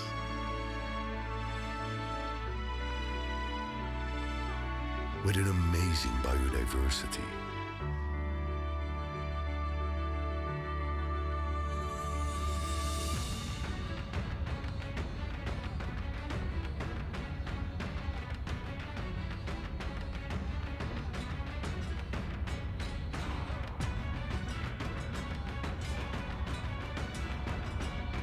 Perhaps you've heard this story about a land which has traditions so diverse.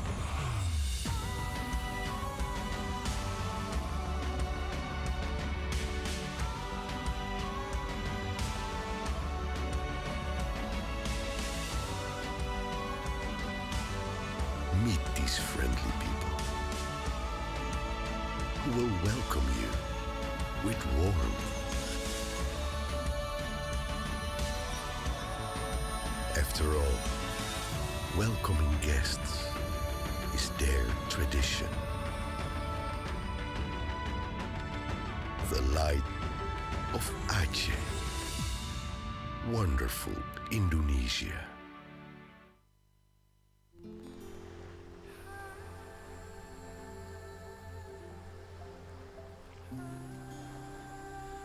want to tell you the best journey of my life.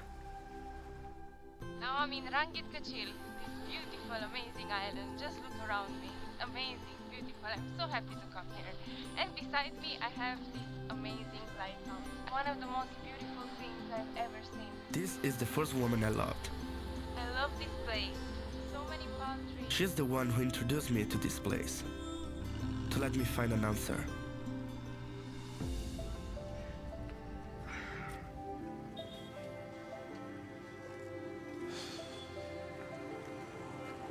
I think this is the time to let the adventure begin.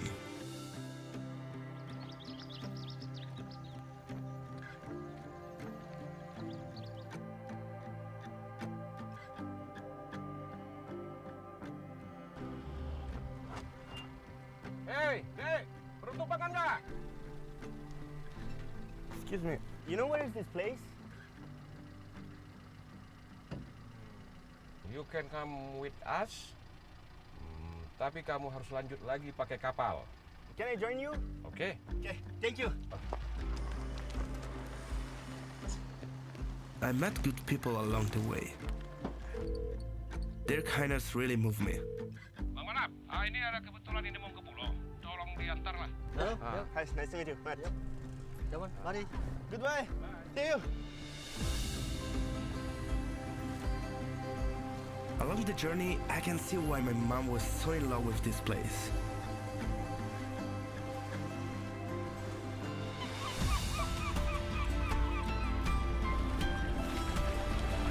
My whole sense awakened by this incredible nature.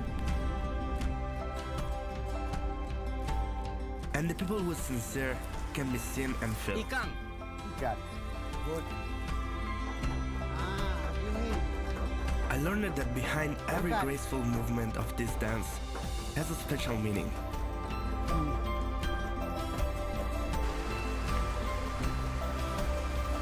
I've had the best shower of my life. Explored the most tranquil forest that make me hear my own heartbeat. Every single thing of this place make my heart tied up with love. Just like what it did to her. What will you do when I leave? I'm gonna miss you. This is for you. Dipakai ya, jangan hilang. I love it. Terima kasih. She's like the sister I never had.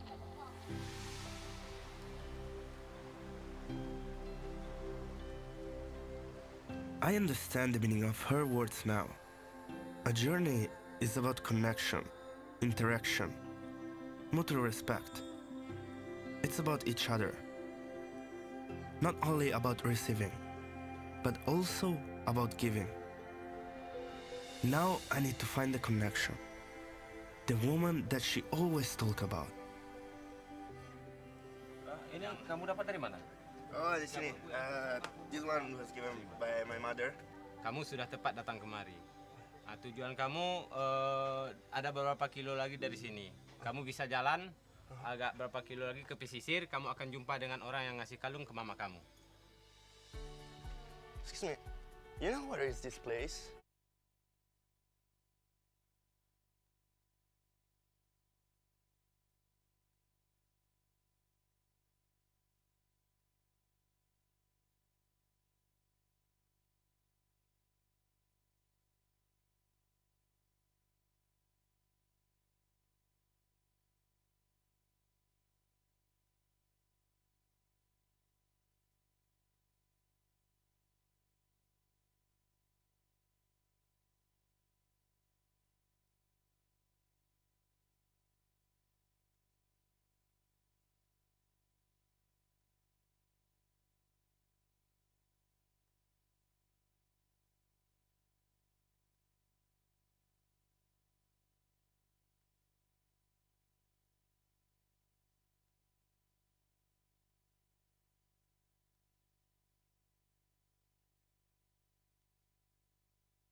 Recording in progress. PLA heating temperature 140 times 180 minutes speed 350 RPM. Next, after extruder and mix with coir filler, 80%, 20%, 70%, 30%, and 60%, 40%. Urea formaldehyde 5%. Next, hot press temperature of 150 Celsius time 10, 20, and 30 minutes for PLA coir composite.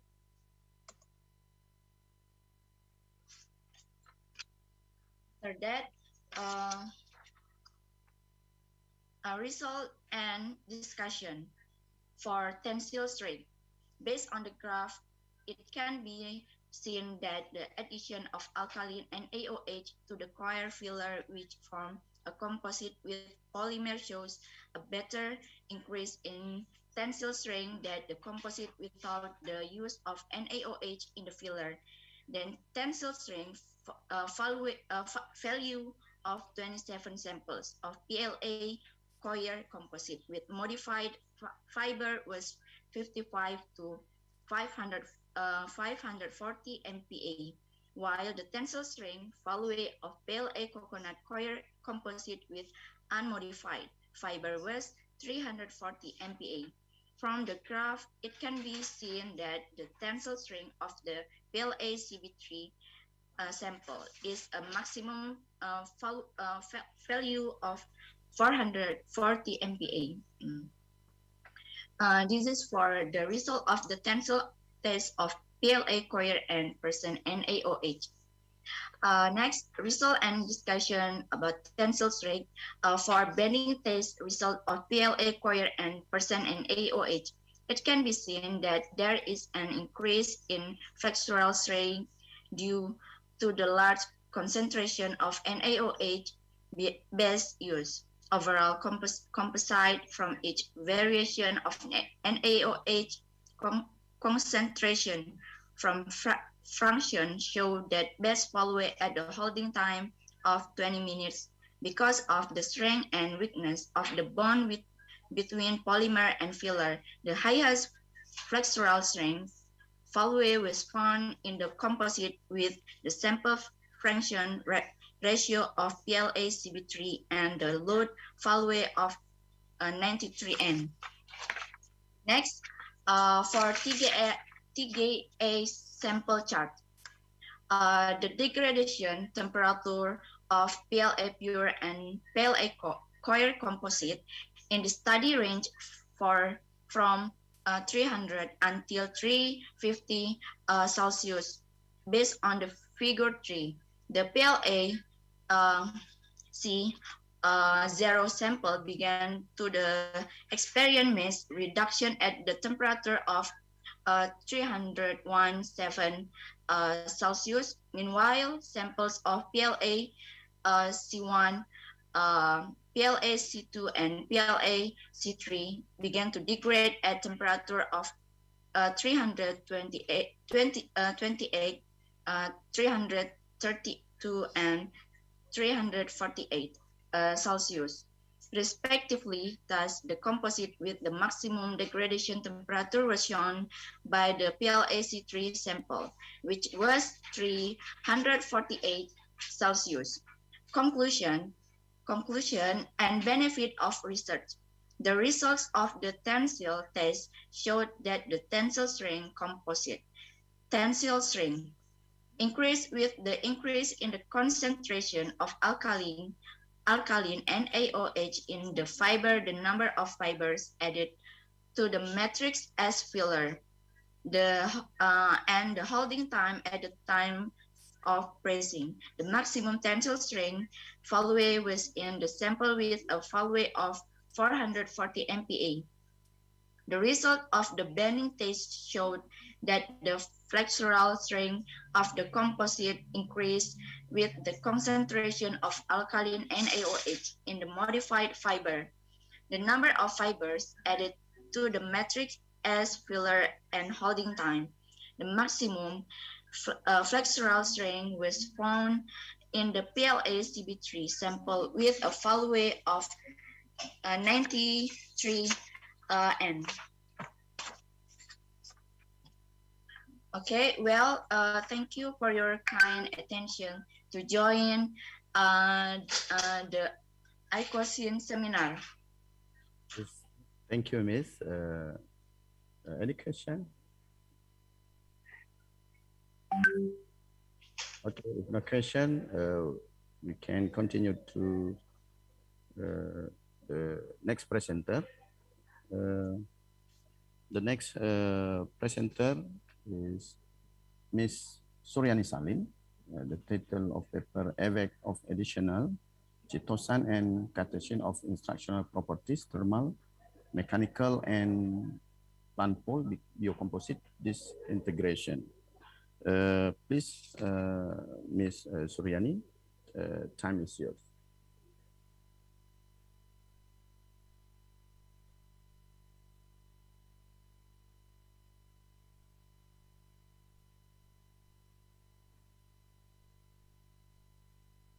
Ms. Suryani.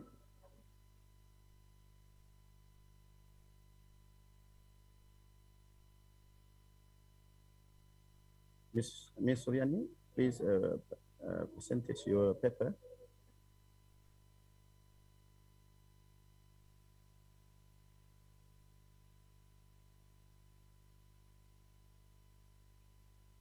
Ms. Suryani,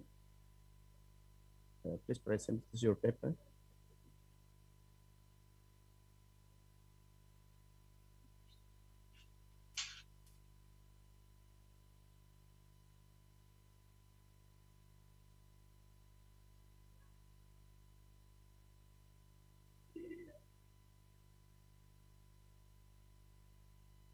Ms. Suryani, do you hear me?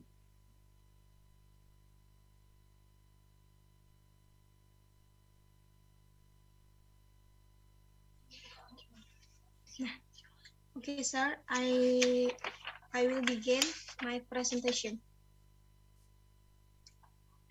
Assalamualaikum warahmatullahi wabarakatuh. Waalaikumsalam. Hello everyone. Firstly, I want to say thank you very much because all of you was presented to this conference, and I will presentation our paper with title Effect of Additional Cytosine and Cation on Structural Properties, Thermal, Mechanical, and PLA and PCl Biocomposite Disintegration. Introduction of case. Excuse me, Miss, could you introduce yourself? My name is Atika Aida.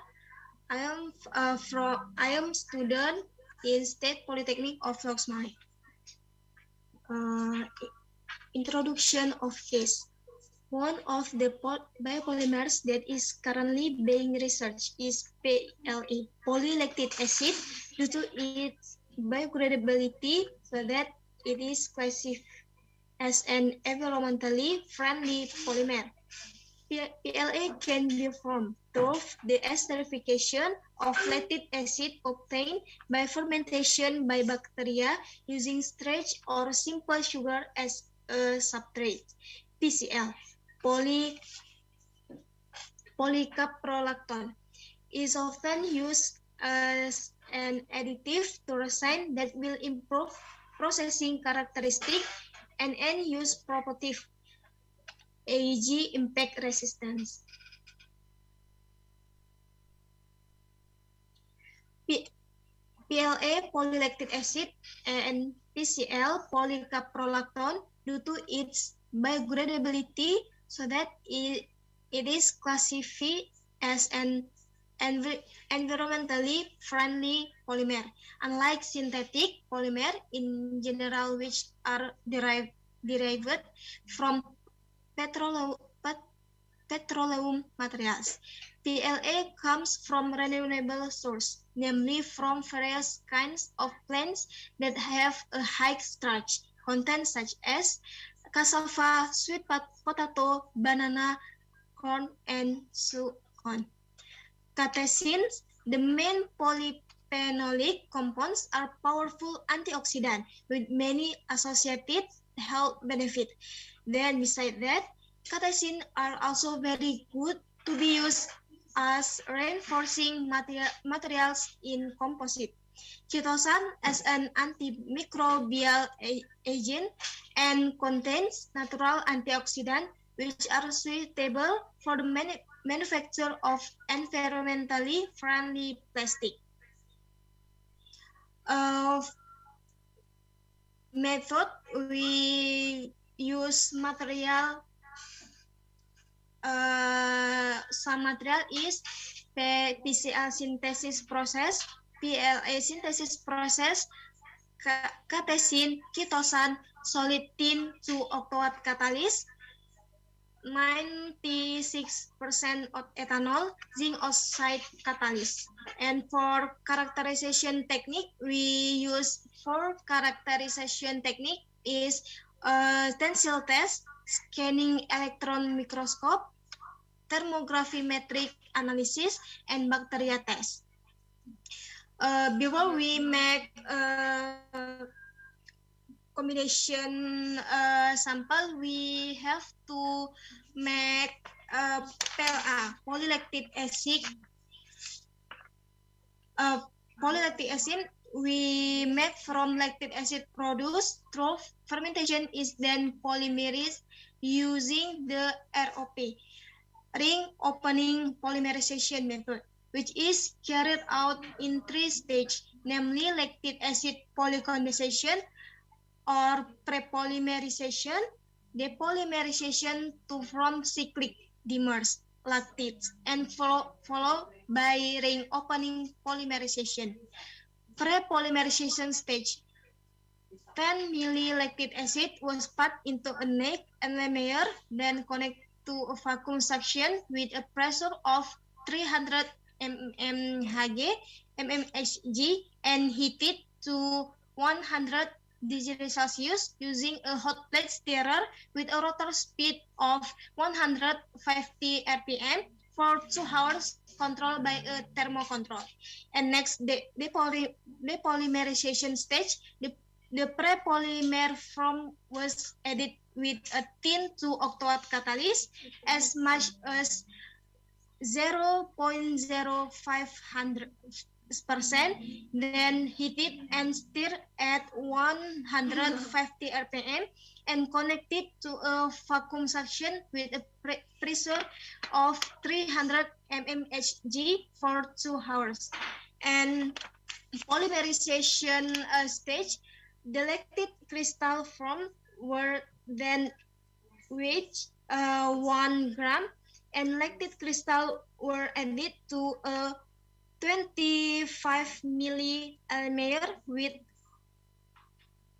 0.50% zinc oxide catalyst, 0.4% glycerol, and heated by condensation at 120 degrees Celsius at 1 atm pressure for 2, 4, and 6 hours. And next, next in method mixing PLA, PLC, catechin, and chitosan. We place PCl and PLA to vacuum oven, and after drying, we place PCl and PLA to extruder operate temperature in 180 degrees Celsius. And then we make PCl and PLA and the filler into 3 different compositions. They are 3%, 6%, and 8%. And next, for result and discussion. One result and discussion, tensile strength. However, the addition of chitosan in XPPD2 result is an increase in the tensile strength value of 5 51.72 MPa. And based on the observation, the XPPD2 sample experienced an increase in tensile strength due to the addition of 5% catechin and ketosane filler composition. But when the ketosane composition was added, the tensile strength value decreased. This result coincided with the result observed by Gibonilla et al. When the mixture is replaced with the bentonite, the value of resulting tensile strength is increasing. Next, result and discussion scanning electron microscope. The addition of a tin to catalyst of 0.03% during the polymerization process for 2 hours, it can be seen that the surface structure of polylactic acid in the form of lumps that are widely dispersed due to electromagnetic radiation. Instead, that PLA tin 2 with 2%, 4%, 6%, and 8% by weight had more effective antibacterial properties after propagation of E. coli bacteria for 7 days. For biocomposite with the addition of tin 2, as much as 0.05% by weight show antibacterial properties against S. aureus on the 7th day. And next, for result and discussion analysis thermographimetry, the graph show that all... I'm 2 minutes more for you. 2 minutes more for you. Okay, sir. The graph show that all samples undergo a simple decomposition. The degradation temperature range is in the temperature range of 280 until 370 degrees Celsius at a temperature of 100 until 200 degrees Celsius. The sample lose mass, namely the evaporation of water content in the sample. And next, the XPPD2 sample was degraded at a temperature of 320.334 degrees Celsius. Meanwhile, sample of XPPA3, XPPB3, and XPPC3 and XPPE1 began to degrade at temperatures of 285.72 degrees Celsius, 397.53 degrees Celsius, 306.86 degrees Celsius, and 310.79 degrees Celsius. And conclusion, the resulting PLA PCl alloy is in the form of a white powder or solid. The result of the analysis using the tensile strength test prove that the PLA and PCl produced in the XPPD2 sample result in an increase in the tensile strength value of 63.75 megapascal. Meanwhile, in the scanning electron microscopy test at a voltage of 10 kilovolt and a distance of 500 time magnification with the addition of a tin to catalyst of 0.03% or XPPD2 sample during the polymerization process for 2 hours. It was seen that the surface structure of polylactic acid in the form of clumps that are widely dispersed due to electromagnetic radiation. Thermographimetry, TGA, it is proven that the PLA or PLC and PCl composite mixture in the XPPD true sample has better thermal stability. Then the biodegradation tests show that the XPPD3 sample is better in another sample. Thank you for your attention. Wassalamualaikum warahmatullahi wabarakatuh. Assalamualaikum warahmatullahi wabarakatuh. Thank you, Ms. Atika, for your presentation. The next presentation, Ms. Dr. Insur Haji Ridwan MT. Before any question, the audience, ladies and gentlemen, any question? No? Okay, we continue. The next presenter is Mr. Insur Haji Ridwan MT. The paper title is The Effect of Coconut Fiber, addition in the material properties of PLA forming biocomposite. I would like to invite Mr. Ridwan to present your research. Time is yours.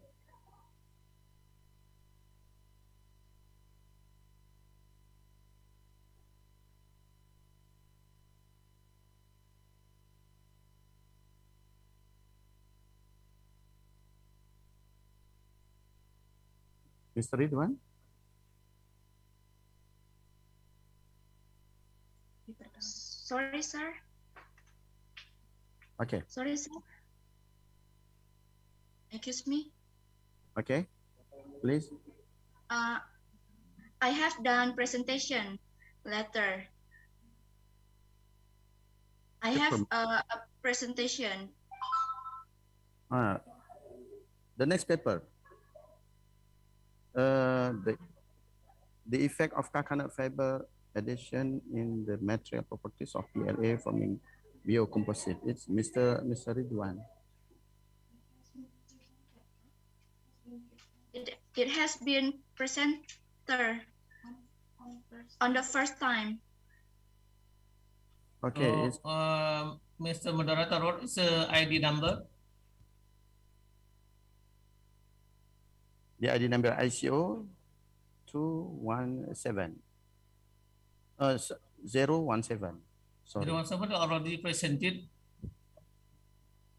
No, the first ICO. The first presented is 107. 107. The same title. Okay. Thank you. Okay, I'm sorry. Excuse me. Okay. The next presenter, ICO 018, Mr. Alfian Putra. The paper title Absorption or CO2 plus ions using kaolin modified surfactant. I'm sorry. The title paper is Absorption of CO2 plus ions using kaolin modified surfactant anionic by microwave assisted method. Okay, Mr. Alfian, to present your research, time is yours.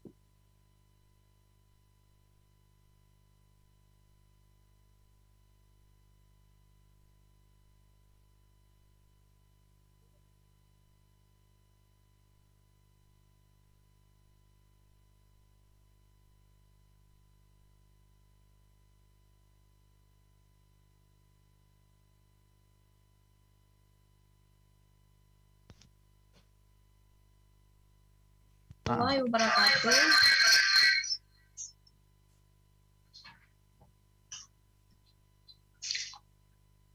Kedengaran? My honorable to all participants also commit in this conference. Okay, my name is Isra Dele Izati and I'm a student of State Polytechnic of Lusmame. Okay, let's start. My title is Absorption of CO2 plus air using kaolin modified surfactant anionic by microwave assisted method. Okay, let's start with the introduction of the case begin. Introduction of case. So first we will begin with what is heavy metal. Heavy metal are the main group of inorganic pollutants and pollute large area, often due to their presence in the fertilizer, municipal waste, pesticide, mining, and smelting industry.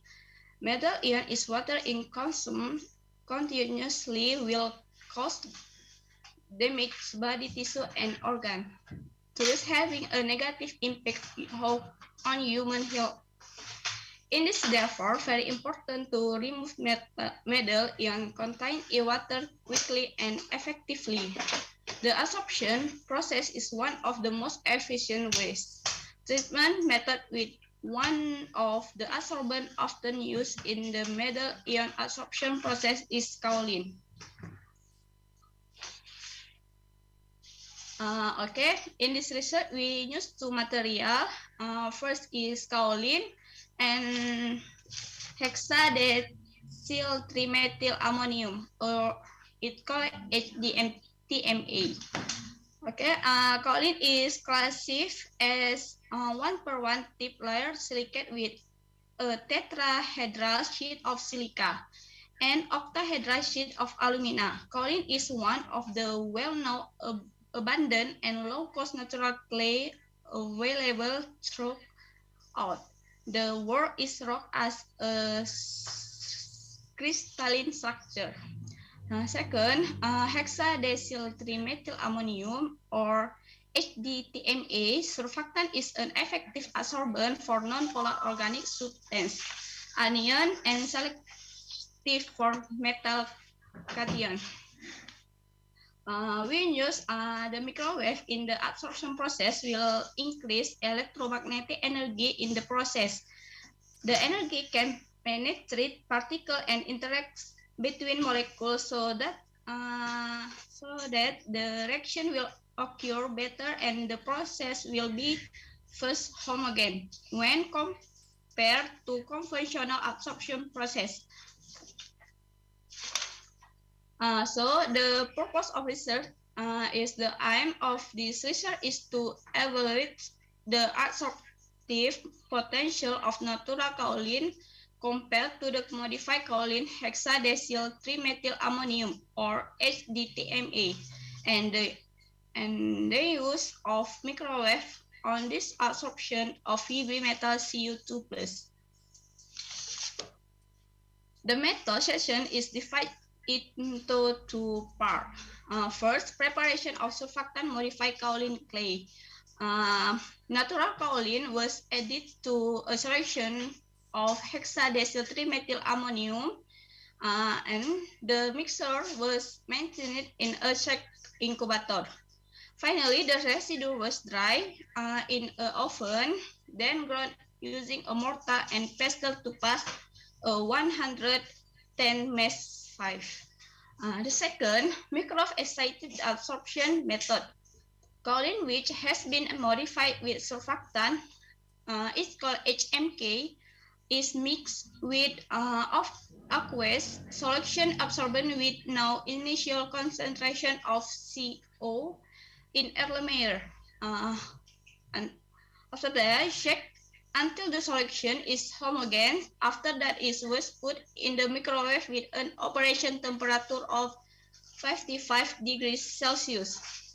Finally, then sample were taken for 10, 20, 30, 40, 50, 60, 17, and 18 minutes, and the equilibrium concentration of Ce of the adsorbate in the liquid phase was determined.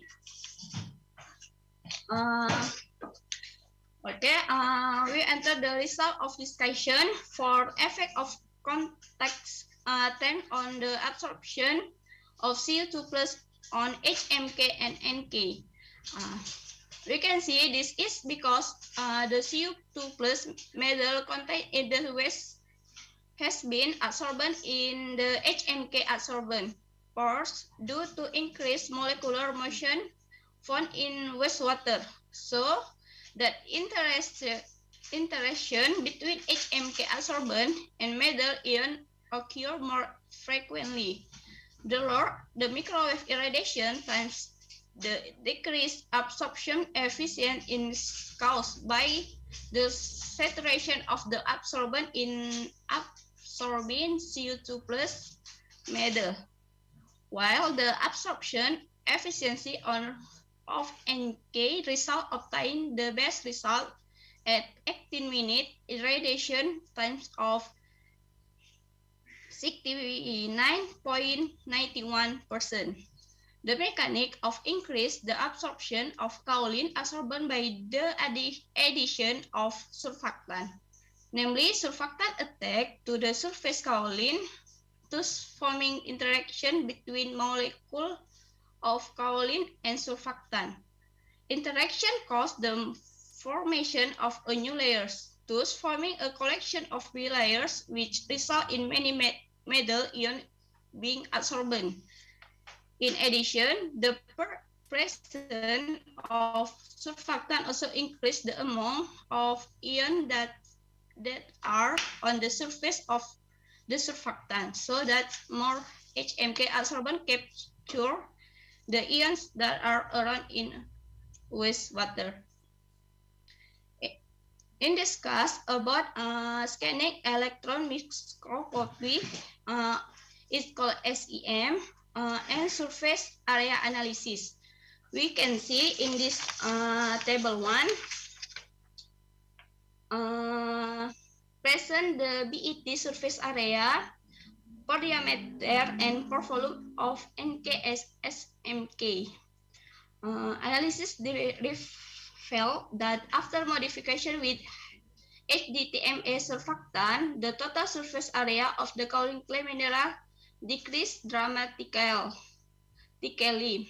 Conversely, per diameter and per volume increase per diameter and per volume and decrease surface area caused by surfactant, which fill most of the space on the clay surface, resulting in an increase in pure volume and pure diameter.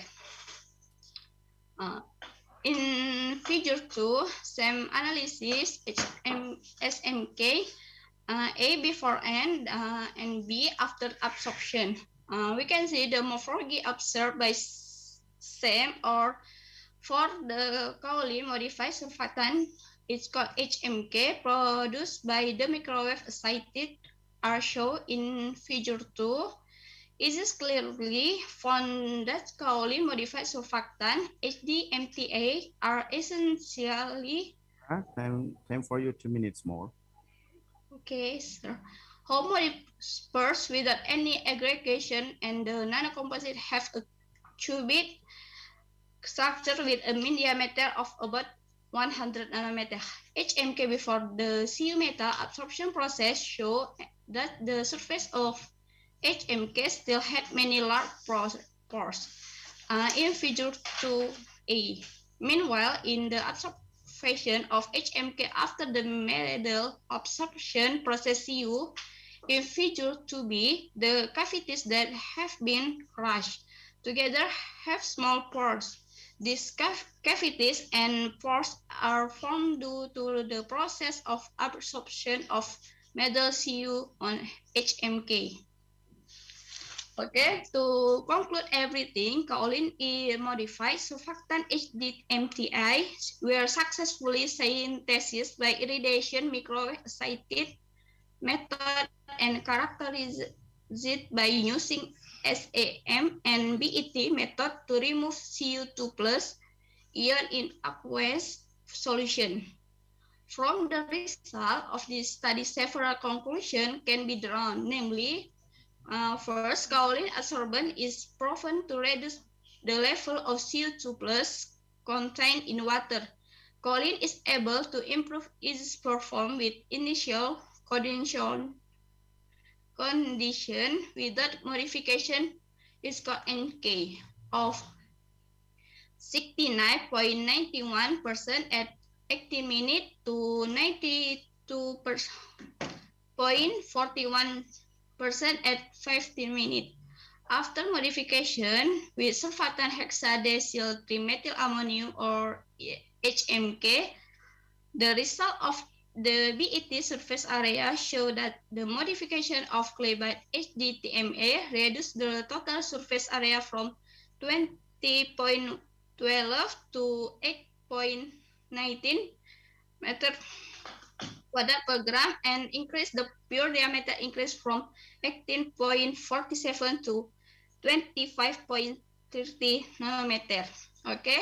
Thank you very much for your attention. More and less I apologize. Assalamualaikum warahmatullahi wabarakatuh. Waalaikumsalam warahmatullahi wabarakatuh. Thank you very much for such informative presentation. Any question, ladies and gentlemen, the audience? If no, we will continue to another presenter. Okay, and now I would like to invite Mr. Teku Rihayat, particle functionalized polylactic acid synthesis of porous scaffold by using nanotechnology for skin tissue engineering. To present your research, Mr. Teku Rihayat, time is yours.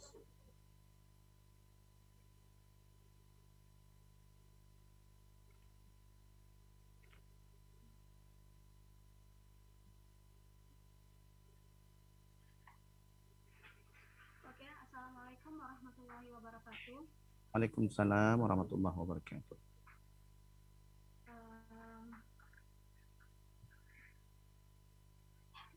Good afternoon. First, my knowledge to all participants at the 4th International Conference on Science and Innovative Tech Engineering. Before I presentation our paper, let me introduce myself. My name is Rima Dita Dewi Astuti. I am a student state of Polytechnic Negeri Lok Sumawe. Our paper title our paper is Functionalist Polylactic Acid Synthesis of Porous Scaffold by using nanotechnology for skin tissue engineering. Introduction of case.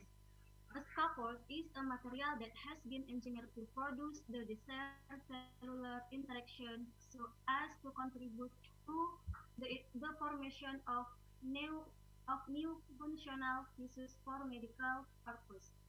The latest breakthrough in skin tissue engineering, which is known as the natural buffer and function as a physical structural support in stimulating skin cell growth, is bioscaffold. The properties of biomaterial as scaffold in tissue engineering are surface properties, mechanical properties, electrostrictive properties, electronical properties, and morphological properties.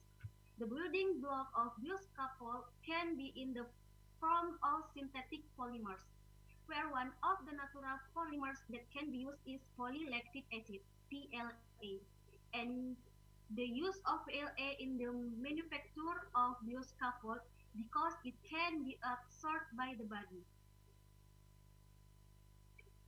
Next, introduction of material use. So in this research, our use three materials. The first, PLA, polylactic acid. Our use starch from cassava. Why our use cassava? Because PLA from cassava that match the criteria of bioscaffold material. PLA non-toxic and non-carcinogenic to the human body. So the PLA is good for medical application, but PLA have a disadvantage. PLA has a low mechanical properties, but to overcome the drawbacks of PLA, we can add a nano-sized filler for tissue engineering because nanofiller it can be absorbed by the body. two material we use, there is chitosan. We use chitosan from shrimp cell. Why we use chitosan? Because chitosan in application medical is to accelerate wound healing and to prevent microbial formation activity due to its cationic properties. Chitosan can also help the growth of granular tissue by activating and modulating infected cells. So it can be useful in wound healing because it can gain anionic red blood cell by incorporating anions into the bacterial cell wall and suppress cell wall biosynthesis and some other bacterial metabolism and stop the bacterial operation. And the third of material we use is turmeric. To overcome the limitations of nanocomposite that are less homogeneous, the bioscaffold material, we can be producing by adding turmeric. Why turmeric? Because the addition turmeric containing nanofibers to the scaffold support better cellular adhesion. And turmeric can dispersion and proliferation compared to addition of other nanofibers. And the purpose of our research is um, to produce bioscaffold-based PLA chitosan and turmeric and investigate their physical and mechanical properties as being compatible base material for producing bioscaffold. And the next method, here we are use the material cassava, Lactobacillus bulgarius, acetic acid, zinc oxide catalyst, glycerol, shrimp cell, curcumin, and aquadex. And characterization technique, TGA, SEM, and tensile strength test. And the method how to produce bioscaffold. First, cassava we make to be stretched. After that, the stretch we make to be lactic acid, and then the lactic acid we make to be polylactic acid. After that, we make a chitosan with the shrimp cell. The chitosan we clear solution with water. After that, the chitosan can be nanokitosan. And the last, polylactic acid, nanokitosan, and turmeric we mix, and then be a bioscaffold material.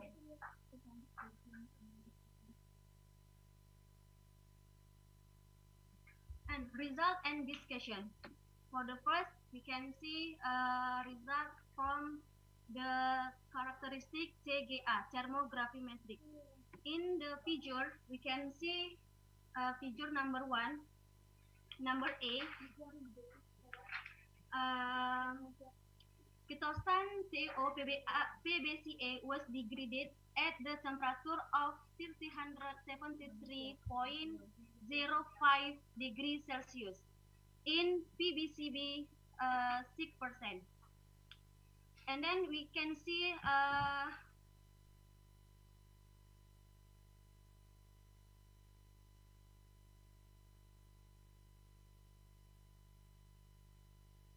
Recording in progress.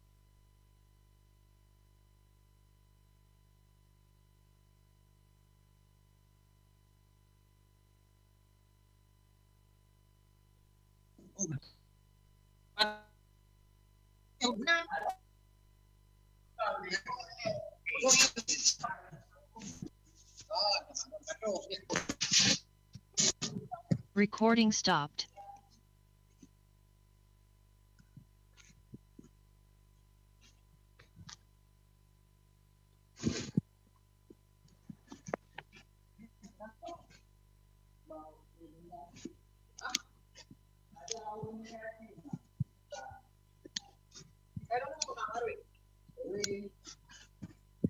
Perkara pimpin, aku tak pimpin maka, yo telepon dia memang kalau pegang ni dia. Oh ya, ni aja, telepon lu.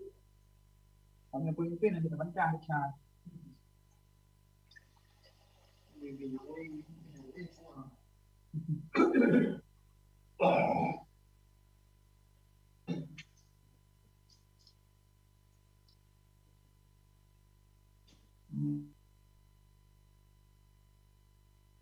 Recording in progress.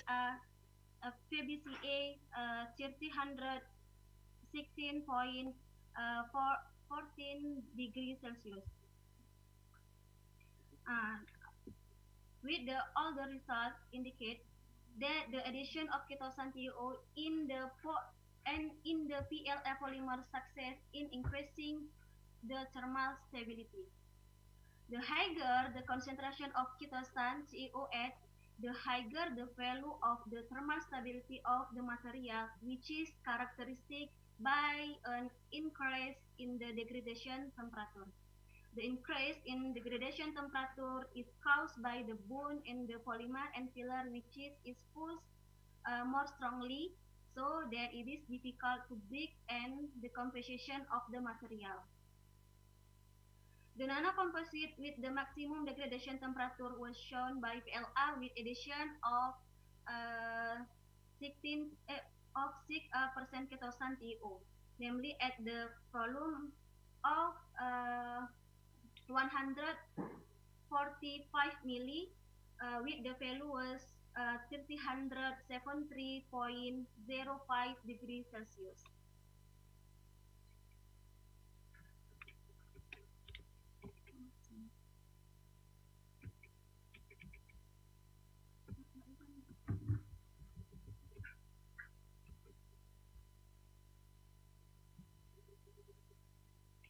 Next, characteristic with the scanning electron microscopy. We can see all the figure, their figure number A, B, C, D, E. From the based on the result of the surface morphology characterism with the same result, we can see the surface. Ms. Rima, time for you 2 minutes more. Ms. Rima, time for you 2 minutes more. The surface of sector of the polymer from the image show that the sample surface is not too uniform due to the presence of agglomerate ketosan TiO. So, the result of analysis also indicate that there is a small possibility of the decrease in porosity by increasing the concentration of ketosan. And the result of the tensile strength test, first figure number first, we can see PLA versus tensile strength, and figure number 2, we can see PLA versus elongation.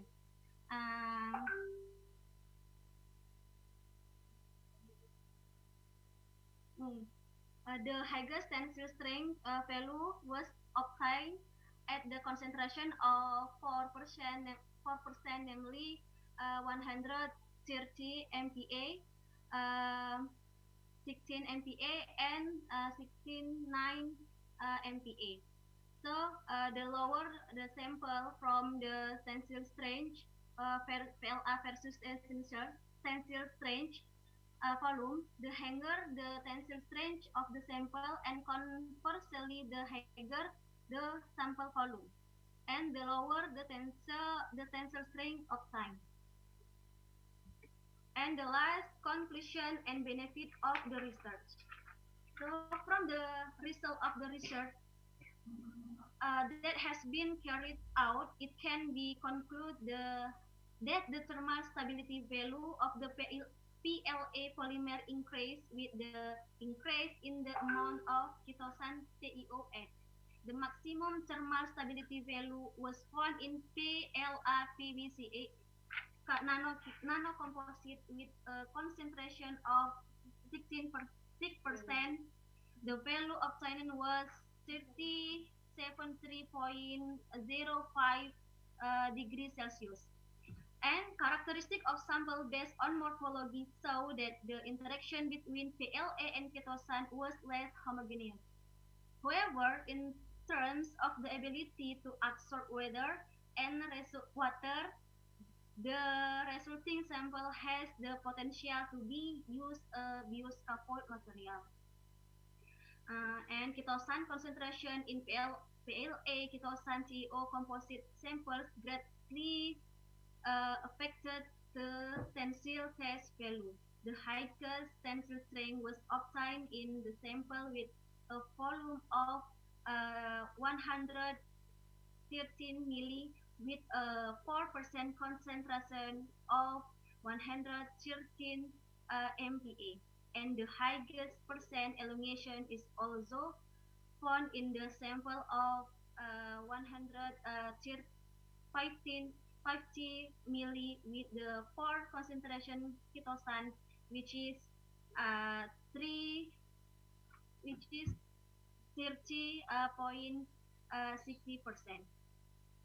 Okay, thank you for your attention. Assalamualaikum warahmatullahi wabarakatuh. Waalaikumsalam warahmatullahi wabarakatuh. Thank you very much for your presentation. Okay, any question for this paper? Okay, if no, we will continue to the last presenter, Mr. Irwan Nurdin. I would like to invite Mr. Irwan Nurdin to present your research.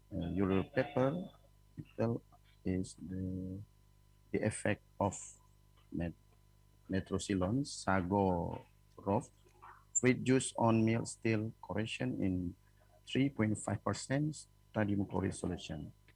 Mr. Irwan, time is yours. Thank you, Mr. Moderator.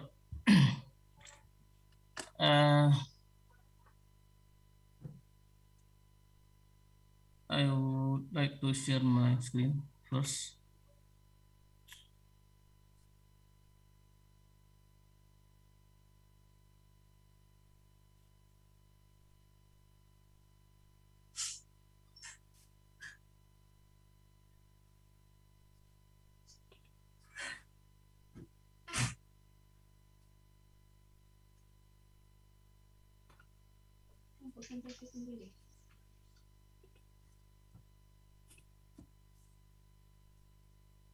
Okay, can you see this my slide? Yes, we can see. Please, Okay. Mr. Yeah, right.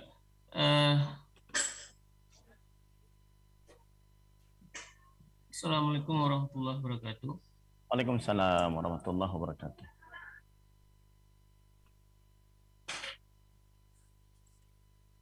Thank you for your attention to my presentation.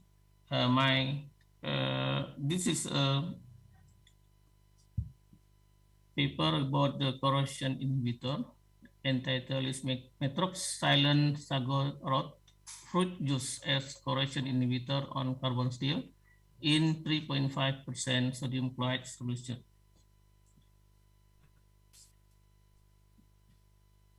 The outline of this presentation at first introduction, method, result investigation, and conclusion.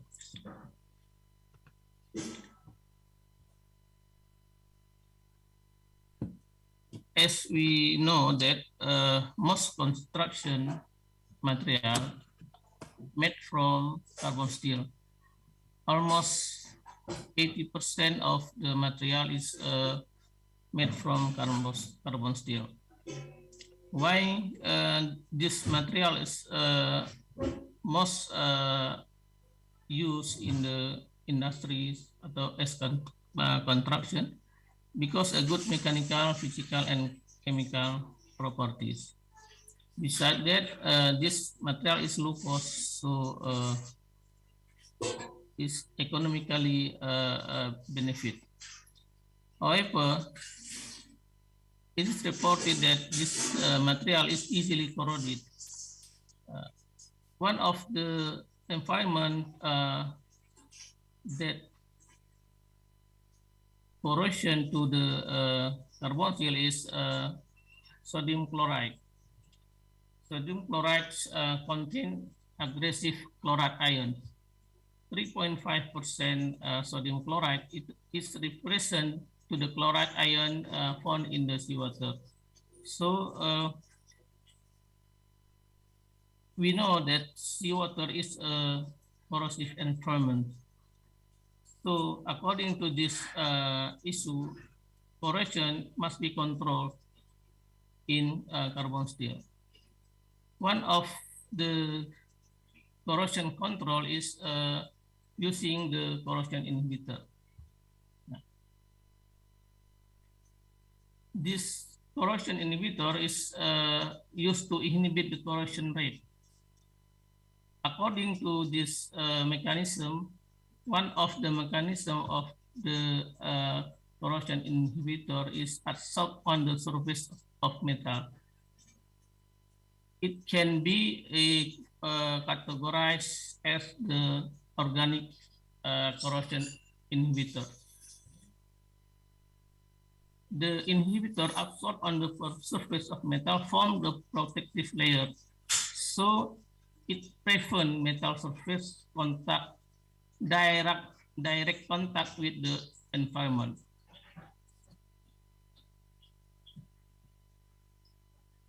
So why we use corrosion inhibitor metraxylin sago rot fruit juice? Metraxylin sago rot fruit juice, if we in bahasa is buah rumbia, buah rumbia. So we use this fruit, make a juice and use for corrosion inhibitor. Why we use this? Because this is organic inhibitor. This is green inhibitor.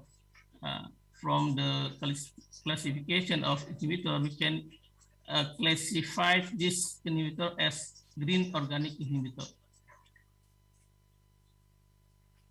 Furthermore, it's cheap, yeah, because this is a local fruit.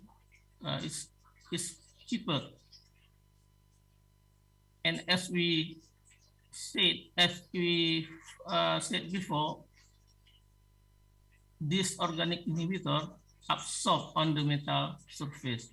So this inhibitor form a protective layer in the surface of metal.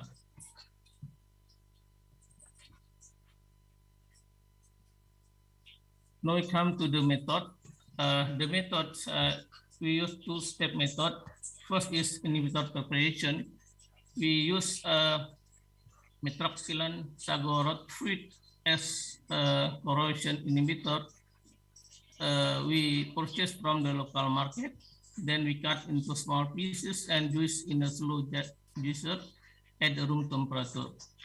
The solution will allow to cool before being stored in storage. After that, we make a concentration from 0.5 to 2.5% to make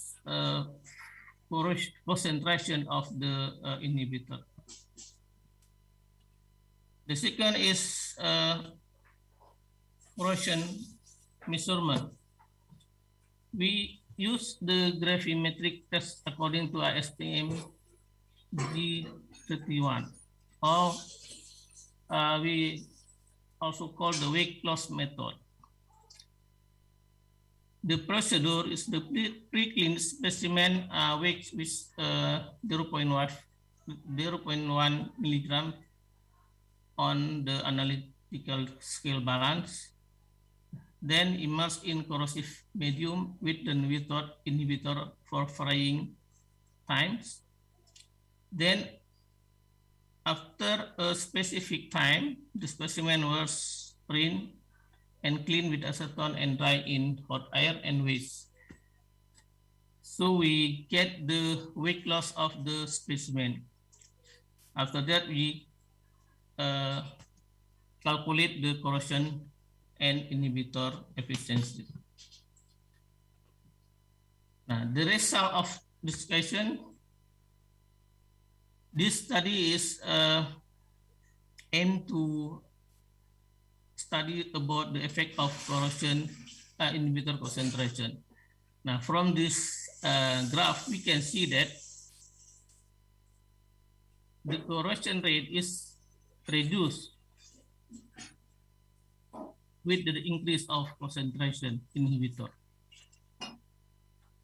Because of the more dense, the more concentrate the solution or inhibitor, create dense protective layer. It can make the surface protective in the surface of metal. So the contact of corrosive environment and the surface of metal is reduced. Hence, the corrosion is reduced with the inhibitor concentration. Now, the second is effect of immersion time. Now, in the absence of the inhibitor, we see that the corrosion rate is increased, significantly increased.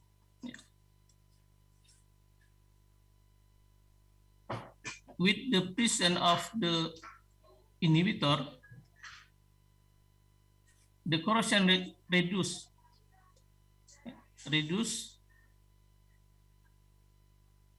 after lapse of the time. So we can see that this is because at the more times immersed in the solution, the more protective layer form with the increase of concentration. So it makes the corrosion rate is reduced. Next, the inhibition efficiency is increased with the concentration. The highest efficiency reached at 86.32% at concentration 2.5% and immersion time 12 days. It is same because due the absorption of the inhibitor in the surface of metal, so the protective layer more dense form, so that the reduction of the corrosion rate. According to Langmuir absorption, it can be seen that this data is fit well with the Langmuir postulate. So we can conclude that this inhibitor form a single layer in the surface of metal. That is the Langmuir postulate mechanism. From the morphology aspect, we use SEM to see the morphology of the specimen. In figure A, we see that this is the prepared metal atau polish sample. There is some scratch because it's not good for when the use polish the sample. Now, fig B is the solution corrosion in the absence of the inhibitor, and the C is corrosion or the sample when using 2.5% inhibitor for 2 days. This is the difference of the picture. We can see that from this picture, we can conclude that inhibitor make form or form a protective layer in the surface of metal. I'm coming for conclusion. For the study, we can conclude that metroxylene sago rock fruit extract concentration reduce corrosion rate. The efficiency of inhibition increased with the extract concentration. The highest efficiency is 86.32% at 2.5% extract concentration. The inhibition mechanism follow Langmuir's adsorption isotherm. Same analysis show that inhibitor cover the metal surface. Nah, metroxylene sago rock with the extract have potential to prevent the corrosion of misfill in the sodium chloride solution. This is the end of my presentation. Thank you. Back to you, Mr. Moderator. Thank you. Assalamualaikum warahmatullahi wabarakatuh. Waalaikumsalam warahmatullahi wabarakatuh. Thank you very much, Mr. Irwan, for your presentation. Okay, ladies and gentlemen, this is finally we come to the end of this presentation. I would like to thank all of presenters, and if you have any question, maybe you can send the email to authors of the paper. Okay, thank you. All of you can join to main room. Thank you for all. Assalamualaikum warahmatullahi wabarakatuh. Waalaikumsalam warahmatullahi. Thank you all.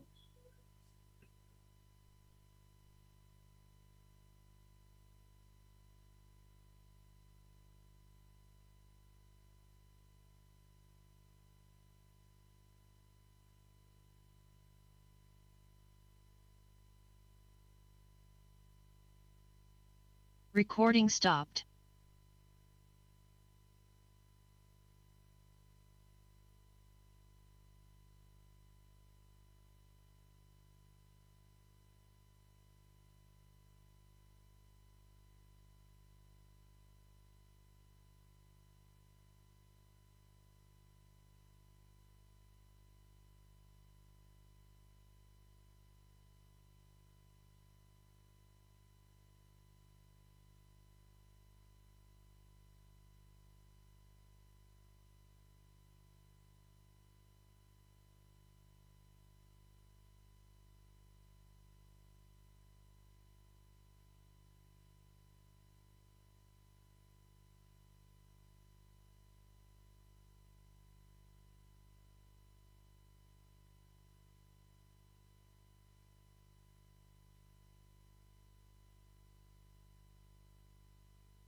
Recording in progress.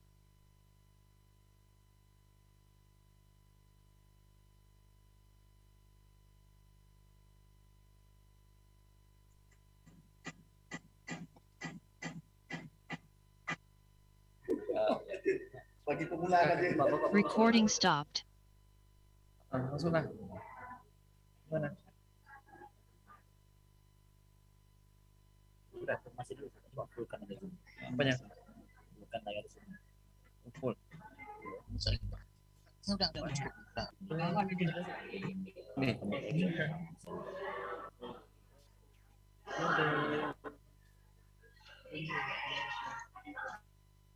Salah. We have sorry for technical problems.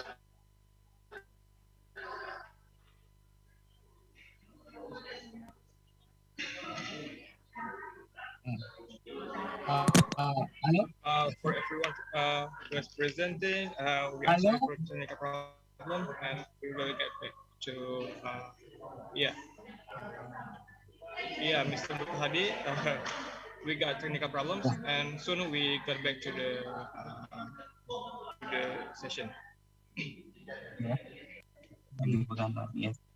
Yes, I want to next presentation. That's why I start. Can you see? Can you see my slide? Can you see my slide?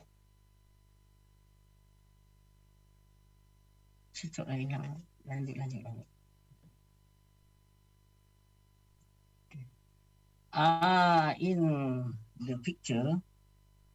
In this picture, shown the mixing process of feedstock. Sorry, sir. Mohon maaf, Pak. Ini join ke panelnya masing-masing melalui breakout room di bawah. Ini masih room utama.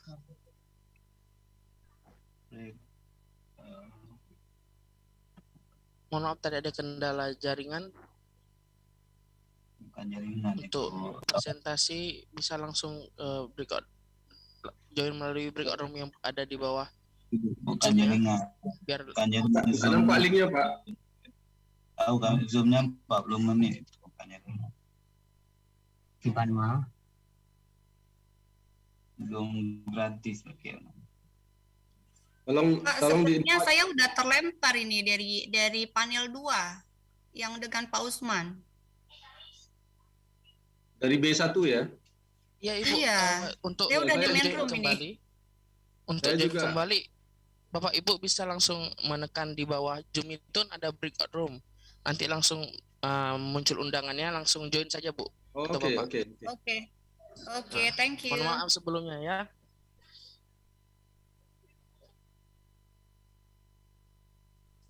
Bagi Bapak Ibu yang belum presentasi, bisa langsung join kembali ke roomnya masing-masing melalui menekan tombol breakout room yang berada di bawah Zoom-nya untuk kembali ke roomnya masing-masing.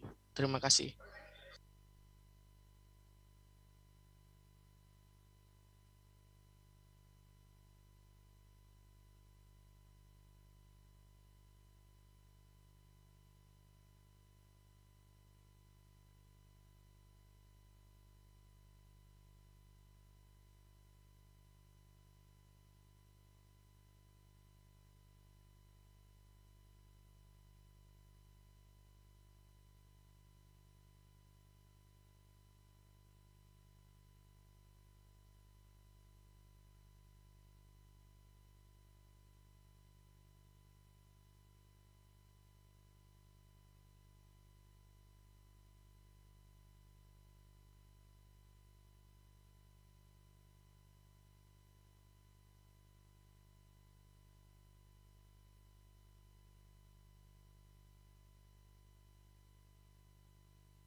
Recording in progress.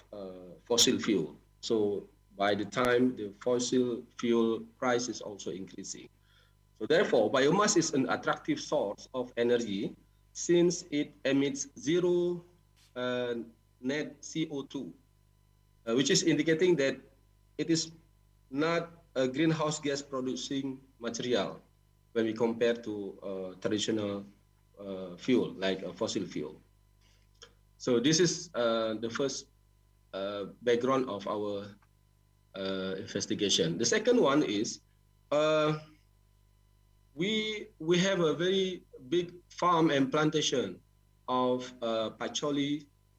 We call it nilam. So in Luxmawe there is a very famous variety of patchouli, and the best one.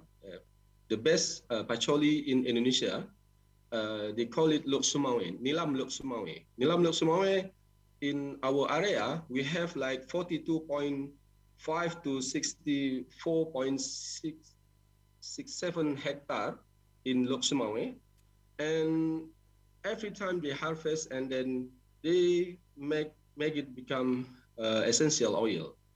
And we know that 98% to 98.5% from the total Pacholi biomass distilled in the process mostly is become a solid waste after distillation. And so far, no one is using this biomass for energy production. Actually, before we try to think about the plan, what we have to do after this, we need to understand first the characteristic of this type of biomass, because without any information on the biomass, we cannot make a plan on how we going to use this type of biomass.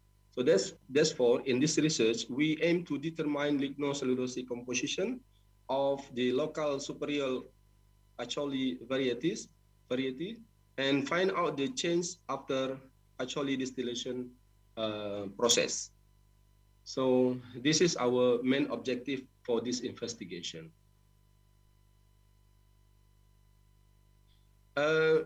Actually, in Indonesia, there are a few types of Pacholi, and this is the Lok Sumawe, Nilam Lok Sumawe, this is Nilam Tapatuan, and this is Nilam Sidikalang. So it has a slightly difference in the form and in the contour of the plant, in the morphologies. But we try to just focus on Nilam Lok Sumawe because we live in Lok Sumawe, and then we know that there is a lot of biomass waste of Nilam, and people that they just burn it, and then they just throw it away. So this is not good for our environment. So we need to think how to use this type of biomass waste. And for this, we have prepared a methodology. First, we did a sample preparation. So with the sample preparation, we take two kind of sample. First, the fresh one, and then the second one is after distillation. So solid waste after distillation. So we have two types of biomass, fresh Pacholi and used Pacholi, or after distillation. And then we separate, based on its components. So in one tree, it has leaves, branch, and trunk. So we separate it. So we can get more detailed information from each plant or each trees. And then we dry it under the sun, and then we ground it, and then we sift to mass 50 size. And after that, we take the sample to be analyzed in the lab. We use JSON data method to determine the cellulose, hemicellulose, lignin contained in Pacholi biomass. And then we did the proximate analysis using ASTM D176284 standard. And then we also analyzed the caloric value of this type of biomass by using bomb calorimeter. Here is the lignocellulosic analysis result. As you can see in this table, we have two kind of sample. First, the pre-distilled sample, which is before we do it, or the fresh one before distillation, and then after distillation. So we have two type of sample. So what we see here, the hemicellulose, we have mixture, leaf, trunk, and branch. Mixture means that we just mix it. That there is, it consists of leaves, trunk, and branch of this Pacholi. So we just mix it and then we grind it. But another sample, we just separated the leaf with the leaf, and then we categorized the leaf, trunk, and branch, and then we did the analysis. As we can see here, the branch, it has higher hemicellulose, 27, and then in cellulose, also branch has more cellulose. And the lignin on the trunk, yeah, the lignin content, the higher lignin content is on the trunk of the Pacholi biomass. And then we can see after distillation, the solid waste biomass, then we analyze, and we found that the lignin content also, the highest one is on the trunk, and then we can see there is a slightly decrease in hemicellulose. Just hemicellulose is decreasing after distillation. This is what we understand from the data that we have so far. So actually, not much change has happened during distillation process, which means that this type of biomass is quite good and is very potential to be used as source of bioenergy. Or also we can use for others purpose, like material, biomaterial, and so on. And then we also check the composition, water content, volatile matter, ash content, and fixed carbon. And we found that the water content after drying is quite low.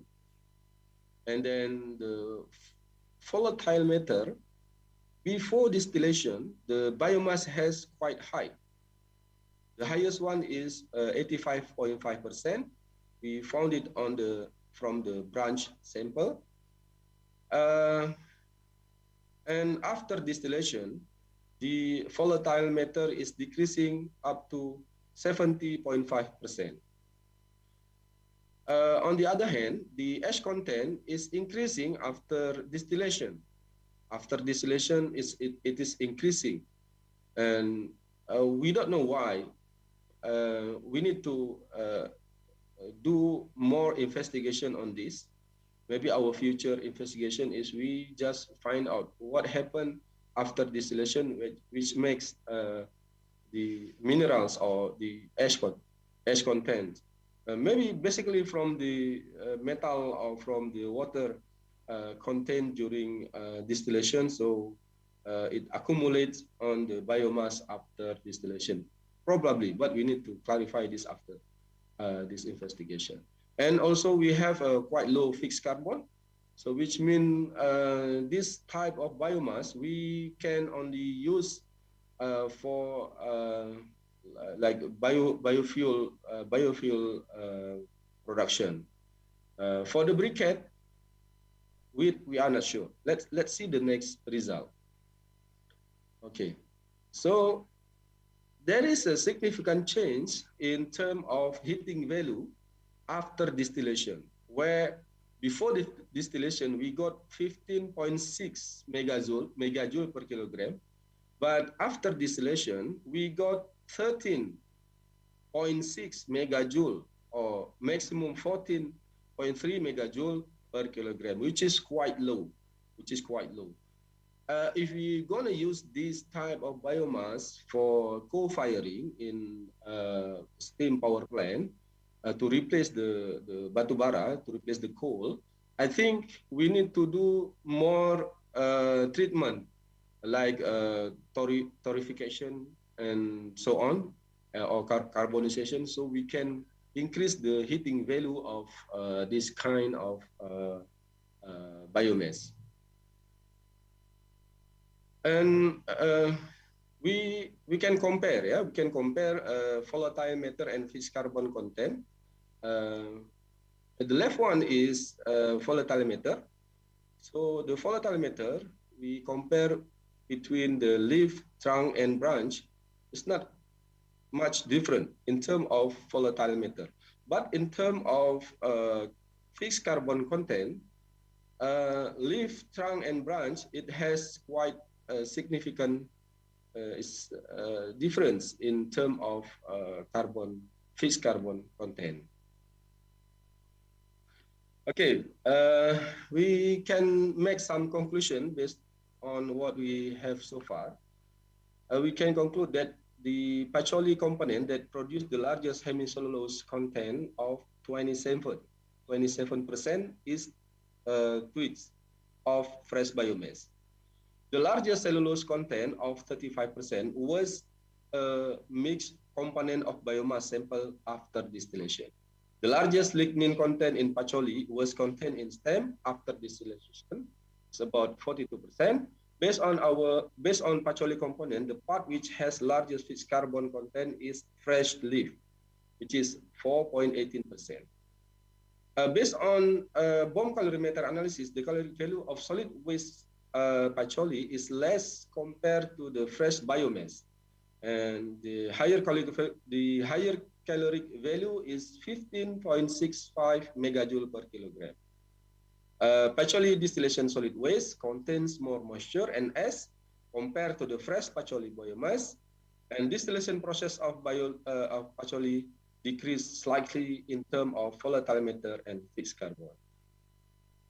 Okay, before we end this presentation, we would like to acknowledge the funding from Institute of Research and Community Service, LPPM, Universitas Maluku Saleh, for their funding under contract number 8/PPK2/SPK GL 2001.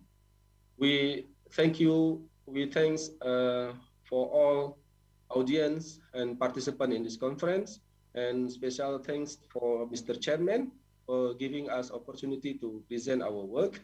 I think that's all I can present today. I give it back to Mr. Usman. Okay, thank you, Adi Setiawan, for your nice presentation and very interesting topic. Any question for Adi Setiawan presentation? Okay, no? Okay, no. Okay, thank you very much for all participants, because the connection with the connection of Professor Prasenjit from India still have the problem.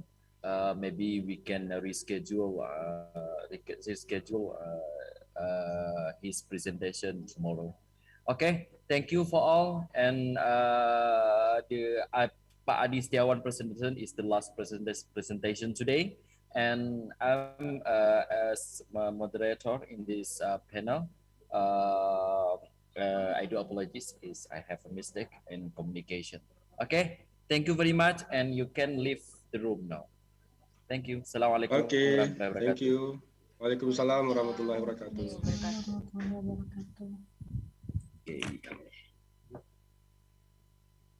Recording stopped.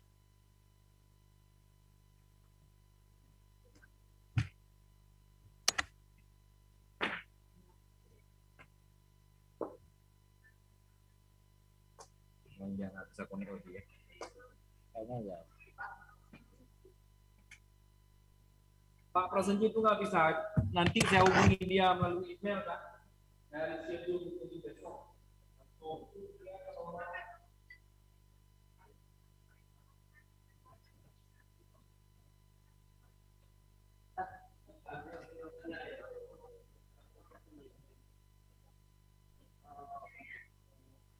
Saya belum ada stop, belum ada stop.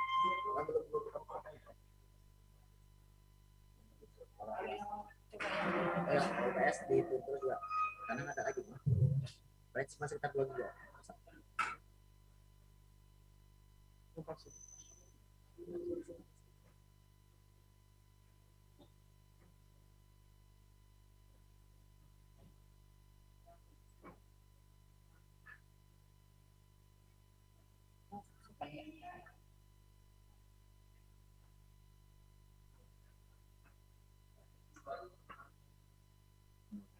Masih di coding.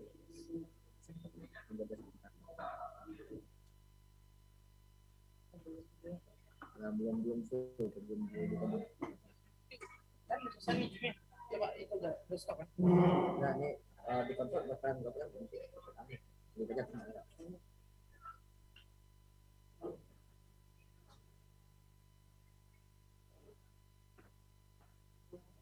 Ini tadi ngerekodnya waktu sampai awal.